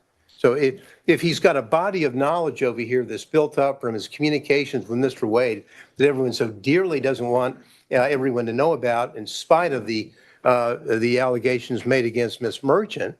Now, Okay. So what if the question was, did you, when you signed your name to the interrogatories, did you commit any knowing fraudulent statement and submitting those to the court at the time? Would there be a problem with that statement or that question? Well, I mean, I think that is a conclusion that others could draw, like the court. I just want to know that he had all that information at the time that he, as the attorney, filed the interrogatories. That's it. We would object. This does fall under attorney-client, and he is making presumptions about when information may have or not have been disseminated to Mr. Bradley in his capacity as attorney. He didn't have to know about anything of, in the middle of, at the end of, or he may never have had that information. There's too much presumption associated with it, so the whole matter is covered under privilege. One comment on that, Your Honor. We have spent almost a day talking about trying to block public the dissemination of what Mr. Wade said, either as an attorney or in any capacity, about his relationship with Ms. Willis prior to November the 1st, 2021. And questions about discussions in 2019, all objected to, the claiming the privilege. And now to say, well, that doesn't mean that he learned something after. I'm talking about, what did you know at the time the interrogatories were filed? And everything that now they're claiming privilege, well, that's fine. The court will address that in chamber and in due course. What Okay. did you know? I'm sorry, Mr. Gillen, I really don't see the distinction. So your question's noted for the record and your objection as well. All right, and I'll follow up with this. Now, you're leaving removing yourself from the case, the divorce case, correct? You withdrew from the divorce case, correct? Correct. Did you do that as a result of your concern about any of the accuracies or representations which had been made by your client in the divorce case? No. Okay, so that's going to cover communications during the relationship? Well, Your Honor, hypothetically, not saying this is the case, hypothetically, if Mr. Bradley, knowing, let's say hypothetically, that he speaking with Mr. Wade, was aware that the intimate or personal relationship, romantic relationship, existed prior to November the 1st, 2021, and started in 2019 or 2020, if he's armed with that information that he's obtained from Mr. Wade, but Mr. Wade would want to insist on responding to interrogatories which were contrary to the information that Mr. Bradley would have, then I'm asking him whether he took steps as an attorney to say, I cannot be a part of that or countenance that, therefore I'm withdrawing from the case. Sure. I still see that as covering their communications. So I'll sustain that objection. All right, well, thank you, Your Honor. That's all I have. Okay. Thank you, Mr. Gillen. Thank you. Mr. Kacherov, are you still with us?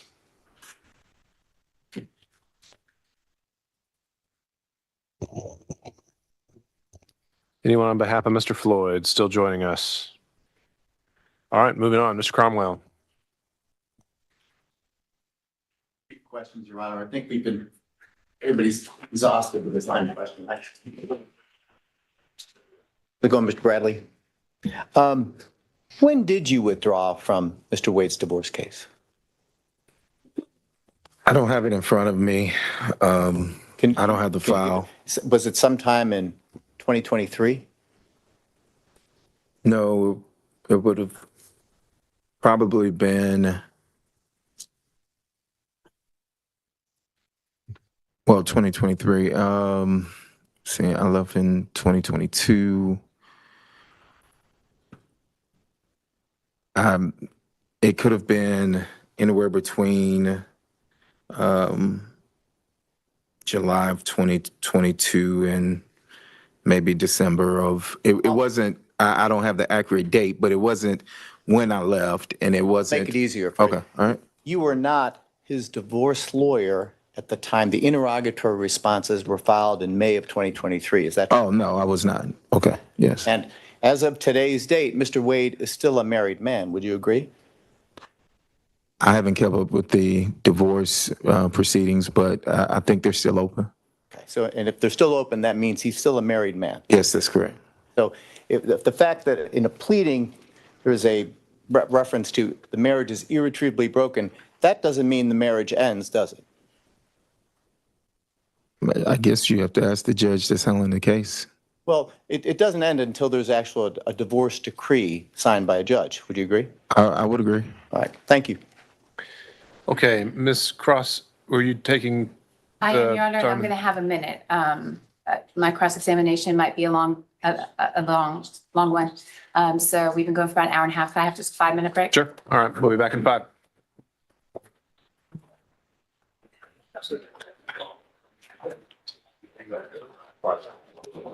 Yeah. Are you gonna take that room?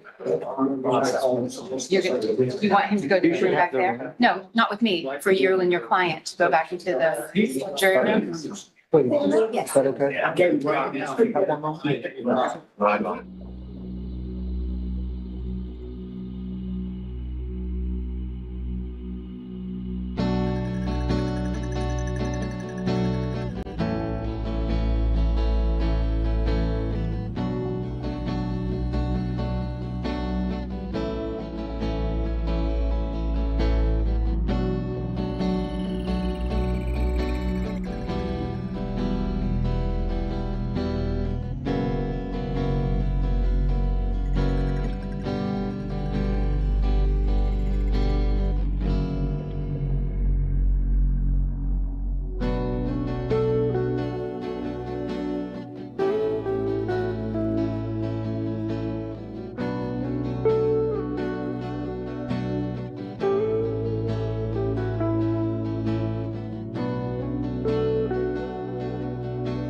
What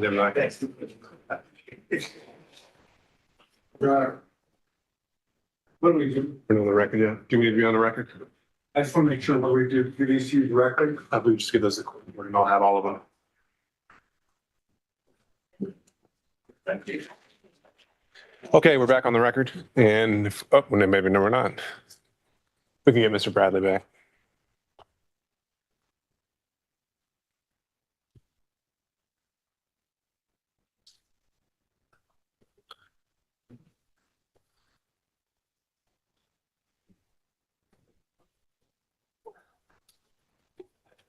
While he's coming out, Ms. Merchant, for planning purposes, based on how Mr. Bradley's testimony was presented, do you anticipate calling any further witnesses? All right. Oh, Mr. Thadow had a copy of the church speech that I think he would have to just Right. copy back. We'll handle that with housekeeping at the Yes, end. okay. Okay. Ms. Cross.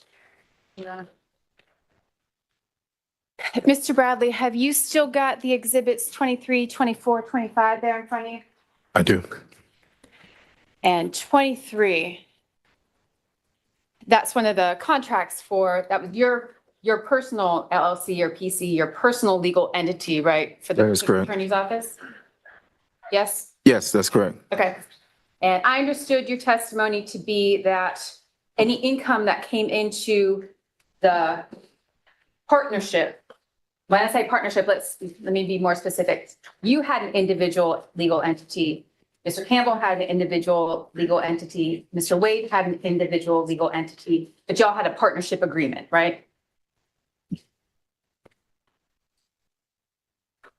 Yes, but we didn't have that the entire time.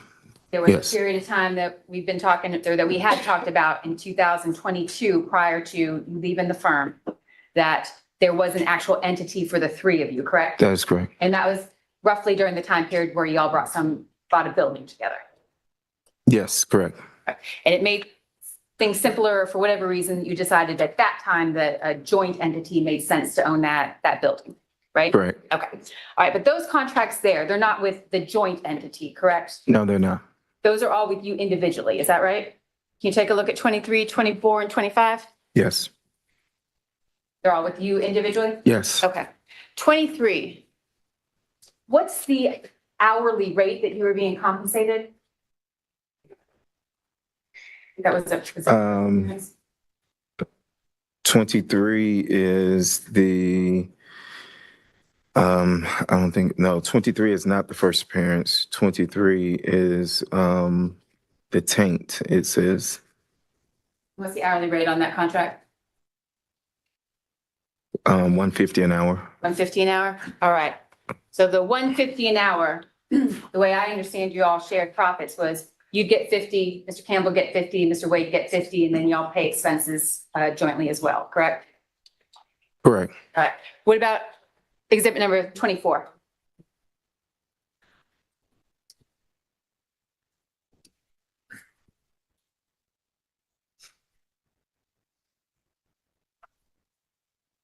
It seems to be the same. Same amount? I don't know if it's the same amount. I'm interested in the amount. Can you, Oh, no, the amount was 65 an hour. $65 an hour? Mhm. That's not a particularly high rate for an attorney in the Atlanta metro area, correct? No, it's not. All right. Was that a government rate that you were willing to accept at that time? Yes, that is correct. All right. And so the $60 you're getting for that contract, again, that's split three ways, you, Mr. Wade, and Mr. Campbell, correct? That is correct. So when you were. Minus expenses and stuff like that, but yes. Exactly. That was the income, and then expenses come from that, and then profits, whatever's at the end, correct? Correct. All right. So questions about Mr. Wade, I think the phrasing, and I object to it, but I think you might recall the question, Mr. Wade brought you this contract, or Mr. Wade got you this contract. Do you remember those questions? Yes, I do. All right. So we're talking then about a split among the three of you of about $20 a piece, right? For that particular contract? For this one, yes, All right. What about 24? Have you got 24 there? I'm sorry, 25. Have you got that in front of you? I do. What's the hourly rate on that one? It's 150. 150 on that one too? All right. And this same sharing went through the business, the way you handled that contract as well, right? That's correct. All right. Who is Austin Dabney? He was a probation officer that passed the bar, and we hired him and another individual. The other person didn't stay long. And did Mr. Dabney and the other legal associate that you all had working for you at that time, did they do some work on these first appearance contracts? Yes, And that was a pretty good position for a younger lawyer to be sent to get some courtroom experience, correct? that is correct.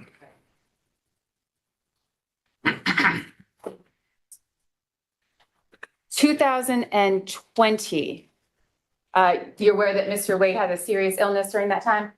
I'm aware. And you and Mr. Wade, I think you described your relationship in a lot of details earlier about specific circumstances, but you were business partners in, let's say, up till the time you left in summer 2022, correct? That is correct. You were business partners up until that time? Yes, I said yes, that is correct. Okay. And while you didn't socialize together frequently, you considered yourself a friend of Mr. Wade at that time? Yes, we were friends at that time, yes. All right. You are no longer business partners. That is correct. You are no longer friends.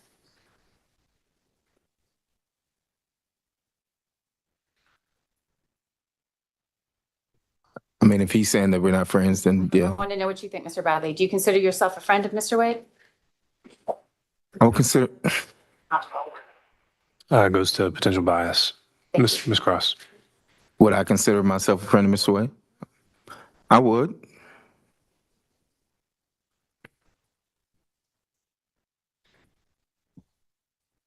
You were asked questions, Mr. Bradley, about the circumstances under which you left the firm. Do you recall those questions? I do. All right. And you left the firm. The firm remained the same as far as other employees, Mr. Wade, Mr. Campbell, as the named partners of the firm. You were the one who left, correct? That is correct. And you termed it as a disagreement. Do you recall answering questions as though you left due to a disagreement? Yes. Yes, And that disagreement was that there was an allegation of sexual made against you, correct? that is incorrect. There was not an allegation that you that you sexually assaulted one of the employees in the firm.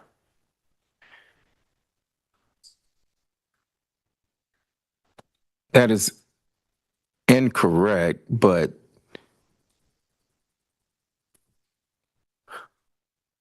yes, yes, Yes, there was an allegation that you sexually assaulted a member of the firm, correct? yes, that was an allegation, yes. And as a result of that allegation, you left. I did. You were no longer business partners with Mr. Wade. That is correct. The firm remained intact, and in fact, the employee involved remained with the firm, correct? I'm not certain of that. They did leave the building, of course, and I don't know. Some of the employees did leave. Mr. Bradley, you in fact paid that employee $20,000, correct? That is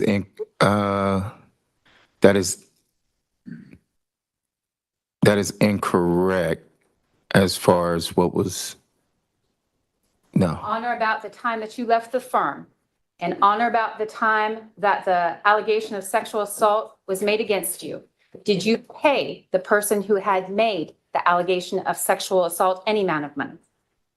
there was money left in an escrow that belonged to me. I don't know what that amount was. And did that money that was left in the escrow that belonged to you, was that paid to the employee who said that you I suffered? never gave any money. I left the money in the escrow account. What happened to that money? I don't know what happened to it. For what purpose did you leave the money in the escrow account when you left the firm? I left the money in the escrow account. For what purpose, sir? There was no purpose. You just left the money in the escrow account? Yes, If there's no connection to the money you left in the escrow account, and the allegations of sexual assault that an employee of your firm made against you, why was it that you brought to my attention, or why'd you respond the way you did about money in an escrow account when my question was, did you pay this employee any money? I didn't hand any money. It was money from an escrow account, to my knowledge. To your knowledge, where did the money in the escrow account go? To the employee. To that employee.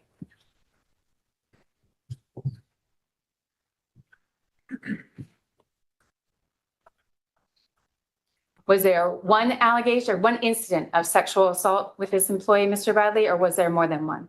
It's one incident. Not two. To my knowledge, there were not two incidents, no. I'm asking for incidents that you have been involved in. Were there two incidents where you sexually assaulted this employee? No, I didn't sexual assault anybody. Was there another occasion where you paid any money as a result of an allegation of sexual assault against you?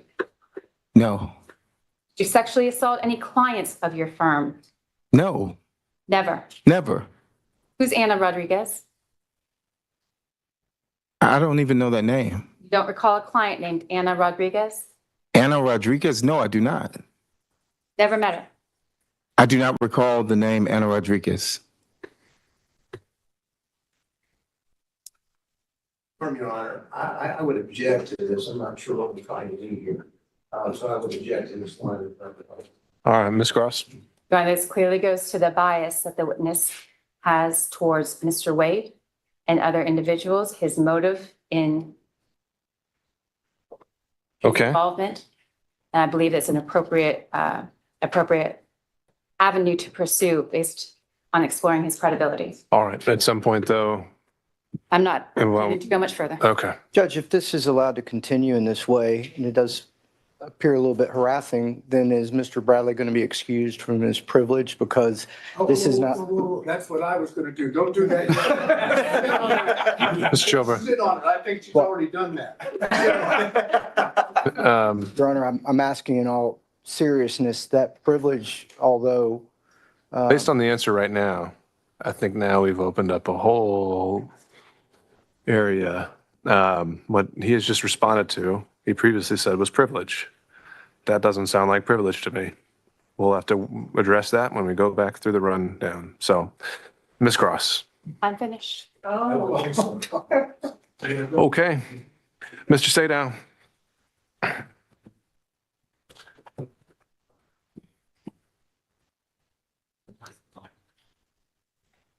You were accused by Mr. Wade of misconduct in the course of your representation of Mr. Wade, correct? I was not accused by Mr. Wade, no. Who accused you? Did Mr. Wade not, based on the questions were just asked, did Mr. Wade not bring to your attention the sexual assault allegations?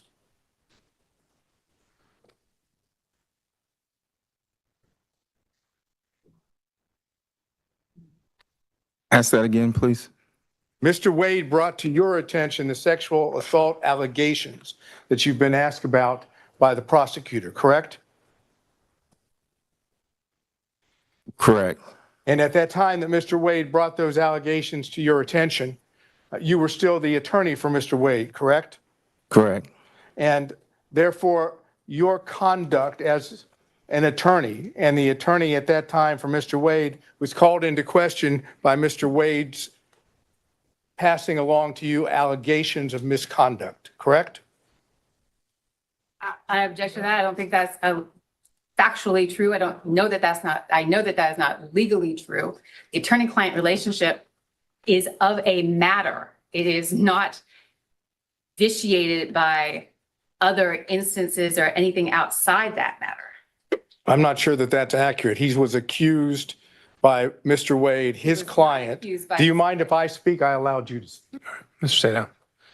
Mr. Wade accused this gentleman of misconduct in the performance of activity while he's an attorney working with Mr. Wade and representing Mr. Wade. Those allegations of misconduct open up the question of whether or not he can defend himself by now discussing his confidential communications with Mr. Wade in connection with the representation as well as the allegations. That's the position of the defense. Understood. So what is the question you're putting to? My question I'm going to ask him now is, tell us what Mr. Wade told you about when he began his relationship with Ms. Willis. All right. So where I think we are with this is that Mr. Bradley previously testified that the reason he left the firm was totally and completely covered by privilege. When asked by the state, he went into a factual scenario that, to my mind, I don't see how it relates to privilege at all. And so now I'm left wondering if Mr. Bradley has been properly interpreting privilege this entire time. And I think the only way I can cure that is by having that in-camera conversation with him. May I suspend my redirect for you to have that conversation? I think that makes sense. Is there anything else, though, that you were going to cover other than this issue? No. Okay. Ms. Cross, any reactions? Only to, Your Honor, the premise of Mr. Sadow's question was that Mr. Wade accused Mr. Bradley of the sexual assault. That was not my question, and I don't believe that's factual, though there was an employee who accused Mr. Bradley of sexual assault. Okay. But regardless, though, the point is that the circumstances of his departure from the firm, from what I've now heard, had nothing whatsoever to do with his representation of a divorce. Is that fair? My question, I believe the testimony has been that the circumstances of Mr. Bradley leaving the firm were related, I can't say how much, but certainly in a large part, based on the allegation of sexual assault that was made against him by an employer. Sure. And his previous testimony was that that was totally covered by privilege. Yes, he lied. Okay. All right. Other than this issue, which I think we've covered at length, was there any other questions based on Ms. Cross's examination from other defense counsel? Okay. All right. With that understanding, can this witness be excused, Ms. Merchant? All right. So, Mr. Bradley, I would ask, I don't know if we may be able to do it today. If we could. Sorry, Judge, I don't think I can excuse him. Mr. Sadow had reserved the rest of his cross for after you determine the privileges. Right. What I'm about to say just logistically is, what I'm trying to do is, if we can conclude this hearing with the exception of that in-camera hearing, we end for today. And if as a result of that in-camera hearing that I learn that we need to reopen the evidence, then that's what I'll do. So to that end, I can give Mr. Bradley instructions that he's to report back if upon order of the court, but otherwise, is there anything further the parties need from him today? Yeah, but I wanted to get those sort of. I know there's other housekeeping things and things we need to do. And based on the testimony, you do have another witness, Your Honor. It doesn't involve Mr. Bradley Right. requiring to be here. Okay, so now the state does have another witness. I do. Okay. All right. In that instance, okay, Mr. Bradley, you can sit down, sir. However, I'm giving you the order to stay in touch with your attorney, and then we're going to have to find a time to meet again and go into an in-camera session. Do you understand, sir? I do. Okay. All right. Thank you, sir. You can step down. Ms. Chopra, do you have a card for me? I do, Your Honor. Okay. At least I hope I do.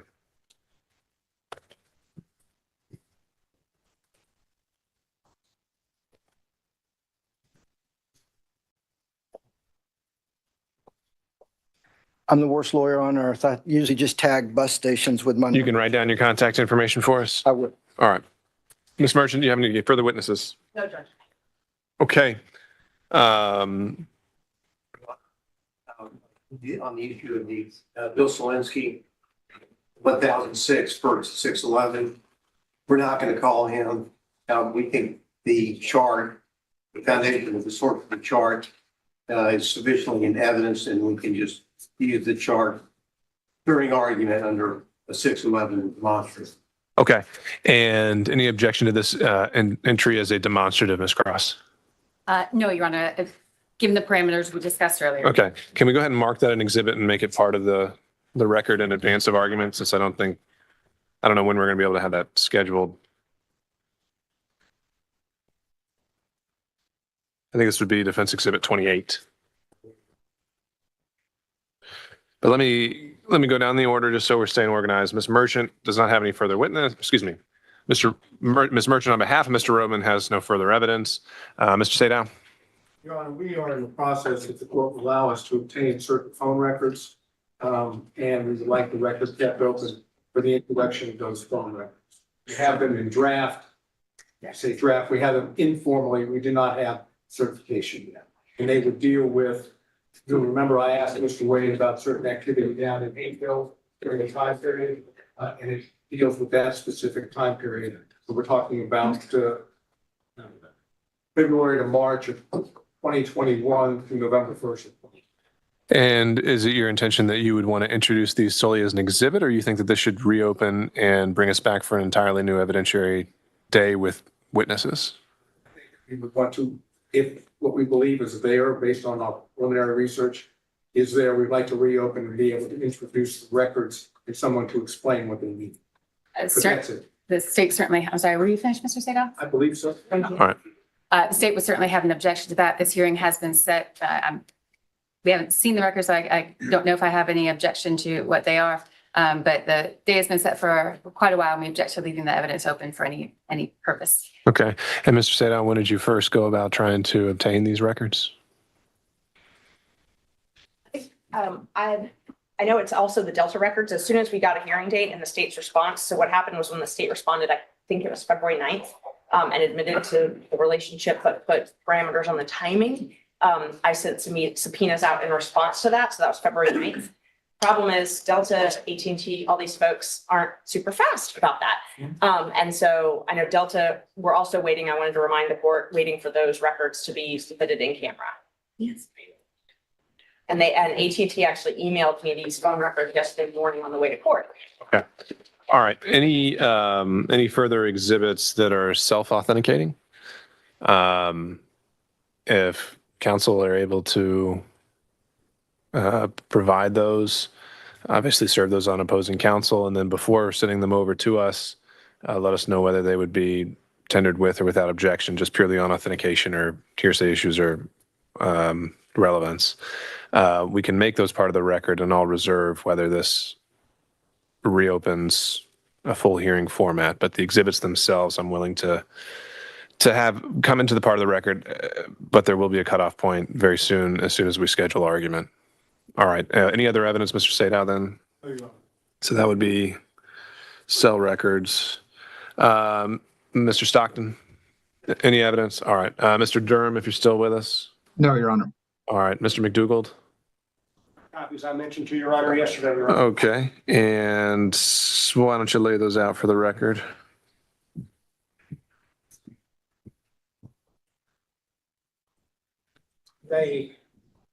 They are marked but not yet numbered. I believe our next exhibit would be 29. 28, I just said, was Mr. Gillen's demonstrative, just so I'm keeping it straight. And so I previously provided these to the prosecution. 29 would be a certified copy of County Code Section 2-68. Okay. 30 is a certified copy of County Code Section 2-69. 31 is a certified copy of County Code Section 2-79. 32 is certified copy of County Code Section 10-114. 33 is a certified copy of County Code Section 10-115. 34 is a certified copy of County Code Section 102-464.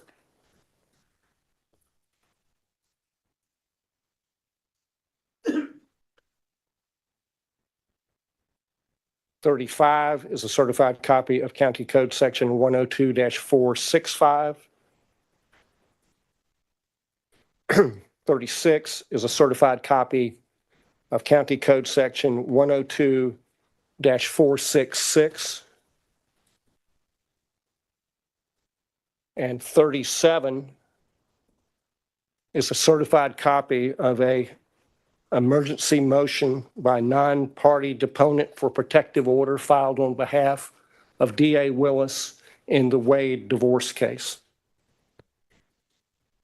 Okay, Ms. Cross, objection to defense exhibits 32 through 37. I object to their relevance, and I will take I would take opposing counsel's representation that the pleading is complete and accurate as it was filed, and object to the relevance of that as well, but not the authentication. Okay, all right, we'll note the objection for the record and we'll admit them for whatever weight they're due. So defense exhibits 32 through 37 are admitted. If you could hand those to Madam Court Reporter. Any further evidence, Mr. McDougall? No, Your Honor. Okay, Mr. Rice. No, Your Honor. Mr. Gillen, the demonstrative 38 or 28? Okay, and do you have a physical copy for us already? Great.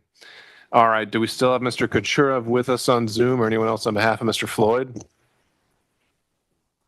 So he's not on any longer? All right, I'm being informed that he dropped off Zoom, and so I'll make a finding that he voluntarily has absented himself from this hearing. Mr. Cromwell. No evidence, Your Honor. Okay. Ms. Cross, back to you. If the defense presentation of evidence is done, I'd ask that all of the witnesses who had been subpoenaed but not called now be released. I think that's fair. Ms. Merchant, any reason to hold on any of those witnesses? Okay. The state has 2 short witnesses, and that is it. Okay, you may call your next witness, Ms. Cross. Next witness for the state is Austin Dabney. These witnesses are going to be Impeach. There'd be impeach the testimony of Mr. Bradley? On a collateral matter, we'll wait and see. Yeah, I don't know. We don't know there. Okay.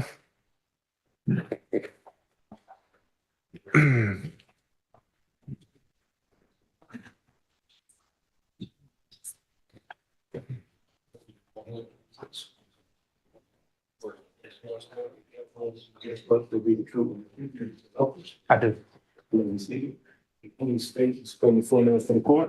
Yes, my name is Austin Dabney. That's AUSTIN DABNEY.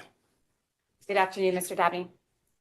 Good afternoon. I want to direct your attention, well, first of all, how are you employed? I am employed right now. I have my own firm. You're a lawyer and you've got your own law firm? That's correct. All right. I want to direct your attention to 2021, 2022. What was your employment at that time? Yes, I was employed with the Wade Bradley Campbell firm. And that's Nathan Wade, Terrence Bradley, and Chris Campbell? That's correct. All right. And what did you do in that firm? I was an associate attorney. All right. And don't need a whole lot of detail, but generally speaking, who in the firm did you work for? What kind of matters did you handle? Well, I believe I worked for all of them equally. They would all give me tasks to do, which court dates to go to, what cases to work on.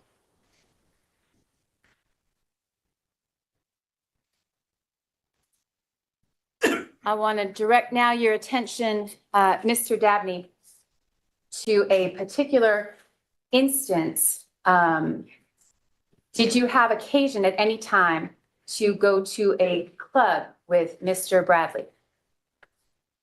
Could you repeat the question? Yeah. Did you have any occasion to go to a club, a nightclub or a bar situation with Mr. Bradley? Yes, I have. More than one time? More than one time, yes. The time that I'm going to direct your attention to, we spoke about a little earlier today. Mhm. Do you recall any instance, Mr. Dabney, where Mr. Bradley, where you witnessed Mr. Bradley sexually assault anyone? Your Honor, I object to this. This kind of Okay. specific instance of Sure. impeachment is improper. All right, how is this not extrinsic evidence of a collateral matter, Ms. Cross? Maybe ask a better question.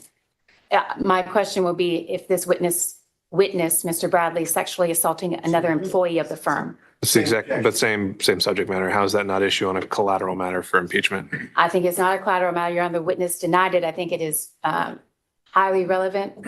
I think that it goes to the witness's credibility and his denial here this afternoon that he committed the assault. There's a witness. I will proffer to the court, who has firsthand knowledge and witnessed the event. And so I think that's highly relevant to both Mr. Bradley's credibility and to the proceedings that we've had for the last 2 days.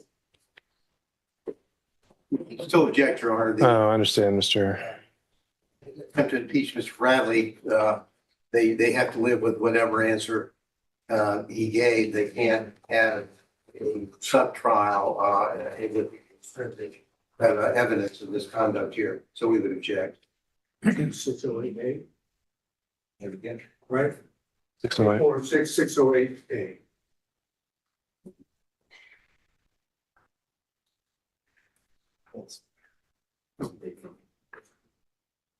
Yeah. Ms. Cross, under 608, I don't see how this isn't well beyond the core facts at issue. I think you confronted with him. I think he answered them as he saw fit. An argument can be made as a result, but to go down a whole mini trial on whether and he did or did not do this and the circumstances of his leaving the firm, I don't see how that gets past 608. I understand the ruling, Your Honor. Disagree, and just Sure. for my objection, I put a proffer on the record, not a detailed one, but that I think you already have.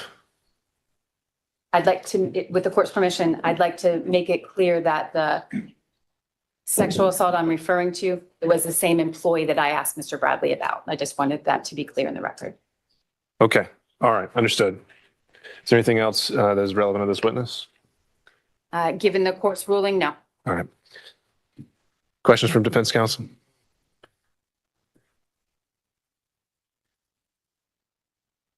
Good afternoon, sir. Good afternoon. When did you start working at the law firm? I believe I started working, to my recollection, March 2021. Okay. And at that time, do I understand that there was what I would call a three-way partnership or sharing arrangement at the law firm? I'm not aware of any sharing arrangements that they had, but it was the Wade, Bradley, and Campbell law firm. And did you work in the law firm office on a daily basis? I did. And during the time period, you were there for the remainder of 2001? That is, you worked from March of 2001 at least to the end of 2001, correct? I didn't even have a bar license in 2001. I'm sorry, 2021. It's a little late. From March of 2021 to the end of 2021, correct? That's correct. Okay. During the time period that you were working at the law firm, did you see Fani Willis? During my time, could you repeat the In question? that time period between March of 2021 and November 1st of 2021, did you see Miss Willis? I may have recalled one instance where I saw her in passing. And when you saw her, was she at the law firm? That would be correct. And do you know who she went to visit? I do not know. You didn't see her go to Mr. Wade's office? I do not recall. Did you ever talk to Mr. Wade about Fani Willis? Could you repeat your question? Did you ever talk to Mr. Wade about Fani Willis during the time period of March of 2021 to November 1st of 2021? No. Did you know they were dating? No, I did not. Did you see anything did you ever socialize with Mr. Wade? As far as being an employee, yes. Well, I don't know what that means exactly, but did you ever go out to eat with Mr. Wade? On occasion, he would take the office out to lunch. Beyond that, did you ever go to a nightclub or drinking or any of that with him? No, I did not. Okay, so whatever relationship Mr. Wade had with Miss Willis during this time period, you don't have personal knowledge, correct? I do not have any personal knowledge. Thank you very much for being here. Thank you. Any other questions from defense counsel? Mr. Stockton?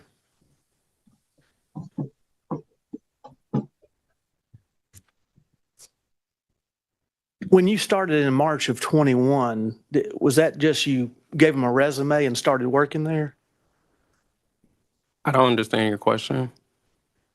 When you started working there, is it a situation where your first day on the job was the first day you may have met him or shortly before you met him? Again, I don't understand what you're asking. Did you know Mr. Wade or any of his partners prior to March of 21? Yes, I did. How did you know them? In a professional capacity. I used to be a community supervision officer with the Georgia Department of Community Supervision, And where would that have been out of, Fulton County? Cobb County. How long did you know Mr. Wade prior to that?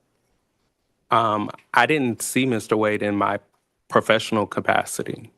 I thought you were asking about all partners, but if you're only asking about Mr. Wade, if you could please clarify. Okay, so you went to work for Mr. Wade in March of 21, correct?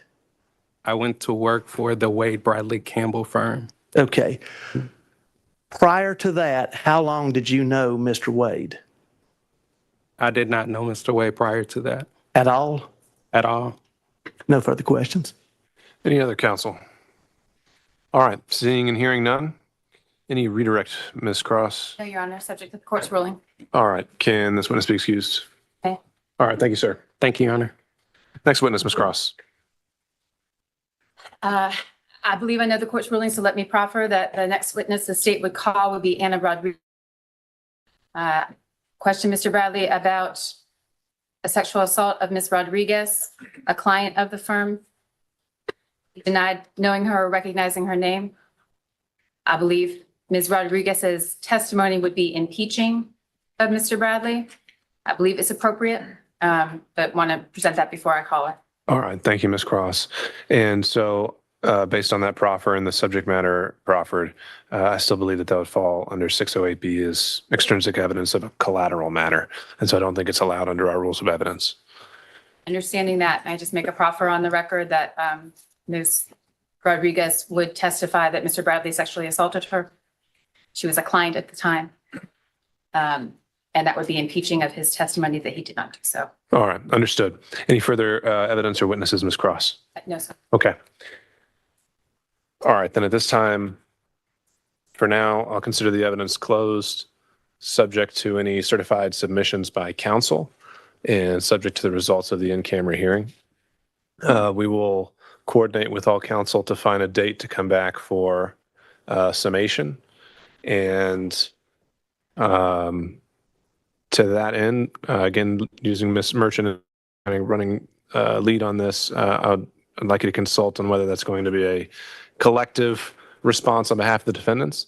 If not, then we're going to have to get into time allotment. And if it's, more than a handful of counsel, it'd probably maybe be 10 to 15 minutes per side. And so, Mr. Sadon. When did you say this might happen? We'll follow up on email so we can coordinate with everyone's schedules. I want to make sure we have our same court reporter as well, so that the record is all in one place. And I know we have a lot of schedules to coordinate, but looking at either late next week, as in next Friday, or the following week. We at least have the opportunity to get a transcript before we do that. I think that's probably highly unlikely, but we'll see. It's just that would require a rush, and I know again we're at a shortage of court reporters, but I think there are other means you can refer to the evidence with confidence as to what was said.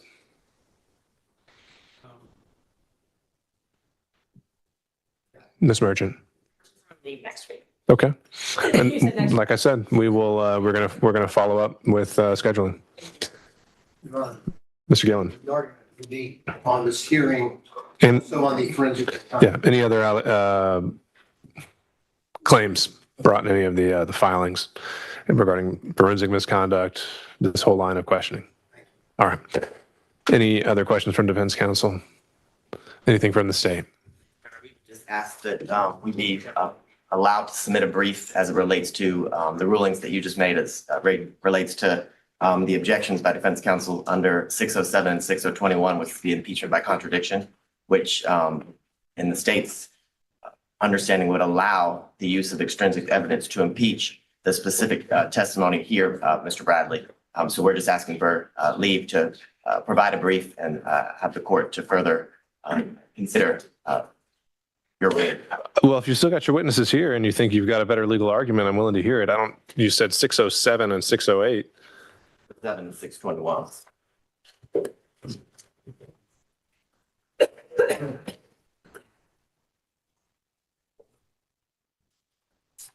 Okay, I see 621 and I see 608. And In both of those instances, they allow testimony that's related to the testimony of another witness here, Mr. Bradley, that proved as patently false, as he testified that he didn't commit a sexual assault and that he didn't pay off witnesses and things of that nature. okay, and how do you get around 608B's prohibition on extrinsic evidence of collateral matters? Both 607 and 621 allow the use of extrinsic evidence to specifically impeach facts known to be false. But if that held true, respectfully, that would mean that any time a witness denied something, you'd be able to, of a matter testified to, you'd be able to impeach what's evidence. And that's expected. That's not. Well, here's what I'm fine with, Mr. Abadi. If you want to submit that brief on purely legal argument, you can, but I don't want to have this as a vehicle to essentially put forth an extended and long-winded proffer of what you expected the evidence to be. So if you think I've made a legal error on that point, feel free to brief it, and we can reopen the hearing if that's legally invalid. Okay? Sure. All right. Mr. Chopra, is your client still here? So, Your Honor, but I'm sorry, they went into. That's fine. If he is still here, let's relocate to the jury room. Certainly. Okay. We will be adjourned for today. Thank you all. What's up, guys? My name is Jaden Hurd, and I have a Christian show called Let It Be Heard, where we analyze culture and current events from a biblical perspective. I highly recommend you guys check us out. We now have episodes every Monday, Wednesday, and Friday. And basically, what happens is we react to videos, we have talking points, we have on guests, and it's very exciting. Come check us out on Rumble on the RSBN channel. God bless you guys.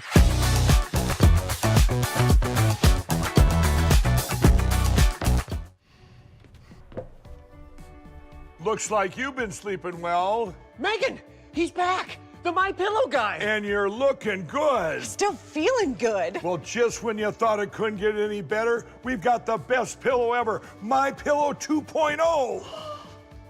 When I invented My Pillow, it had everything you'd ever want in a pillow. Well, now there's new technology that makes it even better. My Pillow 2.0 has my patented fill combined with a cooling fabric with temperature regulating thread. My Pillow 2.0 is truly the next generation of My Pillow. Now's the time to go to mypillow.com or call the number on your screen. Use the promo code to save 50% on your My Pillow 2.0. Not only that, for a limited time, your entire order ships absolutely free. You're sleeping even better. And cooler, too. And you're looking good. Feeling good. I knew you would. mypillow.com. Welcome to the Right Side Broadcasting Network. We're not like the other media outlets out there that cut and edit what other people say.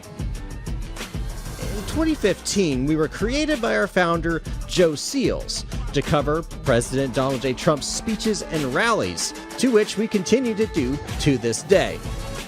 We've also covered important conservative events like CPAC, TPUSA, March for Life, and many other important events and hearings around the country. We were made for people like you, everyday Americans who are tired of the mainstream media, who are tired of being lied to, manipulated, and fed an agenda. Our goal here at Right Side Broadcasting is to allow you to see the truth, giving our correspondents and commentators a wide latitude to speak their minds. You won't find anything like this in the mainstream media. Your support through your donations, locals, and supporting our advertisers allows us to continue to cover important events around the country each and every day. So, from us here at Right Side Broadcasting, thank you for supporting us and the right side of history.